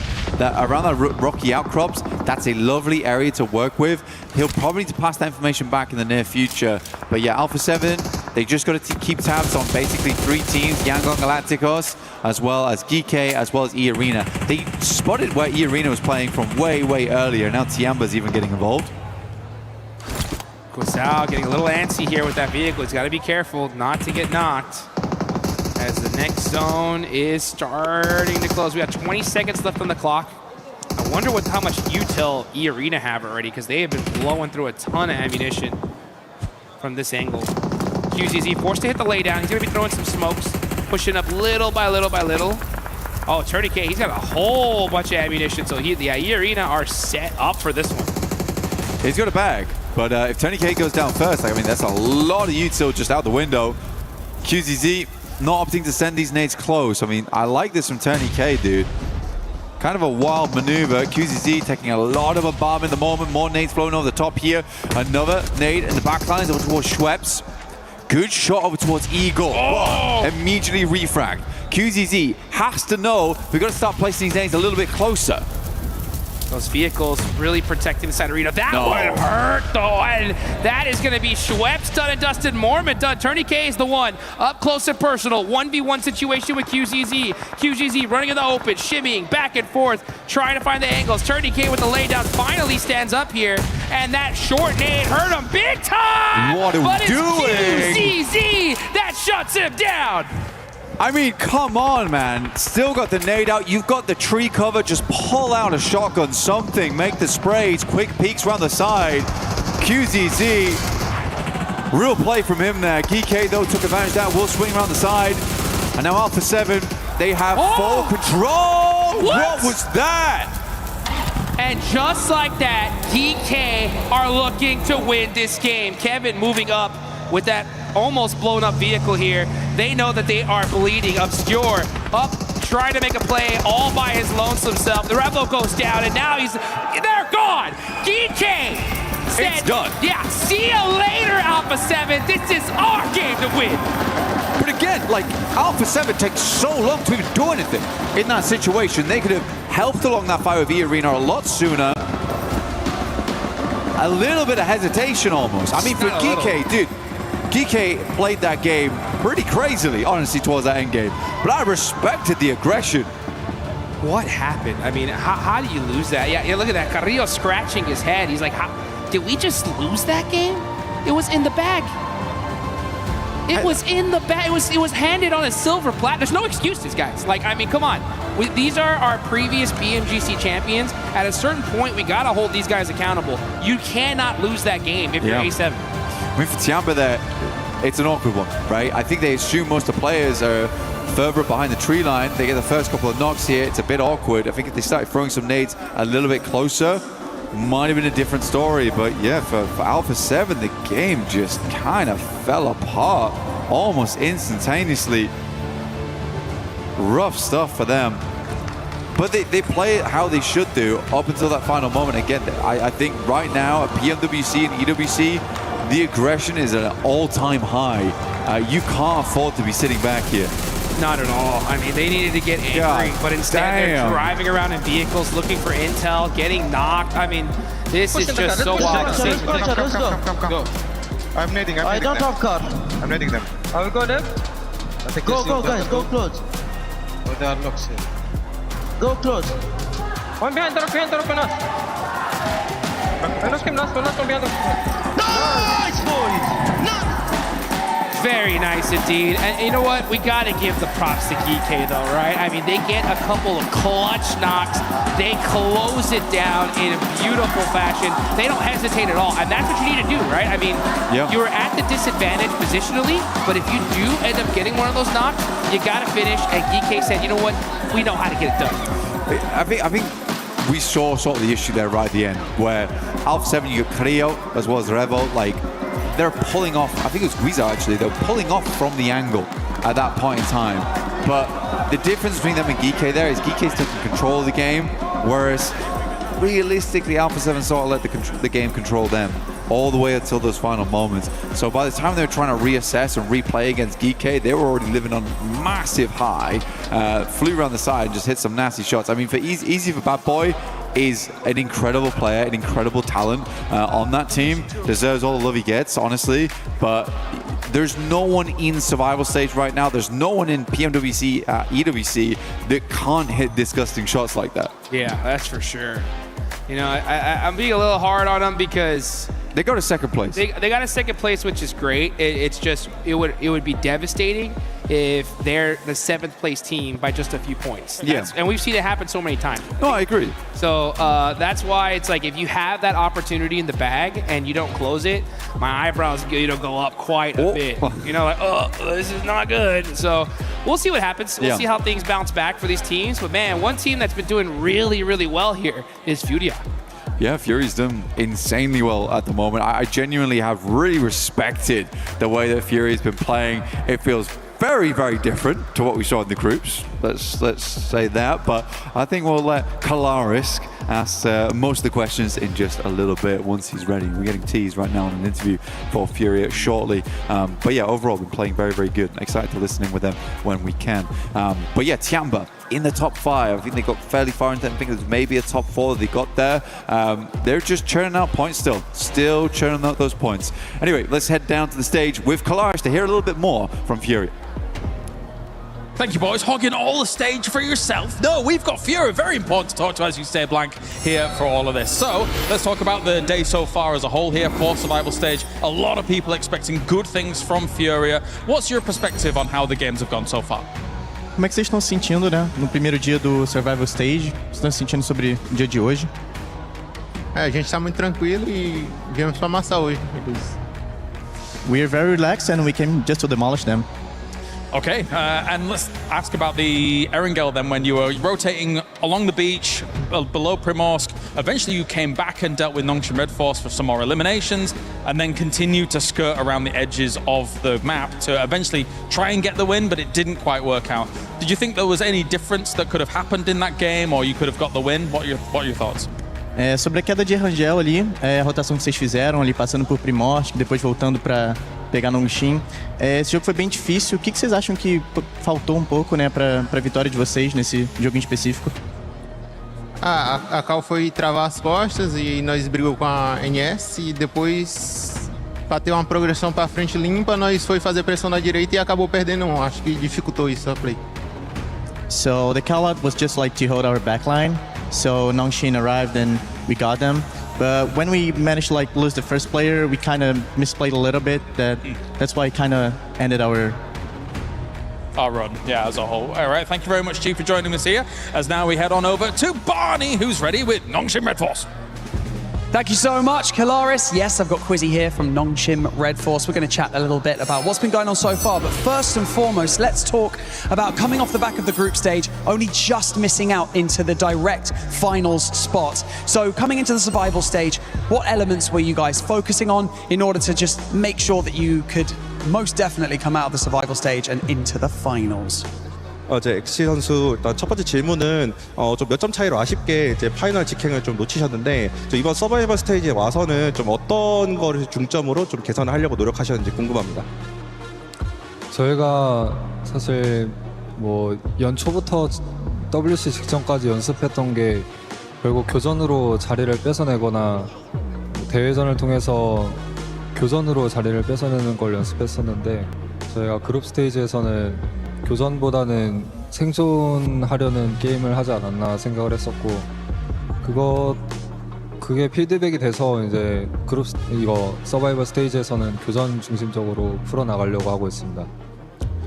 Well, from the start of the year, I think what we have prepared for WC coming here, it was just to take their spots from the gunfights, or we have a grand scale of turnaround, and then maybe we can take their spots as well with the gunfights. However, in the group stage, we didn't do that play. We mostly focused on surviving and inside a circle. So this stage in survival, there's no second chances. So we try to focus on our gunfight, what we have practiced, and we try to show our plays what we have prepared for.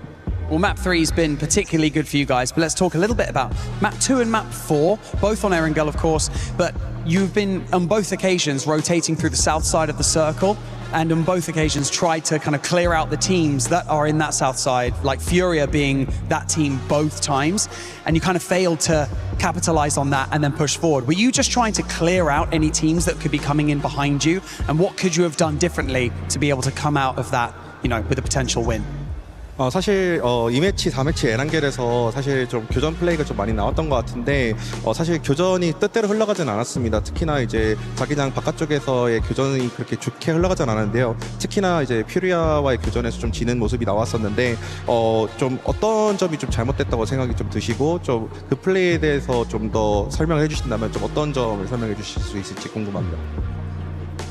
저희가 교전 시도를 그룹 스테이지처럼 안 하고 파이널에 올라갔을 때 좋은 성적을 기대할 수 없다고 생각해서 최대한 이번 서바이벌 스테이지에서 교전에서 지더라도 교전 감을 찾으려고 계속 교전을 시도하는 모습을 보여드릴 것 같아요. Yeah, I mean, after this, in the group stage, we avoided gunfights as much as possible. However, we're trying to get a grip on the gunfights and the team fights in this survival stage. So even if we fail, we just try it again and again to get our grip on our gunfights and all the skill levels. Good job so far. I mean, you guys are doing very well at the moment in the survival stage. Obviously, we need to keep that consistency up. But Nongshim Red Force, Quizzy, thank you so much for joining me in this interview. I really, really appreciate your time. Now go and take a quick break, obviously, before we dive into our next map of the day. But we're coming to an end. It's getting close to the end of the first day of the survival stage. These teams are going to need to scramble for some points. Back to you guys in the studio.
Congratulations, Geeky, you got the win. But right now, Alpha 7's back, baby. This team, I've been wondering where you have been. We haven't seen you in such a long time. In this game, we actually got a chance to see the Alpha 7 that I've been wanting to see for the longest time. Welcome back, everybody, to PMWC at EWC 26. I'm joined by Lace, the amazing dress. Damn, Jackie, you're looking good, my boy. Oh, looking fresh. Neptura and the 7WG, but Neptura. Yes. It was supposed to win an Alpha 7 win. It was supposed to be. We'll get to that in a second. But first of all, Alpha 7 doing a fantastic job on those early game rotations. That's what got them that second place win, because the zone was centering up. They made a full rotation down to the south side. Zone moves up to Pachinki and they go, ooh, that's not very good for us. Let's go around again up to the north side. So a really nice set of wraparound rotations in that mid phase, enabling them to get a great position, not only in the zone, but in comparison to where the other teams were, right? Because all the other teams were on the southeast side, all battling each other, and for the longest time, A7 just were having a picnic up there. Yeah, I mean, they had that control of the northern side, just exactly like you said. Revo going for the scout onto Geeky. But then Alpha 7 were a little slow heading on and up that hill to get into that third fight. Obviously, the terrain, a little bit difficult for them to sort of push through. But I think the mistake may have came from Revo not telling them that Geeky is moving on the southern side. So obviously that would have been like the kind of misconstrued message, which would have held them back even further from pushing into this third party with EARE and Tiamat. Yeah, and in this fight, honestly, Jackie, I was looking at it, I was like, find a way, Alpha 7, to third-party this, because you're not going to be doing anything with those teams towards the top with GK, and you were going to have to do something at some point, especially with the way that the circle was going. That delay for Alpha 7 lost them the game. Yeah, man, you got to bring it 7. Look, I'll be honest with you, when I was growing up back in school, people used to call me a geek as like an insult. Obviously, it's very different these days. You've got GK right now, honestly, they're the geeks because they're absolutely bossing it by the mindset they're bringing to the server. And that's kind of what you need. But I think Alpha 7, as much as they're pivoting to look way better towards the end of groups and how they're starting to play, just doesn't get any easier, bro. Like, something's still going wrong. Yeah, something's definitely still going wrong. And talking about things going wrong here, we got to take a look at some of those teams towards the bottom, because you got KRX that just hasn't been performing that well. And this is a team, honestly, that a lot of people currently watching at home have them going to the finals. I'm shooketh. And from the group stages, in their first 4 matches, 27 eliminations. And I don't know what's happened. This is A7A qualifying, mark my words. Great stuff. But look, look, they found themselves in a nice little pocket of placement, but then they actually just kind of waited there. They had the vehicle cover. If they would have just pushed the vehicles just the slightest bit more north, they would have been able to have a great position scouting Tiaba on their left-hand side there, but they kind of just played there. They played there nice and safe. And then who came up behind? Every other squad sort of rotating into that circle. And this is just a little bit unusual for them. I mean, I'm just kind of a little bit dumbfounded. I want to add like some more sort of information to it, but this is not what we saw in the group stages. Yep. This is not what we've saw from international events. What doing, guys? Yeah, no, it's a real shame because they have so much potential. We've seen them do so many things before, and there's just nothing. It's complete crickets that we're hearing from them, to be honest. I do want to say shout out because GK did win that match. Kevin won that match for them. I'm going to say that because he was the one on the south side to push forward when EA and Tiamba were having that fight. He was the one to push forward, get that info, and facilitate the rest of his squad actually pushing onto that position. That enabled them to win the game. So GG Kevin, shout out to you. Yeah, and for GK, this looks kind of like what we saw out of them in the group stage, right? Especially in day one. In day one, they ended up getting a win in Rondo. Today, they ended up not getting a win, but they still ended up performing quite well, especially when it came to Rondo. But this team needs to make sure they stay with this consistency because usually we see a bit of a slip-off. Yeah, I think so. I think this is also where we're getting towards the tail end of the day, where you have teams like GOAT that, for my money, you get into Miramar, I think they'd actually step up and rise to the occasion. Like, later rotates, they perform better on that battleground, for my money. I think you're going to really start to run into some uncomfortable territory where they've got to keep it going. And this is where, GK, Tiamba, squads that were a bit paralyzed by analysis in the group stage are now way more proactive. We're seeing some teams try and adopt that, but it's just not fully there, Seven. And for GOAT, we're going to have to point out those placement points because, my goodness, 3 placement points. We know you are aggressive, GOAT. We know that you can get those eliminations, but the beautiful thing is if you find yourself later into the match, Neptura, those eliminations will start coming to that team because they are that aggressive. Well, exactly. I mean, look at Nongshim, Red Force, and Furia. Both teams, E-Arena as well, actually, all 3 teams, they play edge. They wait until the final few phases to really get those eliminations. They only get fights if they're going to try and fight an entry point. That's the only time you see them get those eliminations in the early game. So all 3 of them, yes, Furia, okay, maybe not the best example, 9 placement points versus 23 elim points, but Nongshim 16 and 16, E-Arena 13 and 18. They're able to be very consistent on both fronts, and yeah, GOAT definitely need to take a page out of their book. They just hit a top 5. Like their eliminations are crazy, and if you have a look, it's not that far in between. But if they can just get this top 5, it'll change things for them, push them in that top 6. So greatest of all time. Let's go. Please. I think they can do it. Please do it. And here, as we're looking at the second page of the overall, we got AGAL. I mean, this is a squad, once again, this is so crazy saying this after almost every single team, but it's just the way we are currently in PUBG Mobile Esports. Any team could actually end up going to the finals. There's just so much good competition going on here at PMWC at EWC 26. But AGAL, once again, not the performance we're expecting. No.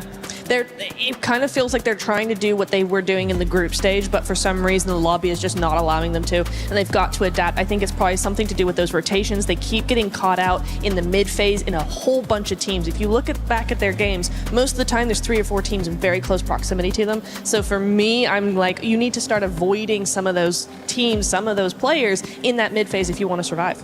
Oh, I'm hoping that's going to be the case because we are past the halfway mark here at PMWC at EWC 26 for Survival Stage.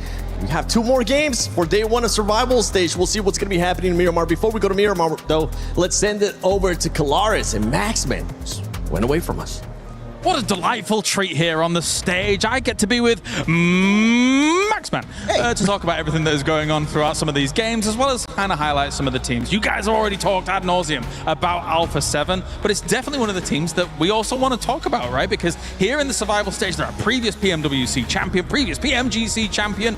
There's been some glimmers there for Alpha 7. It's just they could go a little bit further. What do you think? No, I fully agree. It's definitely not been the year of Alpha 7, right? 2026 been a bit rough. PMMI, PMGO Season 1 having a bit of a bad time. But here, going into the survival stage, that's some very slow start, especially that first rondo, the first Orangle, only 2 points on those 2 maps combined. So definitely not what you're expecting to see from a roster like this. But I was just talking to Revo, actually, just a few minutes ago. And we did see at the start today, right, Kalaris, he brought in Nuth on the lineup because he told me that he really wants to play rondo, right? Nuth is like a rondo player. And also he's fairly young, so let's just try and get him involved a little bit, get some experience. But unfortunately, by doing so, I think that they did have a bit of a slower start, but now the main lineup is back on board. So Alpha 7 here with that game in particular, I'm hoping we see just more consistent points coming in. I think if you're going to make any changes, the start of survival stage, you try and kind of tease something out, or especially if he really appreciates Rondo, is going to be the kind of place to do it. But for this Alpha 7 roster, what's interesting to me is that I still think that these guys have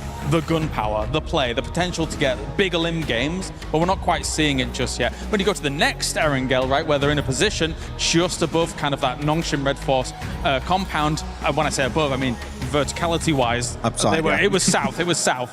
But there, you're eventually always going to get crushed down on by those teams that eventually will come along. So it's nice to be there, but it's just being there too early that is kind of the determining factor. I was actually really surprised they survived as long as they did in that game, right? The Nongshim Red Force did win. But yeah, I feel like they go for some very passive positions. But Alpha 7, we saw in that game, they have the gun power. I want to see it more going into Miramar. Need the defending champions. So for all of these, like the Yangon Galacticos and a previous PMWC champion here to do well here in the survival stage. For now, though, it is time to head on over to another.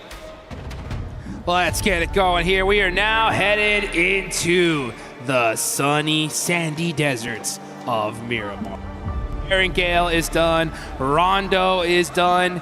Now it's time to get into the desert and see if these teams, especially the squads at the bottom, right, can pull out a big win here to at least put them in a good spot for running a top 6. We see Tianba already with a massive point gap, right? So they are looking very, very comfortable to at least make it into the top 6. Absolutely, I think Tianba is looking really, really good right now. It's interesting that there's quite a few teams that are massively taking advantage of this lobby at the moment, and you can't let those types of free wins slip you by because those will be the difference makers. I mean, you brought it before. It was a great point that we don't want to see certain teams being in 7th place with 4 points that we know that potentially, if changes were made, they could have met those requirements. So we are getting over towards Miramar now, down from the southwest up towards the northeast. Very different battleground for a lot of our squads here, looking to switch things up, looking to get back on the map. But for Tianba, it is roughly another 20 points here, 19 realistically over the next 2 maps to make it very, very hard. I was going to say impossible, but I don't want to be the guy that curses Tianba. Yeah. Oh, yeah, exactly. Make it very, very hard for them to not get in tomorrow. For Geeke, they launch themselves up towards 2nd place. What I will say for Tianba, what they're doing right now is being a nasty little point sponge. We have very limited points differential between a lot of our teams. Right now, RQ is sitting on 29, just 7 points behind Geeke in 2nd place. That's 7th right now at RQ. So there's a lot of movement that can still happen. I think tomorrow's going to be a bit of a slobber knocker, but we still have 2 more matches right now to try and even things out towards the top. Yeah, I think Tianba, as long as they stay halfway consistent, we'll see them in the top 6 for sure. But everybody else, it's still anyone's game, right? So there's still a lot of slots still available here. This playing path is very, very classic right here, right? So we finally get to see a good one right across the way. Yeah. That's what I'm talking about, baby! Water circle in Miramar. Give me the island. Give me the island. Yeah. Fifth match of the day. Very awkward. Would love to see it, but it's launching a lot of teams out over towards the northwest side of the map right now. So they need to get a move on down towards Impala, to Puerto Paraiso. East side of Los Leones, maybe try and take up some of that high ground early on. But honestly, I think a lot of teams are going to be looking over towards Impala and the high ground that sits over towards that northern side. La Bandita, a little bit of a weird funnel for some of our teams coming on through. I do think there's going to be a slight delay here. When we hit zone 2, however, we'll get an answer. We head far over towards that eastern side. Might be interesting, might be. But as I've learned my lesson multiple times in the past, is not to get too excited about these ones too early. Let it happen. You know what, guys? I'll tell you what else you can make it happen. You can get some of these sick weapon skins in the game. You can see right there, we got that Nine Tails Fury AUG. The Naruto Uzumaki event is still going on, guys. The best PUBG Mobile collaboration I have seen and witnessed in my career of playing PUBG Mobile, which has been since this game has started. So I love it. I hope you guys can get your hands on it before it is gone. And some of these teams and players need to get gone pretty quickly here. With this playing path, you're going to finally see Alpha 7 be able to get their Oposo hot drop. So they're going to get that loot. They're going to get set up. With this circle shift, though, they are going to have to get moving through quite a few different teams. And hopefully we could see them get into a good space. Again, personally, I'm extra harsh at this point here because a lot is on the line here, especially when it comes to the legacy of Alpha 7, winning PMGC, not making it to a final just yet. And losing that last game had me really just scratching my head here. And I know we literally saw Carrillo scratch his head after that one as well. So hopefully it lights a fire in this team and just be like, you know what? All right, we should have won that one. Let's make sure that we make it happen here again. Sometimes all it takes is just to get a good, decent game to really get you going. And it could happen here and now. Yeah, for sure. Again, I think there needs to be something that launches them into action. We were having talk beforehand. We're banging on them out a little bit right now because literally everyone else has talked about. Max has just talked about Kyle. Kale's just talked about the Deaths, just talked about them. But yeah, I think it boiled down to us saying, just be Alpha 7, guys. You guys are aggressive. You're a strong team. Great teamwork overall. Let's just see that. Let's go back to what we've seen in the past, what we know they can do. It feels like a loss of confidence almost coming through at the moment. However, that confidence will be needed by much more teams on our map right now as they do slip on through. We've got QZ with some parkour over down towards Los Leones, likely going to be eking their way over to the eastern side shortly. One thing looking at the leaderboards right here is our top 6 are some serious names, right, already. So they're looking really good. You got Goto right below them, Young Galacticos, our previous World Cup champs from last year. All these teams below them, though, this is kind of already starting to get crunch time. You're trying to hunt down top 6. Tomorrow is going to be wild, especially in those final games, because it's no longer the bottom 3. It's pretty much almost the whole lobby's going home after this. So the desperation is going to get worse and worse and worse as time goes on. So you really don't want to wait till those last couple matches to treat that last hope to get into that top 6. You want to get those points here now. Exactly, because you do not want to see your keys heading over towards that Crusher, because we are going to be getting rid of quite a few of them tomorrow. 10 teams will be tossed in there. And again, for 6 squads, they will be moving onwards to meet the other 10 that made it through from groups. But 2 days to do it. That's right. Still quite a bit of time to make it work, but it definitely feels like a very big sprint for some squads. Doesn't help when Tiamba slices out so far towards the front of the pack at the moment. That is really, really tough for you because you don't want point sponges this early on. You'd like to differentiate yourself, and that differentiation has only come through from Tiamba, which is exactly why off one big win, Geeke can be into second place as we head in towards the 5th match. Nongshim Red Force, been fairly pleased with how these guys are playing.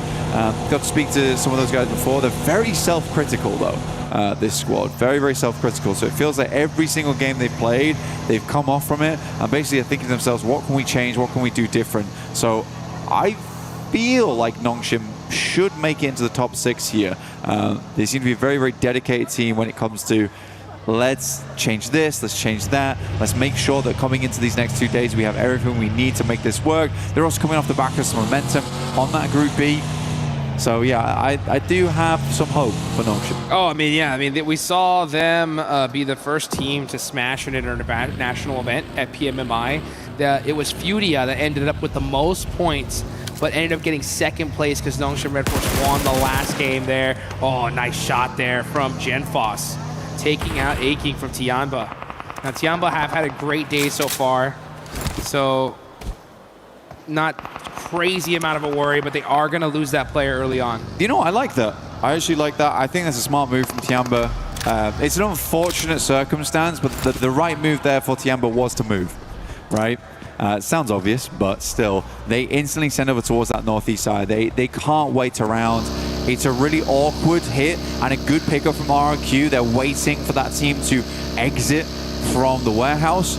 But for Tianba, they know that we can't stick around. We have to get further ahead here so we can set up for the late game. Yes, we go down to 3. Yes, it sucks, but this is the only way we can really play in. A lot of these players want to continue to be playing here in the PUBG Mobile World Cup live here in Paris, France. We can see Genfos, RQ. Okay, they're hunting him down, right? They say, hey, you know what? We got that elimination. We have the numbers. We're in a 4-3 split here. We know it's Tianba. We want to slow them down. And RQ are looking to do it here. Pushing up close and personal. Milu with the nade! Turning the tables! And he's doing this all by himself! Whoa. It's the squad wipe! 1v4 from Milu! What did we just witness? In a blink of an eye, RRQ is just gone. They just wandered in and Tianba was having absolutely none of it. I say Tianba, it's just Milu. This guy went 1.5 miles for the rest of his squad. Woo! That's what I'm talking about here. Said, you're gonna take out my teammate? Goodbye. Oh, man. QZZ wasn't even phased, dude. He was already taking shots at other teams. What happened? All right. I guess, good job, Milu. All right, good job. Let's get back to business here. Oh, man. Devastation on the side of RQ, but Tianba finally. Looks happy. He looks happy. Yeah, he's smiling there. Be. He's like, oh, let me go ahead and make sure we're all good. Okay, now it's time to get back to business. Now we gotta let that heart rate kind of get back to normal. Yeah, I mean, that's probably one of the quickest 1v4s I have ever seen. Let's take a first-person replay on this one because, goodness me, insane nade. RRQ, honestly, no smokes, no nothing. To be honest, you walking into the building like that was mega disrespectful. We have to say that. As a two-man, very easy nade. You could see it a mile off. But yeah, wonderful stuff from Milu. I think the craziest thing about that is the jump past the doorway into the S12K shots that came through, and then just the pure aggression. My guy was rabid going through that doorway.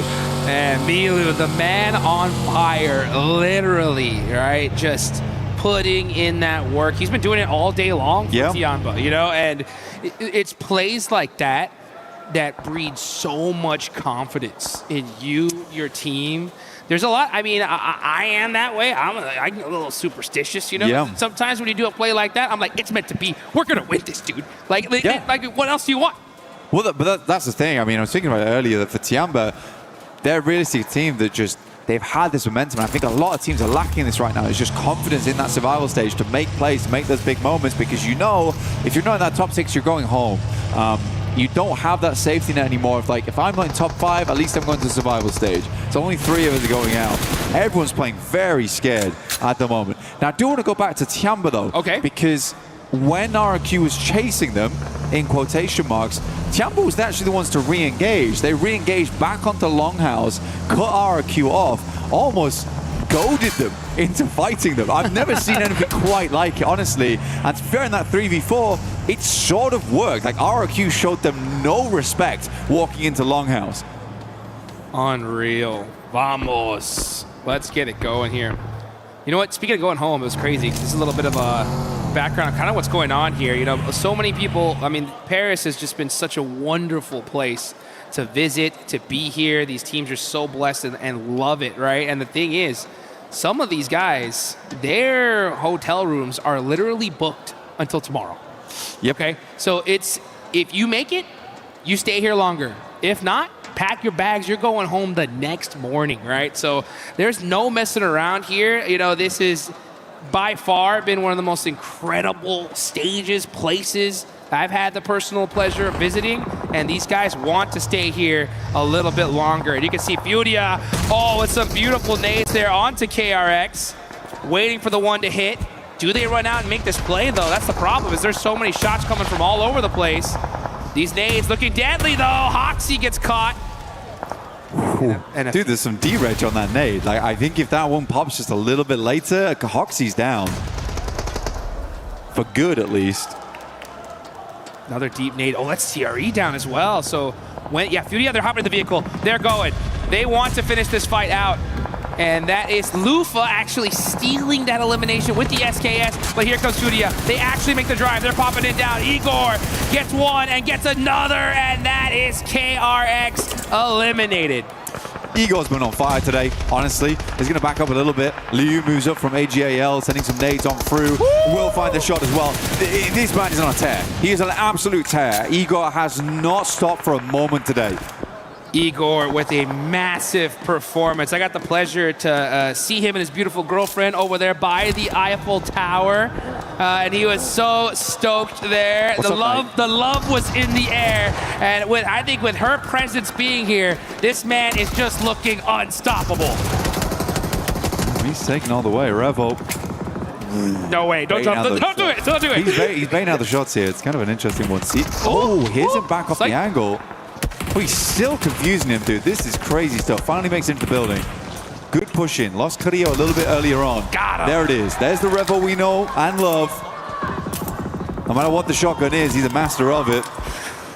Risky play, though, by the way. Dude, that's a straight 1v1, dude. Like, he gets knocked, he's thirsted immediately. But sometimes it takes that, right? Sometimes it takes making those risks. Couldn't wait. He couldn't wait, though, right? You know, he's baiting off the window. He listens for the sound cue, hears him back it off. Doesn't want to wait for the reset up in those rooms. Oh, man. The plays are ringing out here. You can see Furia with a good, solid position in this next zone. A lot of central spaces are taken already. Wolves have a good spot here. They're one of those teams that desperately need a good performance if they want to hold on and stay just a little bit longer here in Paris. And let's get this going. We are in the hillside between Los Leones and Impala. Where's the zone going to go, though? Up to the north. Okay, all right. So Furia locked in the middle. Tianba as well. Wolves have a position. And our previous champs, Tiango Galacticos, on the south side, gonna have to fight their way in. Yeah, tough push for them. If they try and isolate over towards Geek, because that's a full-on drop-off down towards the warehouses where they're playing, Yangon and Galacticos could find some good shots their way, and then maybe swing around over towards 721 GS. Be far easier just to wrap him past Goat, though. Goat's currently moving. Tianba were able to find themselves a decent building. These guys have just... They're just expanding in the lobby right now. This is very much a lot of pressure coming through from the squad. Furia took some risks. Igor's cancelled all those risks out fairly swiftly. Now they got Alpha 7 over towards their northern edge.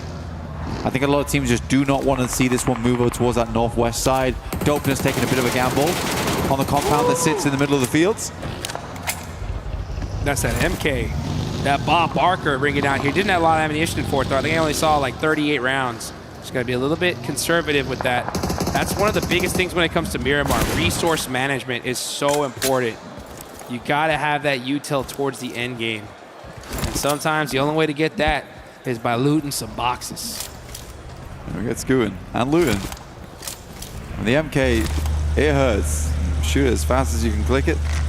But I think for these moments where it's just pure situations where you want to get up in people's face, like when the shotgun would be very, very nice here. Schweppes dodging the vehicles, moves out the way, will duck back down again. Look to take some shots over the top side though, but Claus will shut him down. The rest of the arena floundering a little bit. Schweppes immediately on those front lines, not able to stick up, and 10K next to fall here. The arena just getting brushed aside, basically, right now by Alula. Quick with the quick thirst as well. The Thai squad in some trouble here. It's up to Joker.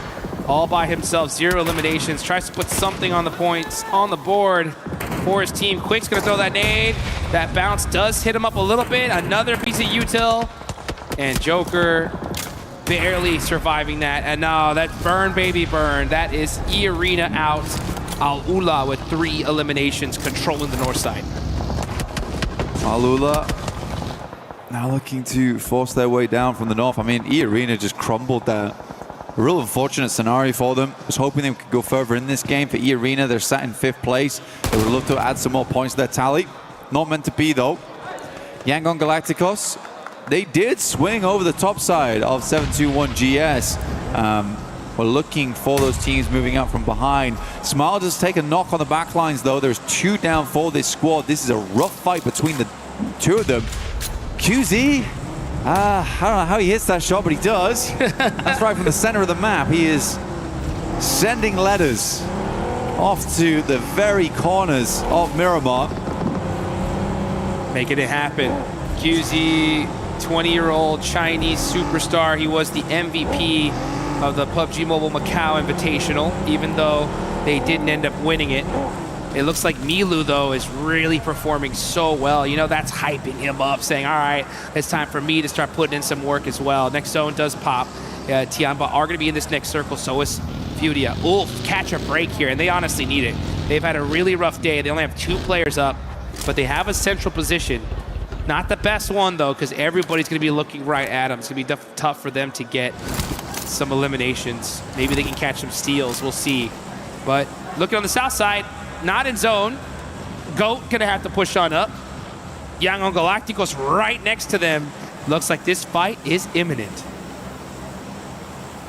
Yangon Galacticos, they did go for that reset at the moment. Go start to move up on through. Cloud is completely out here. They were able to recover Smile earlier on, but as I said before, no one really wanted this with the head over towards that northwest side. Sadly, it does. We'll see just how much it cuts in the near future, but it's going to become a very uncomfortable final couple of zones. Smile ducking, dodging as much as he can, gets behind the vehicle at least. We'll see if he does get flushed off the back of that one. Romeo swing up towards that top side now. Oh, trying to get a little bit of information, but Marnet's down. He's going to think twice about taking that engagement. Killer Joe out inside the smoke might just be the one to take down Romeo afterwards. Killer Joe said, let's go. Let's get out of here right now. And oh, Foops, man, with the M249. Making it happen, putting down that suppressive fire. He's got plenty of ammunition in the bank. And it's time for him to start using it. Switching weapons over here. Very, very interesting as he's popping off some shots. 721 GS, you can see the look on their faces. These guys are locked in right here. 7 eliminations so far. This could be another good game for them. They are climbing up those leaderboards little by little. They're in 8th place right now. But they know now's the time to close the gap and win this game. They're on the edge of the circle, but they are just trying to hunt a spot in this next zone. Foops, man, woo, got that 8 times. Hitting them lean peaks, looking good. It's funny going from the 8 times to the M249 with the red dot. I mean, he is really mixing and matching what kind of ranges he's working with. Gets a bit more ammo online. Force does need to get picking up though. Nongshim Red Force sending down towards the south side. They picked up Force. Don't know if Goat's going to get too involved on this one, but Nongshim definitely looking for some more points. Will re-knock him. Foops, man, putting in that work here. And we see Revel get a knock on a 721 GS. They're battling it out with them. They want this spot here on the east side. Heads up to Rian, all by himself. Revel is ready to say, you know what? Let's not just run in blind. Let's use some of this util. Bang! Oh, but they do end up getting one player down. Got to be careful here. Another nade! Will barely survive it. Alpha 7 cannot afford to go down here. Graham looking to move from side. Great shot. Revo walks directly into it. And now Alpha 7 in a spot above her. Good shot, though, coming out from Guizhou. Keeping the team alive in this moment. Alpha 7 needs another strong game. Good tag, but no flush, no knock. Here's the first aid. We'll keep putting the pressure on, and good stuff from Guizhou. An incredible clutch here. So important for Alpha 7. Ooh, and there is Nongshim. Red Force eliminated as GOAT survived here. Fights happening all over the place. That was a huge break for the side of Alpha 7 and GOAT, as they are going to get a full reset. You can see the frustration for some of these players here as we are in the second to last match of day one. Only one more left to go, but this is a critical one.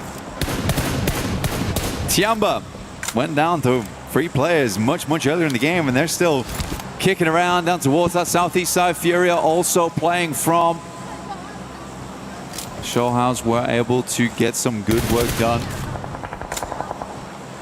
Igor, mate, Igor's is just unreal today. I do not know what's gone into him. I know. Yep. He had that twinkle in his eye yesterday. I'll tell you that right now. He said, you know what, baby? I'm gonna pop off tomorrow. And it looks like he is doing it. Silence has got that P90 as well. Furia looking rock solid here in the end game. Let's see how they're gonna be able to finish it out. They're currently in 3rd place. Trying to throw some util towards Alpha 7. Now it's a battle between the Brazilian Brotherhood here. It's A7 versus Furia. Revel getting pieced up, but he's driving that Murado up close and personal. But Igor says, no, sir, not today.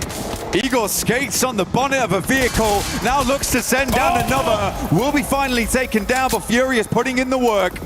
Revo sent sky high by a nade, essentially shunted him further towards Fury in the situation. Nade's planted inside the smoke. Obscure's gonna send wide. Knows he can't do it now because he's getting shot at by so many separate squads.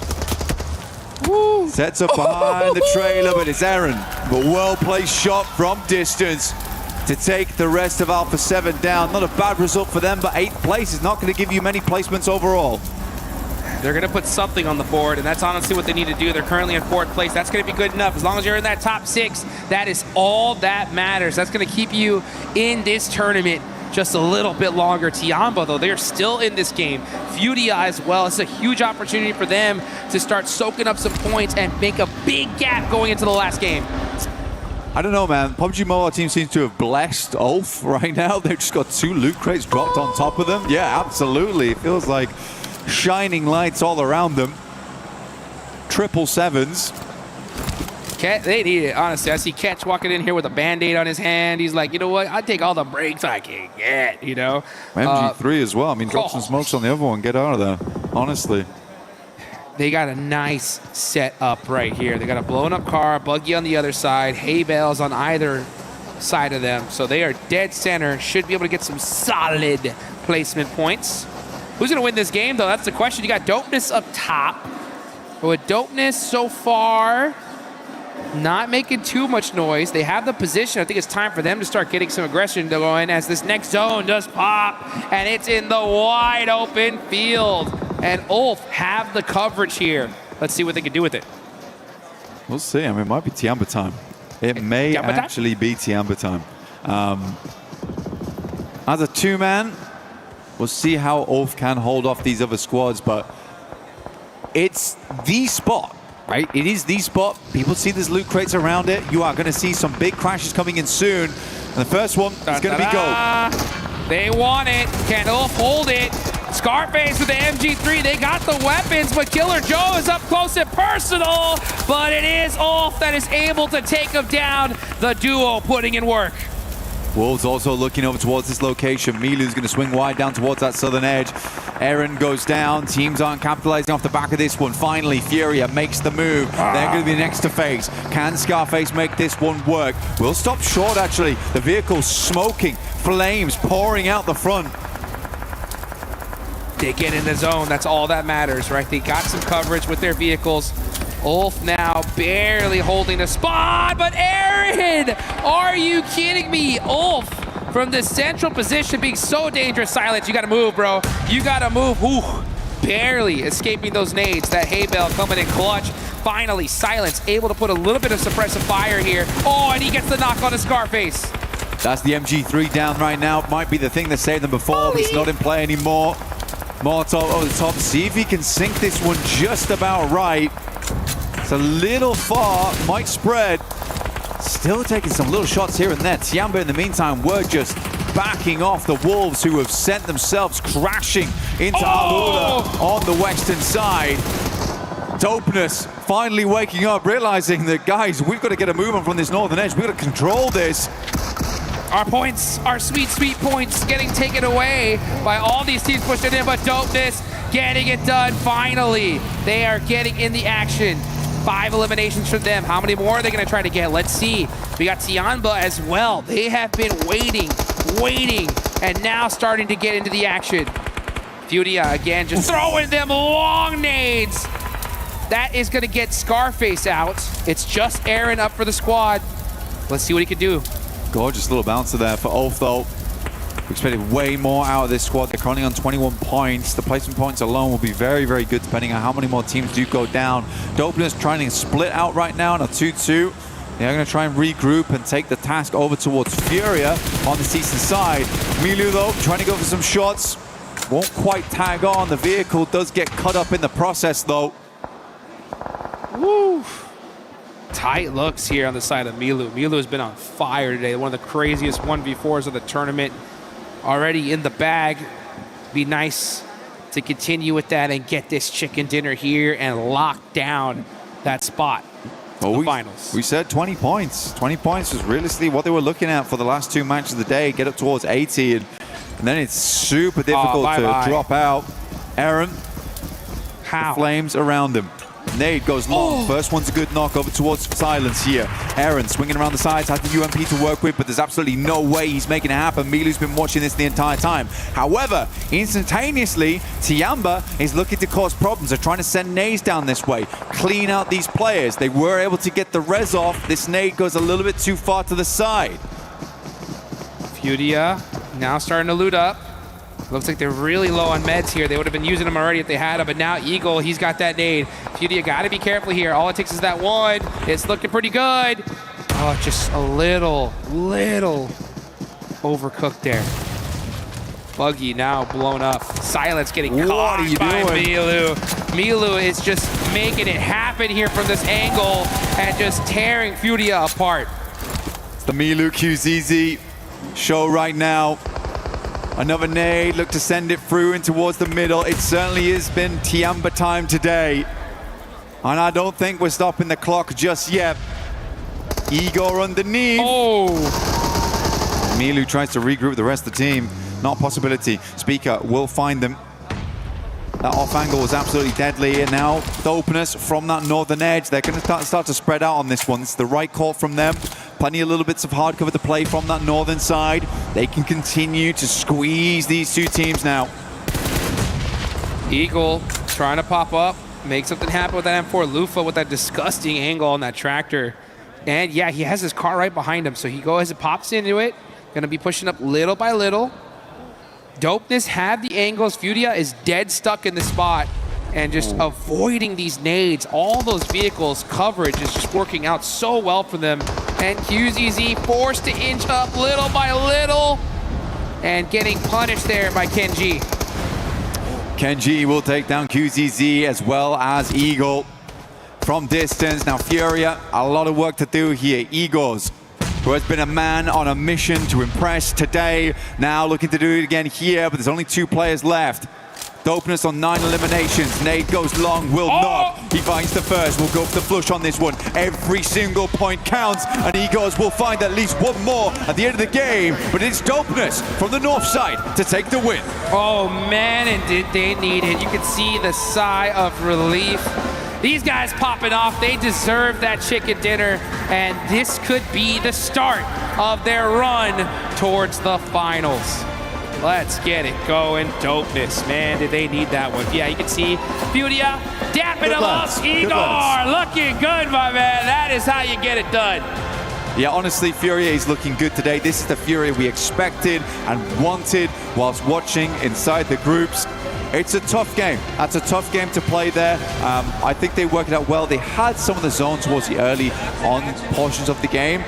Going on Tiamba, they kept it cool. I think they kept it very, very cool there. Yes. I like that Igor's honestly had the courage to play out on the outside edge. Like, that's a hard angle to work with, but he has to play there to fend off versus the likes of Milu when he starts popping up from inside that rock. Tiamba, on the other hand, though, we also have to talk about this team. Yes. Oh my goodness me.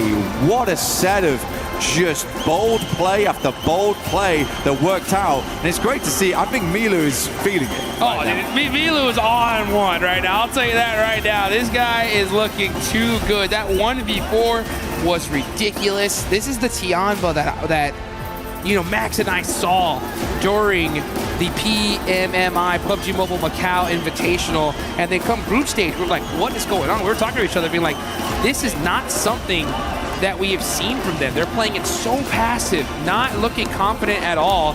And then finally, in the survival stage, this is what we've been expecting. This is what we've been waiting for, and they are performing as expected.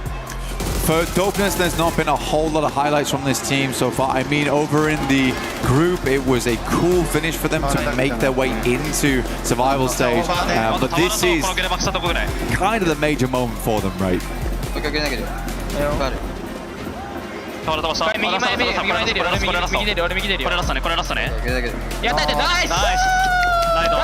And they should be happy about that win as well. It's a good win for Dopeness. But again, for Dopeness, it can't come down to going up towards the, like, just dead zone where you have a compound where you can sit and wait out the matches, only to slowly come in from the north side, completely kitted, completely looted, and then just finish the game from there. We need to see a little bit more from Dopeness going forward, but this is the first step on their journey to get in towards that top 6. Yes, it is indeed. So, I mean, it's a perfect timing to do it as well. We still got one more game here on the day, 6 more matches left tomorrow, and these teams that are, you know, in the top 6, minus, you know, Tiamba, who have already done a whole bunch, still need to keep their eye on the prize here. You got to be able to make it happen if you want to make it to those finals. We got some more action coming up in just a second.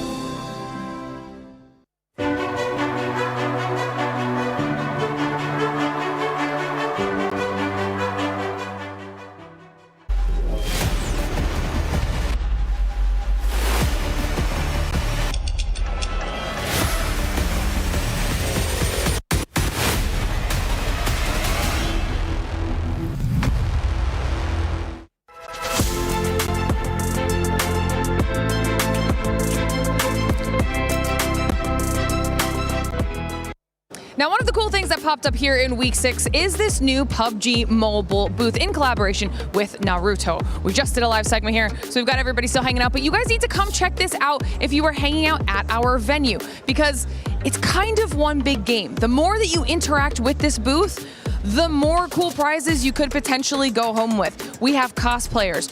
Show them over there. We've got a chicken hanging out, ready for some photos. Apparently Dawood is running around in true Naruto fashion, and you want to come by, take some photos here, because at the end of it all, there is some really cool free prizes that you could be winning. You might have seen it on the broadcast. There are Naruto t-shirts. You see Dawood in the headband, who is really tiring himself, making sure he joins in on this action. And of course, you can come hang out with your very own chicken. So make sure you stop by and see everything that we have to offer.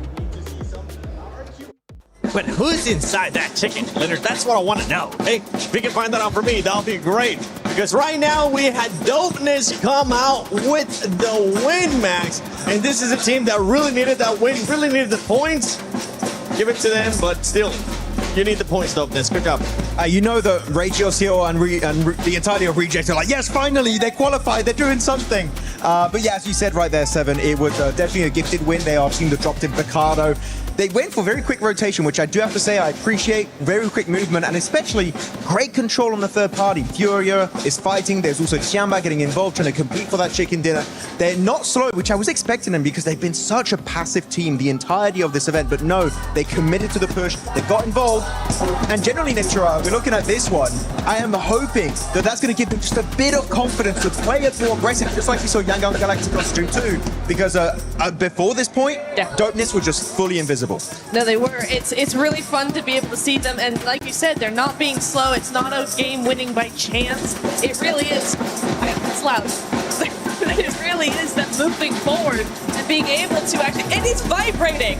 The cameras are vibrating. Yeah, keep saying what you were going to say. What we're going to say. Keep saying. What we're going to say is, no, it's really, really nice to see them. They were controlled. They were methodical. It was a really, really good push, slow and steady, but the synergy was really there. Again, they went from 0 to 100. They were able to maintain that pace without letting the earlier games get away from them. Yeah, look, I just want to give it to Team Dopeness, and this is coming out of the group stages. I think you guys have to remember that they actually clawed their way out of the bottom 3 to be in the survival stage. Yep. Yes, Max, kind of a gifted zone for them, I must agree, but also, yeah, their way that they defended that, especially with 9 eliminations, like this is something that they're obviously desperately wanting to hold on to, but when they are gifted those zones, they control it, which is something massive that I love seeing from Team Dopeness, and of course, that was the same kind of team we saw in the last kind of matches in our group stages. So, I mean, it is deserved. Yeah, for Dopeness, though, just quick reminder, it's not about not being in the bottom 3. It's about being in the top 6 here at Survival Stage if you want to be able to get a chance to actually go to finals. Quick guess, who's going to be the MVP? Milu? Hey, Milu indeed with the 6 elims. And honestly, with the way he's performing, we'll get a chance to do some predictions once again towards the end of the day. But I wouldn't be surprised if that man is going to be none other than the MVP of the day. But let's look at the match ranking. Dopeness there with 21 points. Happy to see that. But Furia was able to have a hell of a match here as well.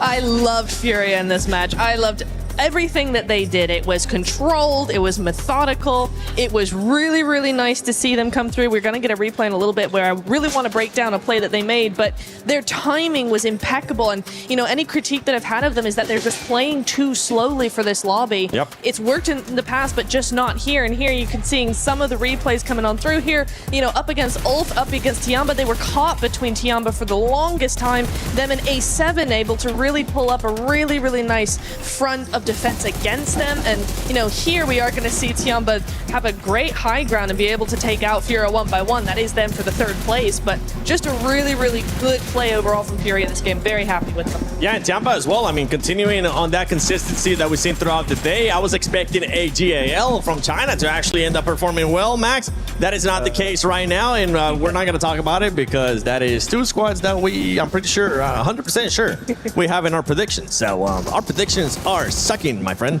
I actually have all gamers in my predictions and not Tiamba. I should have checked your predictions before I did my predictions. Okay, but looking at the final moments here, Higor, what an absolute banging moment. I think you might actually talk about one of Higor's plays this game. He's been an absolute menace, him and Milu in particular, putting on an absolute clinic this game. I was loving it. Good times. I want to do something that we used to do in the past, Max. And I want you to look at the camera and just tell me why Alpha 7 was pissing you off that last match. Oh my goodness. Why are you guys pushing one by one? I'm going to get really close. Can we get...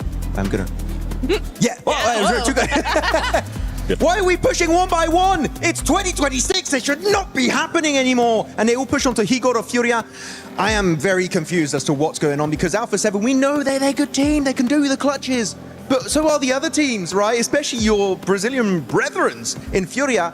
What a misplay. That was one of the biggest throws of the tournament outside of Arena. Yeah, talking about Alpha 7, at the beginning of the day, I was talking about how they ended up benching Obscure. That is not the case anymore. We actually forgot to mention it in that last segment that we did. Obscure is playing again, so I'm not sure what ended up happening there, if maybe the pressure was getting to the 17-year-old substitute player that they have here, but it's the core squad.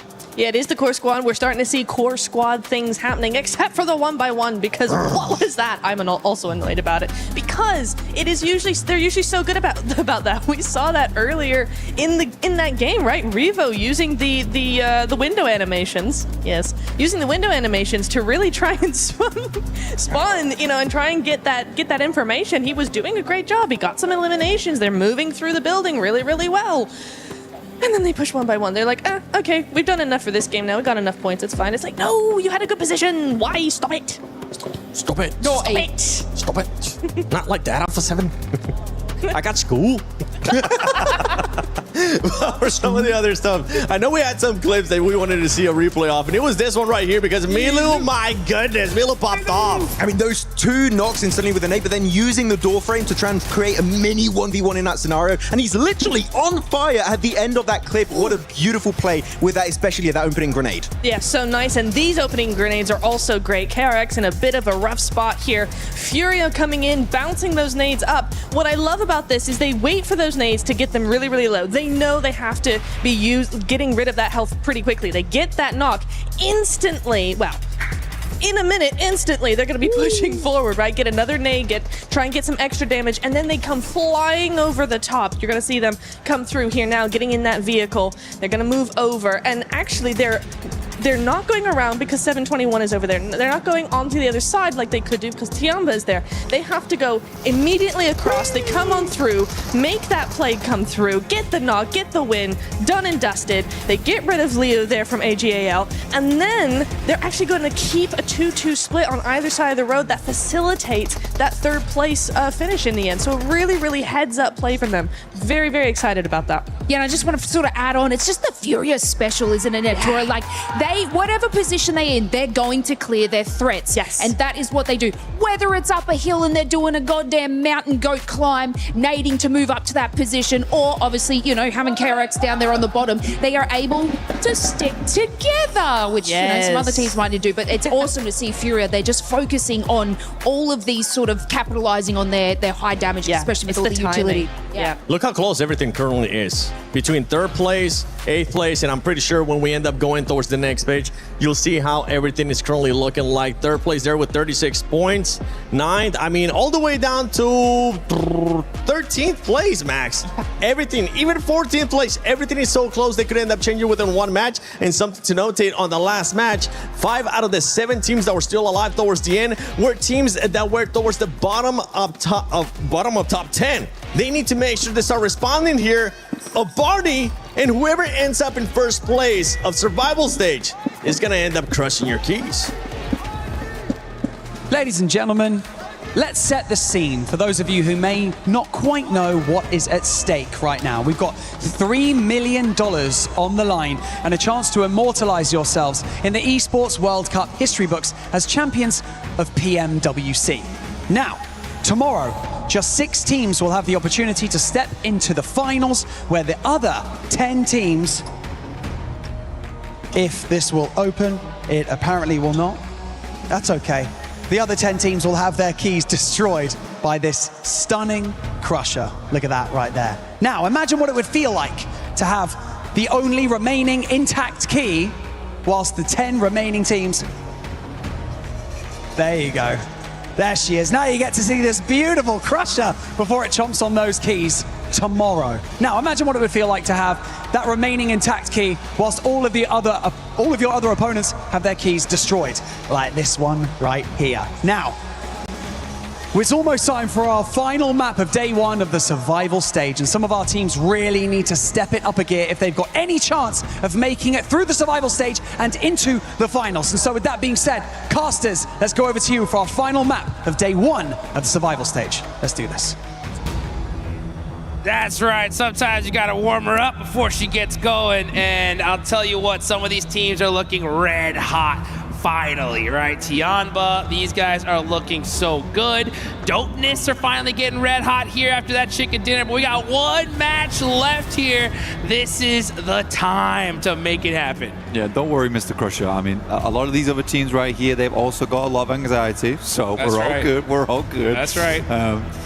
But we're heading in towards our final match here. Tiamba, they all look very happy with the way this is played out. Milu is laughing, and so he should be. I mean, that last game was just an unreal result. And it does show you exactly what confidence can do for your team, momentum can do for your team.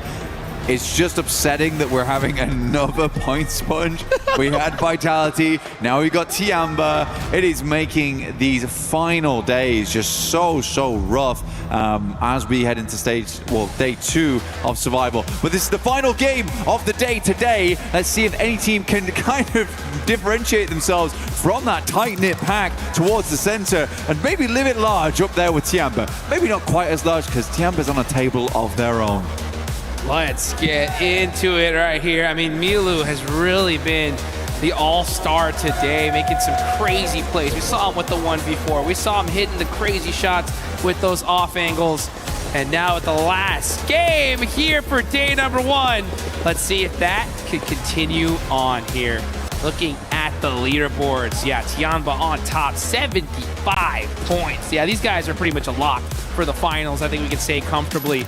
But pretty much everybody else, it's still anybody's game here. Dopeness pushed themselves up into a good spot with 30 points in 8th. If they finish strong here, we could definitely see them leave until tomorrow in the top 6. Now, looking on down, I'm gonna really put the, Al Ula 10th place on down in the hot seat. I think this is a big game for them because tomorrow, those last 2 matches are gonna be straight chaos. There's gonna be teams doing everything and possible. And anything. So, and literally everything. So desperate to try to put up points that it's gonna not be a typical game of PUBG Mobile. So the time is now. The time is now to make it happen. We got a pretty disgusting southern playing path here, but you got to be able to adapt. Got to make it happen no matter what. Yeah, definitely rough. But you're right, down towards 10th and below, it's getting tough. For AGAL as well as KRX, these are the teams that need to have a strong map here. Everyone else is sort of around that 20-point mark where tomorrow it's possible after your first round, if you get a big win, you can send yourself up towards that top 6 territory. For AGAL as well as KRX, they need some points now to allow them to have a springboard tomorrow. Otherwise, it is starting to look a little bit dangerous. And I didn't expect this from KRX, honestly. I think that KRX is a good team. It has some pretty strong players on side. So I am flabbergasted of why this is happening right now for them, because this is not a case of just having a bad day. Like, this has been throughout the majority of the tournament, just not able to get the momentum on board. I mean, we've given Alpha 7 a lot of grief, but at least they've been able to get themselves towards top 3s consistently. They have been able to close out games. For KRX, it feels like we have never really got that engine started. Yeah, not at all. I mean, that's the crazy thing about this game and this format, this tournament in general. Someone's got to be at the bottom, right? We got serious names here. Still, KRX 9 points is a big question mark. It's like, what happened? Oh? Yeah, 9? You know, like, okay, if we saw the bottom of the tables and there's only a few points gaps, you know, like, yeah, I mean, it is what it is. But 5 matches, only 9 points. Not good. Not good at all. Hopefully we can see them make something happen here, and honestly, they need to, because if they don't, you can kind of start counting them out a little bit. Absolutely, I agree. I think for AGAL, there is a tiny hope tomorrow if they don't do well here. But for KRX, it's just feeling like it's not going to be the case. And these teams absolutely do need themselves a lucky spin. Yes. Which you can find here with us at the 2026 PMWC at EWC. You can draw for exclusive sets. The one you see on screen right now that a lot of players are currently using for this year's PMWC at EWC. So really, really cool stuff. Make sure you get in game because, yeah, we all need a lucky break, but I would say AGAL as well as KRX need a bigger one. Yeah, they do, right? They need one of those Alpha 7 blessings that we saw a little bit earlier, right, in Erangel. They need a good, solid circle to help them out here. But the thing is that you got to make your own luck in these kind of tournaments. You got to be able to make it happen regardless of the situation. Another team I want to see more out of, we haven't really talked about them a lot, is Yangon Galacticos, our previous champions here, last year's champs. They have a beautiful skin in game that you guys got to go check out as well. We got to see them rock it the other day, and I got to say, probably one of the most insane fits, jerseys, that classic traditional Myanmar fit is gorgeous, and I want to see them rocket it in the finals. So let's see if they can get things heated up here. They're in 13th place, 22 points, not in the worst position, right? One good game here, and we can see them all the way up to 3rd place, okay? It's just the longer they wait, the worse off they are. I would say the only 2 consistent teams so far, it has been Furia as well as Tiamba today. Like, those are the only 2 teams that have really caught my eye. Everyone else in this top spot towards like the top 8, they've had good games here and there. I think Nongshim Red Force maybe has had like a little bit of a better day when it comes to just consistent results. But yeah, towards that top side, Furia, Tiamba, that's the 2 names on everybody's lips at the moment. But for Yangon Galacticos, on the other hand, with the Ancient Charm set, which does look fantastic, you are right. I like the interview we had Kalaris earlier today. It was a really good interview. Not only did we get to hear from him about how he's feeling in game right now, but how much his life and his team's life has been changed by winning at EWC, because it is life-changing money here and life-changing recognition and reputation gained from winning such an illustrious tournament. So for Yangon Galacticos, I think that the biggest takeaway I had from that interview was that he mentioned the pressure. Yeah. The pressure was on. The pressure is real here. Going towards survival stage, I'd imagine some of the pressure is a little bit off. We didn't go out in group stage. That was probably the worst thing that could have happened to them. They got through to survival stage now. Yes, they need to shore some things up. They still have 1 more game to prove themselves and a whole 6 tomorrow. But yeah, I believe in Young Galacticos. I don't think they've had the craziest play so far, but I won't ever say they're completely out just yet, because despite everything, they're still putting up points. For sure. I mean, and I think that's the right mentality for this team. I mean, all it takes is a good couple situations, and we know they can pop off, put a 20-point game, and really, really push themselves forward here. And I want to see them do it. I want to see them back in the finals. I think that they are a rock-solid team. That pressure is tough, though. It's the hardest thing, and I talked to some of these guys who have been in these moments. They've been in these games for years now, right? So you think that they'd be used to it. But even after talking to Risha, like, man, it's still hard. You know, your heart still races the same. You just, maybe you're a little bit more understanding of it because it's not a new experience, but it's still so difficult to deal with. So when you see players like Milu do a crazy 1v4, I mean, that really gets your team going, and you just kind of, you know, galvanize your squad and capitalize after that kind of play. But, you know, we're in the last match of the day. Tomorrow's going to be wild because so many teams are going to be just desperate all the way towards the end to continue their stay here in Paris, as this has just been an amazing place to be, and the pinnacle of esports is here. And man, it's good to see Feudy up here. Question. Okay. Which name up top? Any of those names that you see up top surprise you so far? Right now, I would say that, to be honest with you, the only real team that does surprise me towards that top side, probably GK. I think this team has had like pretty cool performances in the past, but not sort of a 3rd place team that I was expecting. I think they can do more, though. I do think this team's got more in the tank left remaining for us. I think that they surprised us in multiple tournaments beforehand as well.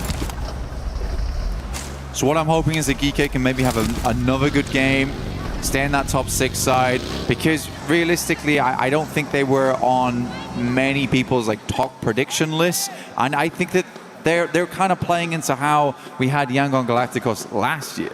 Yeah, and I think that, you know, something definitely happened in their day off, because I agree with you. I think out of all those names, hold on real quick. Southern shift on down to Los Leones. Are we going to see another crazy urban finish? That would be wild to finish things off for the day. You can see teams, quick, fast, now, immediately, right now, moving down south, not wasting any time. Not a little later, immediately. Yeah, immediately, right now. Right now. We're not waiting around. We are sending down. The migration is real. I mean, it's always awkward having to move down from that north side as well, past La Bandita. Talked about it before, Minas Generales. Awkward rotational paths for some of these squads. Fury, on the other hand, they can kind of slip in towards that south side. They are rotating alongside with Nongshim Red Force. Tiamba, though, they like to play down here anyway. They went for a central position. They looted up in Los Leones first, so they're good to go. And they can set up their vehicles very fast and start to be on the lookout, be on the overwatch for some of these other squads as they make their way in. However, it's actually RRQ to take down Milu. That is surprising. That's a huge finish. I mean, that is the star of today, right? I mean, the uncrowned king of the survival stage going out early here, and you can see Solus getting those thirsts. Players, now you can see just an extra little bit of sharpness in these shots. They know there's no time to waste here. Last game of the day, we got to make it happen if we want to continue our dreams here in Paris, France. It is amusing though to me that RRQ pretty much went out of their way there. They were like, we've got to find Milu. We've got to take Milu out. Where is he? Because if Milu's in the lobby, we're scared, we're worried. We do not want that kind of pressure. So a bit of revenge, you know, redemption almost. Get him out in the first 10 minutes of the game and never have to experience another 1v4 again. It's not possible versus Milu, at least at this point in time. Oh yeah, because if Milu's there, he could elim you. And you do not want that. You do not want to go back to the lobby here. So Tiamba are going to go to the rest of this match with a 3-man. They do have a spot in this next circle. But with this zone, is pretty scary here because, I mean, it could always hard shift down straight to Los Leones. That'll be a wild game to see if that's the case. Young Galacticos are going to be doing a beautiful wrap all the way down to the south, most likely hitting that Los Leones urban side. Everybody else just trying to set up a position here in this circle. You got Tiamba right next to La Bendita. QGZ up on the roof, just trying to keep away. Oh no, QXZZ getting knocked there and beat up as well. So, my God, dude. Are you kidding me? Those shots onto Binny is just demonic going through from QXZ. Unbelievable stuff. Now from RQ, underneath, just get absolutely obliterated by Hoxie. Luckily, Fearinkin able to come around the side, moves through the window, bold maneuver, Terra down. Lepar, as per usual, kind of picking up the slack here for RRQ. Benny throwing in the nade. He makes sure that his teammate is eliminated by his own nade. Benny, though, with the pump shotgun, trying to find some angles here. He's low on HP. He's got to be picture perfect. Jump shot for the QBZ is not going to do it. And that is KRX out of there in last place. The worst case scenario. Tomorrow, if they want to make it happen, have to just go insane. Yeah, for KRX, we already talked about it, right? They weren't in a good position. If they were to have a bad game here, it is miracles that need to happen tomorrow to get them in. Very unfortunate for the squad. Not what was expected from a team that tenure-wise has had great success over the years. Feels like survival stage might just be the final hurdle for them. They just could not get over. We'll lock back in with the next circle that does move down towards the south side. It is torn between Los Leones and the northern edge up towards the roadside. We've got some of the hills in play still. A lot of teams don't really want to be playing over towards the northwest. Alpha 7 would like to get a little bit further into this one. Dopeness, on the other hand, they're happy to wait. It worked out for them one time. We'll see if it works out for them again. Yeah. And they could definitely use it for sure, because this one is pretty dang close. And the zone is starting to close. You got Young Galacticos wrapping that south side. Aula is quite close to them here, though. Let's see if they are going to end up meeting each other. SayCloud now finally being able to get into this next circle. Yeah, definitely feels like Young Galacticos have been casting out a big net here for Alula. They're in the way. They do not want their 180 being exposed as they move in towards Los Leones. Some of the more teams they can take out. So they continue to hunt out this squad. Marnet, as well as SayCloud, playing in front right now. Have to get it up the hilltop. Alula stops short, takes a quick break, takes a breather, playing inside the concretes, while Smile continues to provide that information back. They're going to have to move eventually, though. They can't stick around here forever.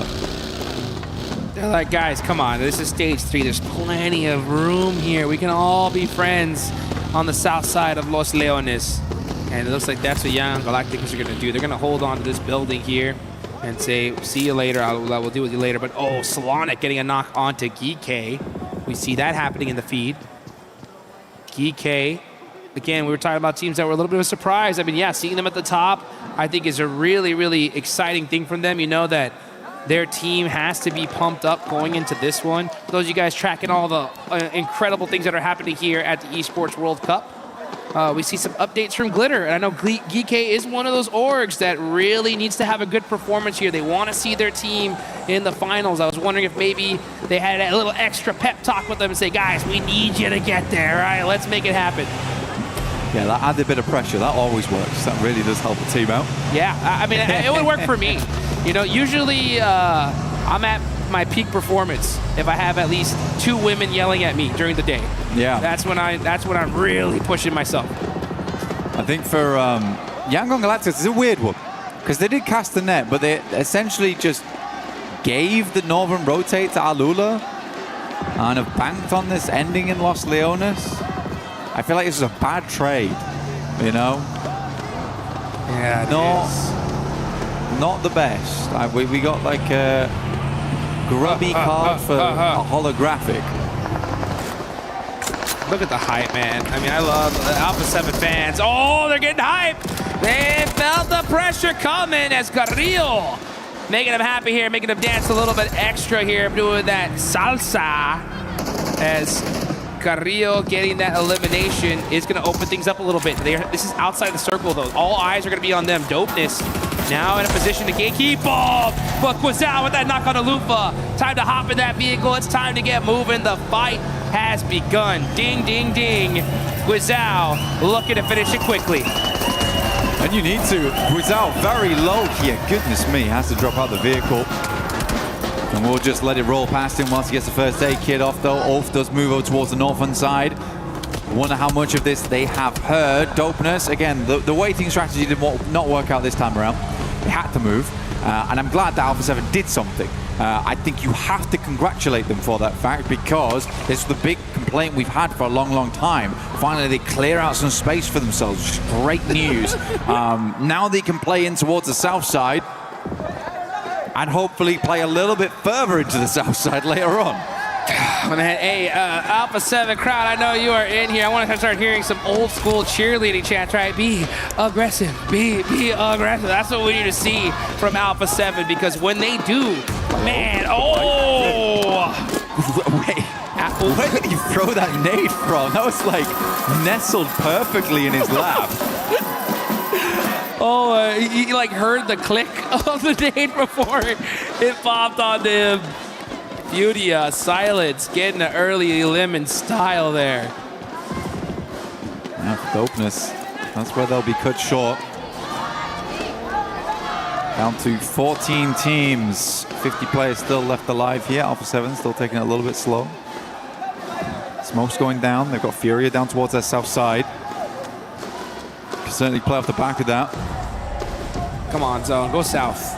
Let's just go crazy here. Full-fledged urban finish. Can you imagine? That would be wild. Fury, I wouldn't like that. Let's see if the Zone does surprise everybody here, as it is just about to pop. Where are we going? Oh! Look, outside Yangon Galacticos, they're a little lucky, right? Yeah.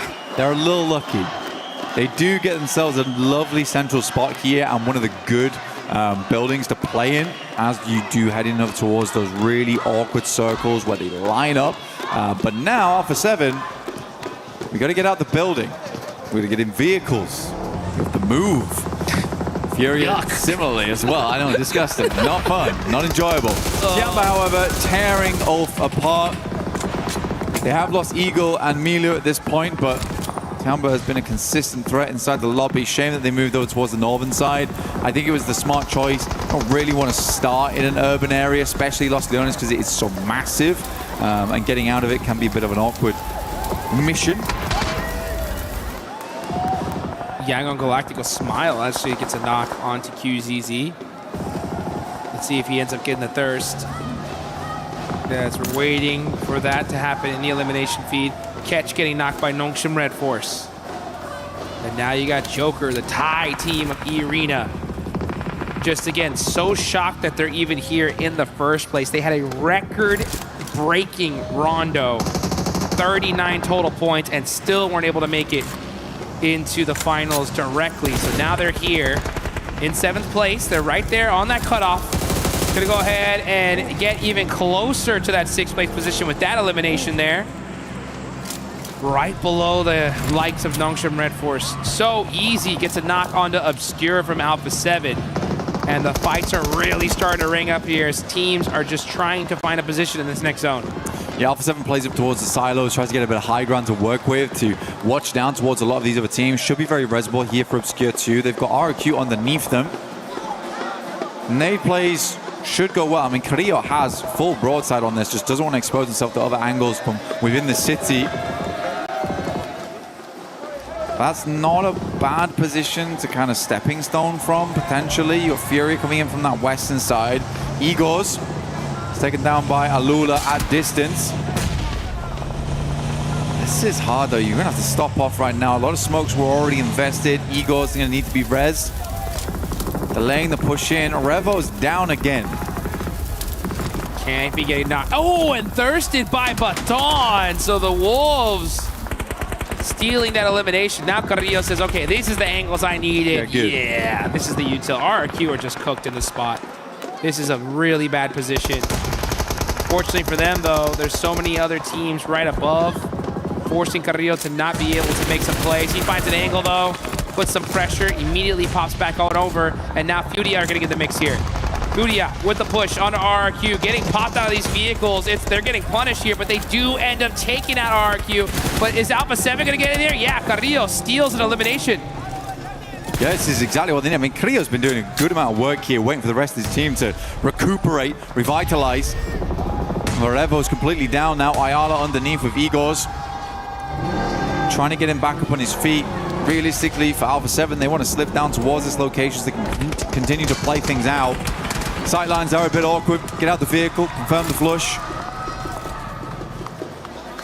Oh no, Guazal ends up getting knocked here. Carrillo gets popped back and forth. Ayala doing a great job of just continuing on that pressure. Looks like it is a 2v2 situation now. Carrillo and Obscure versus Ayala and Igor. Guazal gets knocked by Schweppes though. Or finished.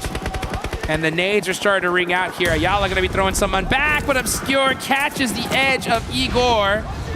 Carrillo with 3 eliminations though. Gotta make a play. Stun grenades out. Ayala, last line of defense here for Furia. Will look for the first. Carrillo does get himself the nice drive-by. Vehicle is flaming. Very, very low. But Alpha 7 definitely looking a little bit more aggressive here. And Carrillo honestly has stepped up this game. I think Carrillo is the main driving force of this match so far, which is a good thing to say. Been with the team for a long, long time. Everybody knows this guy is a phenomenal player, but it's the first time in a while where we've seen him really take the game into his own hands.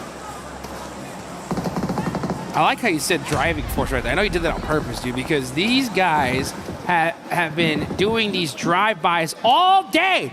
I've never seen them do this so often. Usually they just play. Yeah, they just like, oh, we can do this. You know, all right, I want to start doing this more often. And usually they just end up playing together on foot, pushing together, and just being an unstoppable force. But now they're doing these like really cheeky drive-by plays. I don't know if I like it, but it's working for now. They're in 3rd place, and that is all that matters. As long as they make it to that top 6, that's where they need to be. Obscure getting some shots.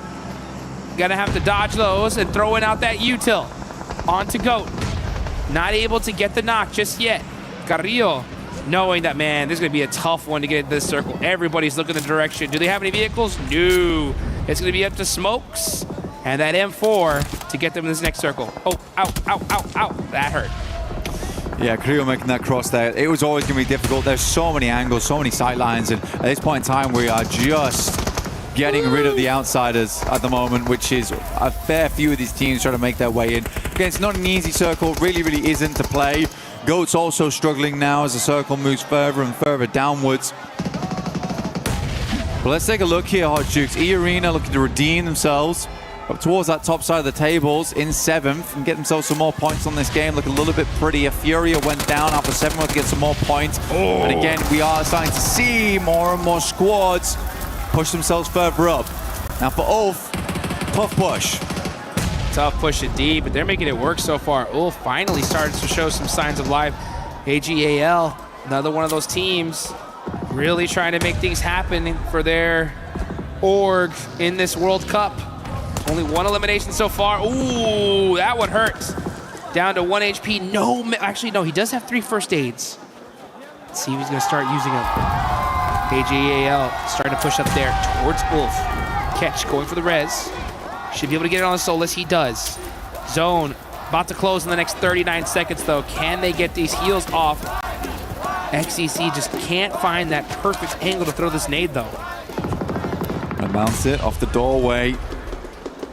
Goes a little long, though. The airburst's not quite there for AGAL. We talked about this earlier. This has to be a big game for them. They see the circle shift and they decide that this fight is not worth it. It's going to delay them too much. Can they get further down? Can they snake their way into the circle itself? Tiamba, last player alive here in QZZ. And again, I respect the motion here. Because they know that, yeah, they're on 75 points. It doesn't necessarily guarantee them tomorrow if they have a really horrendous day. So for QZZ, he's going to put all the stock into trying to live out this game as long as possible as a solo. No risk taken. Survive. Yeah. Gotta survive here. Might as well. I don't care how many points you have. You play as hard as you can all the way up to the end to guarantee that you extend your stay here in Paris. Here comes Nongshim Red Force, though. Monster squad. Putting some pressure on Al-Ula. Hyunbin, Maxman's favorite player. So humble, so accurate. Throws the nade and gets the knock. And that's why he knows how to make these fights work. DBS in hand. That's the push on in. Wolves is the next target for Nongshim Red Force. They currently have 4 players still alive here. QZZ finally goes down. That will be Tiamba's run done. 75 points is where they'll finish the day. Again, like we're saying, roughly around 15 points. 4 top 6. See if they can go further tomorrow. E-Arena, another team that desperately wants that scoreline, but Cloud from Yangon Galacticos opens up onto 1. Geeke also chiming in here. Have to drop those smokes down, just wants players to get closer to them. Los Leones uncomfortable in the central position. Honestly, for Yangon Galacticos, if they can get rid of more and more players here from the arena, there is a world where they may want to cross the road. They're going to have to here. We can see them with those P90s. They're making it happen. I don't know who. Yeah, they got to go. Oh, they got to go immediately. As you can see, AGAL, getting hurt. Going to go ahead and get those first aids going. As we now have reached the final circle shift here. We are in stage 8. I don't know who it was that wanted to see a Los Leones urban finish here at the end, but whoever it is, they got what they wished for. From Ulf, we got 6 points on this game. They do get themselves a little bit further in the lobby here. Up to 10th now on 31 points. It's a decent innings. But you're right, we're almost heading in towards stage 9. I was surprised that Yangon Galacticos didn't try and hit the train here. They are slowly moving across because they know E-Arena is weak and they're on the center dot. Like, that's where you want to be, and they've opened things up, but they're being very, very careful right now. By the way, you go out right now, 1 placement point. Yeah, and we're almost in the last zone. 8 teams still remaining. None of them can afford to go out right now. You got Wolves there on the southwest side. Those guys need some points, big time. AGAL, Yangon Galacticos, our previous champs. These are the squads that really need them more than anybody else. But you got the likes of Geeke, Nongshim Red Force, and E-Arena right there. You can see the Wolves getting into some CQC action. They take out quick. Now they're rocking a 2-2 split. Geeke are still in this match. All 4 up, only 1 elimination. It's really going to come down to the last second here. So many teams banking on this game. Yangon Galacticos maintaining high ground. I mean, once we got a better lay of the land, kind of understand why they're still playing up there. They have 2 players up front, though, so there is a possibility of a daisy chain in the near future. Wolves also needing points off the back of this game. Running on 25 right now. Nongshim Red Force getting the parkour done, somersaulting through that smoke into a better position. So easy, gets caught on the back lines by a nade from Necessary. What a nasty spot to throw those nades in. We'll see if Nongshim Red Force can weather it. Oh, these guys need to hire a new roofer, man. This is so tough. This hole in the roof is being so rough on them. It's just Tizzy now for the side of Nongshim Red Force.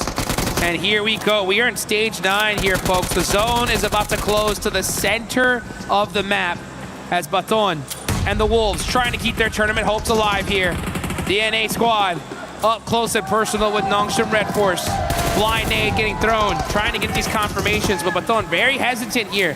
Throwing down some more smokes, waiting for his squad to get back up before he pushes. Doesn't want to push on his own, but that is allowing Nongshim Red Force to get a reset. Ooh, Say Cloud bounces off the stairs. Could have been a freebie. Instead, it's costly. Oh. One nade down now. Nongshim Red Force have to make a big maneuver. The Baton has got him locked in the corner. Will just send in to get the finish off the back of that one. Yangon Galacticos still using this high ground to their advantage. AGAL in an awkward position on that north side. Finally, they strike. That's Slonic. He went up high from behind. The Wolves finding a bit of an area to play off the back of. Climbing up those stairs so quietly. Here goes Maple as well, trying to find that precious high ground. Gonna be able to look at those plays, but here comes the blue zone. This is an unrelenting circle. It's going down to the center. Now it's time to make the plays. No choice. Bust out those shotguns. Hit those shots. Maple looking for the angles. TBS in hand, and you got Elementrix stuck with the AUG, trying to make a play for his team. Romeo on the outside with that XEZ. We said that AGL needed a good game. KRX also. KRX went down in 16th, but now AGL looking for the first. Maple finds another. E-Arena slowly falling and now out. AGL with 3 players still up. Yangon Galacticos with the 1. Wolves with 2. All these teams very, very important right now. They get further up in the rankings. Who will be able to finish this off? Wolves with the high ground. AGAL underneath. Flower blooming from the desert floor. Finding the angles, but he gets caught. Flower in, takes away that high ground position, and it's AGAL clutching up the final chicken dinner here at the day 1 survival stage. And they needed that game so badly, down towards the bottom of the leaderboard, getting themselves further up there and opening up a chance tomorrow. But that's all it is, just a chance for them. So many expectations on this squad and only now just delivering. The nice play from them, a good disengage from Ulf earlier on too. Wonderful stuff. Wolves also needed those points so badly. They played the high ground. I love the way that Slonic played that out. Got up there earlier on, hit a lovely little backstab over towards Yangon Galacticos. But is it enough? Is it enough going tomorrow? It is the top 6 right now. Tiamba, Furia have all really got themselves into a very, very good position there. Hopefully they'll be able to continue that consistency. For Tiamba, it's a tiny drop in the ocean in terms of points. Furia, they got to go a little bit further. For everyone else, this is coming down to the wire tomorrow, I can guarantee it. I'll tell you, all you guys watching right now, mark your calendars, set your alarms, tell everybody, because tomorrow is going to be one heck of a show. Bro, Look that's at crazy. Maple, are you serious? I'll tell you what, all of AGL, their fans, organization are so excited for them right here. 等你跳吧，等你跳吧，等你跳吧，2打2，3打2，3打2，头顶一个，拿掉，拿掉，打一个，1楼。I mean, good stuff. Honestly, very, very good stuff. That shot from Flower up on high was absolutely criminal, by the way. He went on for a little peek, and Flower was straight there with the pellets. Sent him right up to him. But yeah, that's it. But the thing is, this is actually a great time to get a win. It's right at the end of the day. Oh my God, the relief is palpable inside of this squad. Going into tomorrow, it's not the most momentum you can have, but it does feel good. And genuinely, Tiamba has already shown us what that feel-good nature can do for you. With the craziness that we've seen so far, I think if AJAL don't win that one, I would have had very little hope for them, right? The fact that they did, though, really just lights a fire, I think, in them, everybody watching and supporting them here, and puts them in a great spot for tomorrow. And one thing I did notice, and I'm starting to see a trend of, is that the word nice is international, baby. Because, I mean, you just keep hearing that no matter what. I mean, no matter what team, what org, right there at the end, that is the unification word of victory. Yeah, it's good. It's nice. But KRX, sorry, it's not so nice. No. It is not so nice. No. Again, tomorrow it's going to take miracles. This is a great squad. It's got some strong players on side. If anyone can do it, it's going to be them. They need an immediate chicken dinner tomorrow. Not even wait a little bit. Immediate in Rondo. In the meantime, let's head down to the stage to close out our day with Kalaris. That's right, thank you very much, Blank. Of course, I do have Ragnarok here from GK after they've had a pretty successful day, all things considered, for the game so far. So let's start off with this last Miramar. Obviously, it goes down to yet another Los Leones ending that we actually have here. You guys were in one of the buildings pretty early to try and play it out, but it's always hard to transition between those locations. What was the game plan for GK once you'd found that spot? To be honest, I'm one of the best players in the world in Los Leones. I have been playing Los Leones for maybe 7 years. So I know every entry and every exit for Los Leones. I were really confident that the white building that we took, it will be clear. So we crashed it in the third zone. Yeah, it was clear, but it was maybe center of the zone. So everybody's focusing on us. We couldn't like peek on much players. We couldn't take much eliminations also. So we played a little bit passive, but at the end zone, we got kicked out of the zone. So the zone was rushing us in our pack. Also, two teams was holding on us. I think one team in the hangar and YG on the left. We got stuck between the two teams and we got eliminated. But so far, it's not really bad game. It's a hard zone, but we managed to get some points. That's fine. Not too bad at all. Talk to me about the win that you guys were able to have today as well. Because obviously, I think that's your second win of the tournament so far, right? You got one in the group stage. So that win, obviously, you had that compound for a long time, west side of Pochinki, or west from Pochinki, I want to say. So was it just a case of lock that down, and then when you kind of flexed down against the other positions of the rest of the teams and eventually dealt with Alpha 7, that looked fantastic. So talk to me about that finish.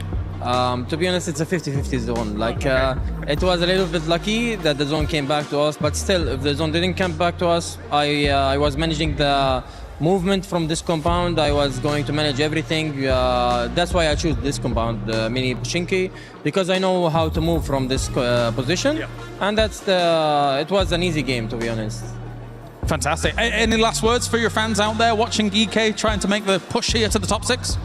To be honest, I want to thank everyone who supports us, and we hope to make you proud. Maybe we're gonna play better tomorrow and take this qualification card for the finals, and in the finals we're gonna change everything. Don't worry about it.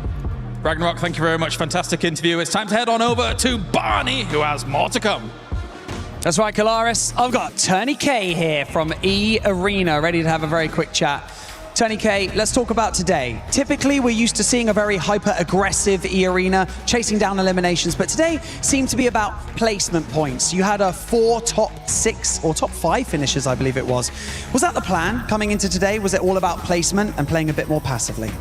ก็ปกตินะฮะทีม E Arena เนี่ยปกติฟอร์มของเราจะเล่นค่อนข้างออกไปทางดุดัน aggressive ทีเดียวนะฮะแต่ว่าในวันนี้เนี่ยเราค่อนข้างเล่นที่แบบว่าแบบค่อนข้างไปทางเรียบง่ายสบายๆ passive เป็นค่อนข้างเป็นส่วนใหญ่นะฮะแล้วก็เราได้จบไปที่แบบท็อป 4เป็นท็อป 4หรือท็อป 5นี่ค่อนข้างเยอะเลยนะฮะในวันนี้นะอยากถามว่าแบบมีอะไรมีความเห็นยังไงบ้างครับกับเรื่องนี้ฮะก็วันนี้ผมคิดว่ามันวงเข้าครับบางตาแต่เราก็ทำไม่ได้ครับ Yeah, I think today we a little bit of like underperformance, even though like the zone come to our side, but in the end, like it's just not a bad day. It's a shame to have a bad day on the survival stage day, but we've got another day tomorrow, so let's talk a bit about that. Closing out today, you managed to get 4th place with 6 eliminations on the board, so that's vital points for you guys to go through to the finals. Going into tomorrow, are we going to see the slightly more aggressive E Arena, trying to chase people down and hunt for those eliminations and get those points for finals?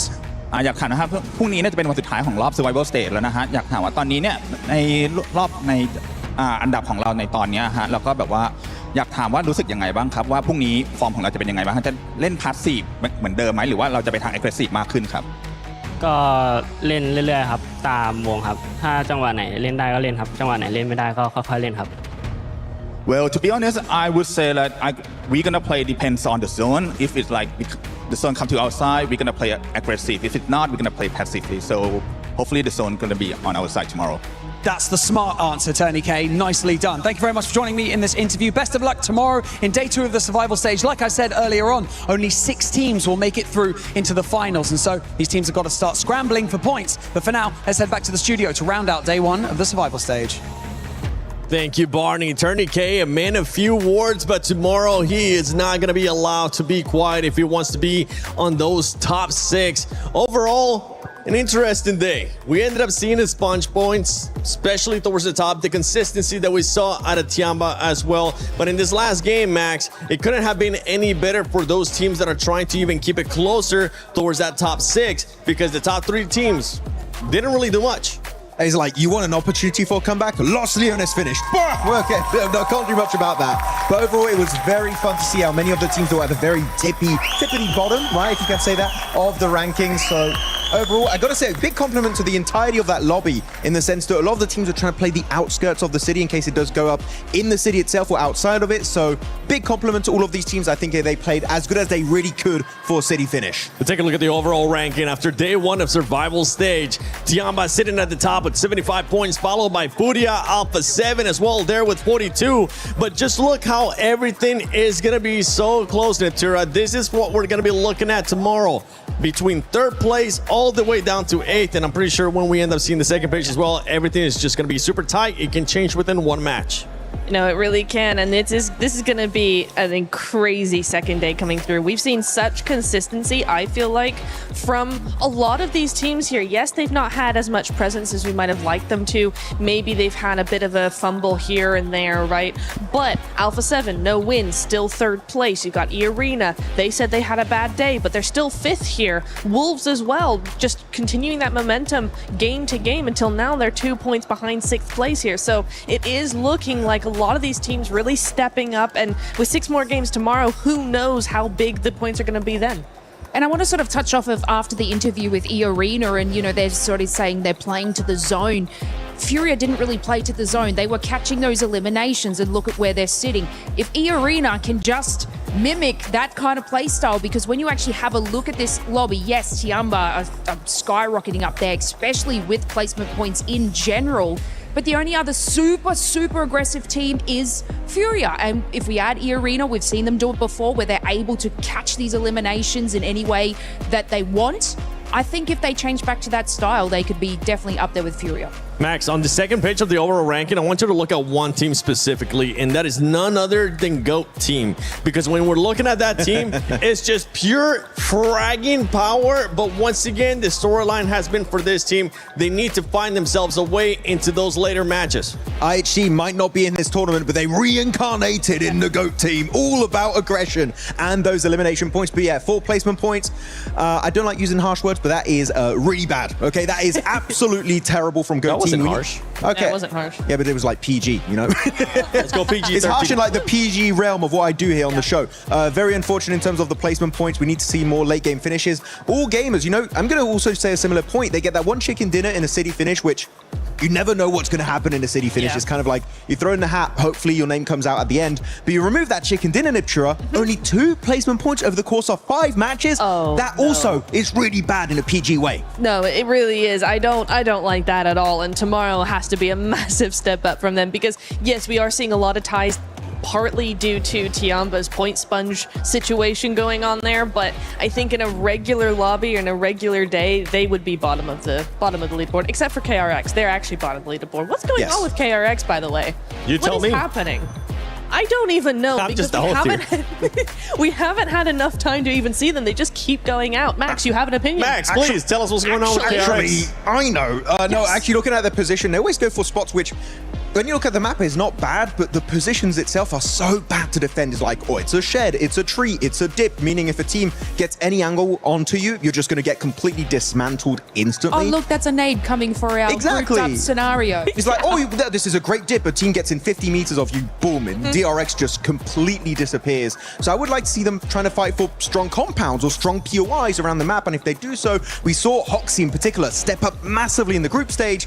Right now, these positions today are just not it going into PMWC. I kind of want to say the same for Goat Team, actually, because we saw a lot of aggression. They set up really, really well. They push really well, and then all of a sudden they either disengage or they get third-partied or they're not covering their back angles. There's something like that that's going on because yes, the aggro is there. Yes, the setups are really good. They do 1-3 split, 2-2 split. They try to surround. They use the nades. They're not over-aggressive.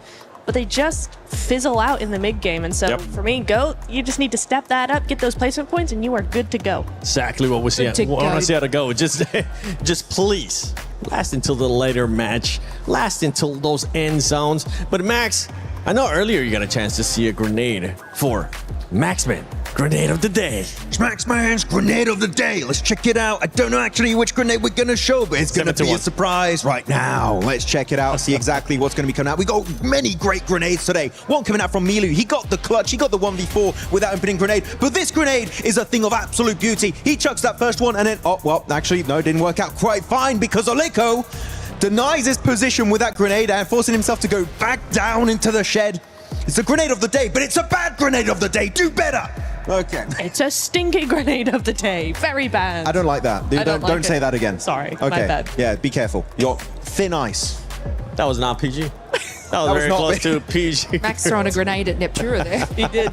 It nearly got me. Before we show it, quick, who's going to be the MVP? It's pretty straightforward. Milu. Yep, that's right. Milu from Tiamba, 18. Whoa! Hot damn, buddy. Oh my gosh. And the crazy part is he ended up getting 15 knocks, still making sure he found ways to steal those eliminations lays. For Tiamba, consistency. Milu being able to pop off. Usually we think about QXEZ. That wasn't the case. Now it's just two players that can actually frag out. Yeah, I mean, what I really like from this team as opposed to what the other teams were doing is they were not tunnel visioning their fights. So, you know, Nepture's sort of touching on like, what are they doing after these fights? How are they getting third party? This is a team that obviously had that great sort of split hold and were able to map out their play after they eliminate a team. So they're always forward thinking in every single play that they made today. No, it is really nice to see that coming through. And I think a lot of teams can learn from that because some of the best teams are the ones that think ahead a couple of phases, a couple of plays. Some teams we have seen just don't seem to do that. And I think that's where a lot of these teams are getting stuck in that mid phase because there's like we get to the mid phase and then we don't know what to do. And then other teams are all coming around us and then we get all grouped together and now we really don't know what to do. So a little bit of that forward thinking, a little bit of that proactivity, that action planning would really help for tomorrow. Max, I want you to get into your coaching mindset for some of these squads. And I want you to pick a team that whether it is positive or negative or PG or not PG, just tell us what that team needs to do tomorrow. Yangon Galacticos. Yangon. Why are you guys playing so passive? I saw so many good glimmers of hope in their group stage. I was like, yeah, they're taking fights. It's so nice, especially like Orangutan did back in their group stage. And that was enough for them to instantly qualify to the finals. And Yangon Galacticos, they had so many opportunities. I'm not saying like game-winning opportunities. I'm not saying they could have gotten wins, but they're not taking fights that could result in actually a really good upside win for them in the overall match, like maybe a top 5 with a bunch of eliminations. Yangon Galacticos, you've already won. You've done it in the past. Right, well, not right here. It was in Riyadh, but they've won PMWC before. I want to see you be confident. You can do it, but right now they're just, I don't like using the word scared usually, but it really feels that way in today's games. Felt exactly like that for Yangon. It kind of felt a bit messy, honestly, super messy for Alpha 7, even though they're currently towards the top. It's a team that we expect to see a lot more. But ladies and gentlemen, don't forget that tomorrow is the final day for Survival Stage here at PMWC at EWC 26. It's been a pleasure being able to hang out with you guys. Hopefully you guys enjoyed it. If you do end up sharing anything on social media, make sure you use the hashtag EWC and hashtag EWC26. I was thinking of something else. Oh yeah, that's right. Snacks. Snack Gaming. I hope we get a chance to see you here on the finals for maybe a live watch party. Stay tuned for that. Hope to see you guys tomorrow on day 2 of Survival Stage. It's been Lace, Maxman, Neptura, the 7WG. See you tomorrow.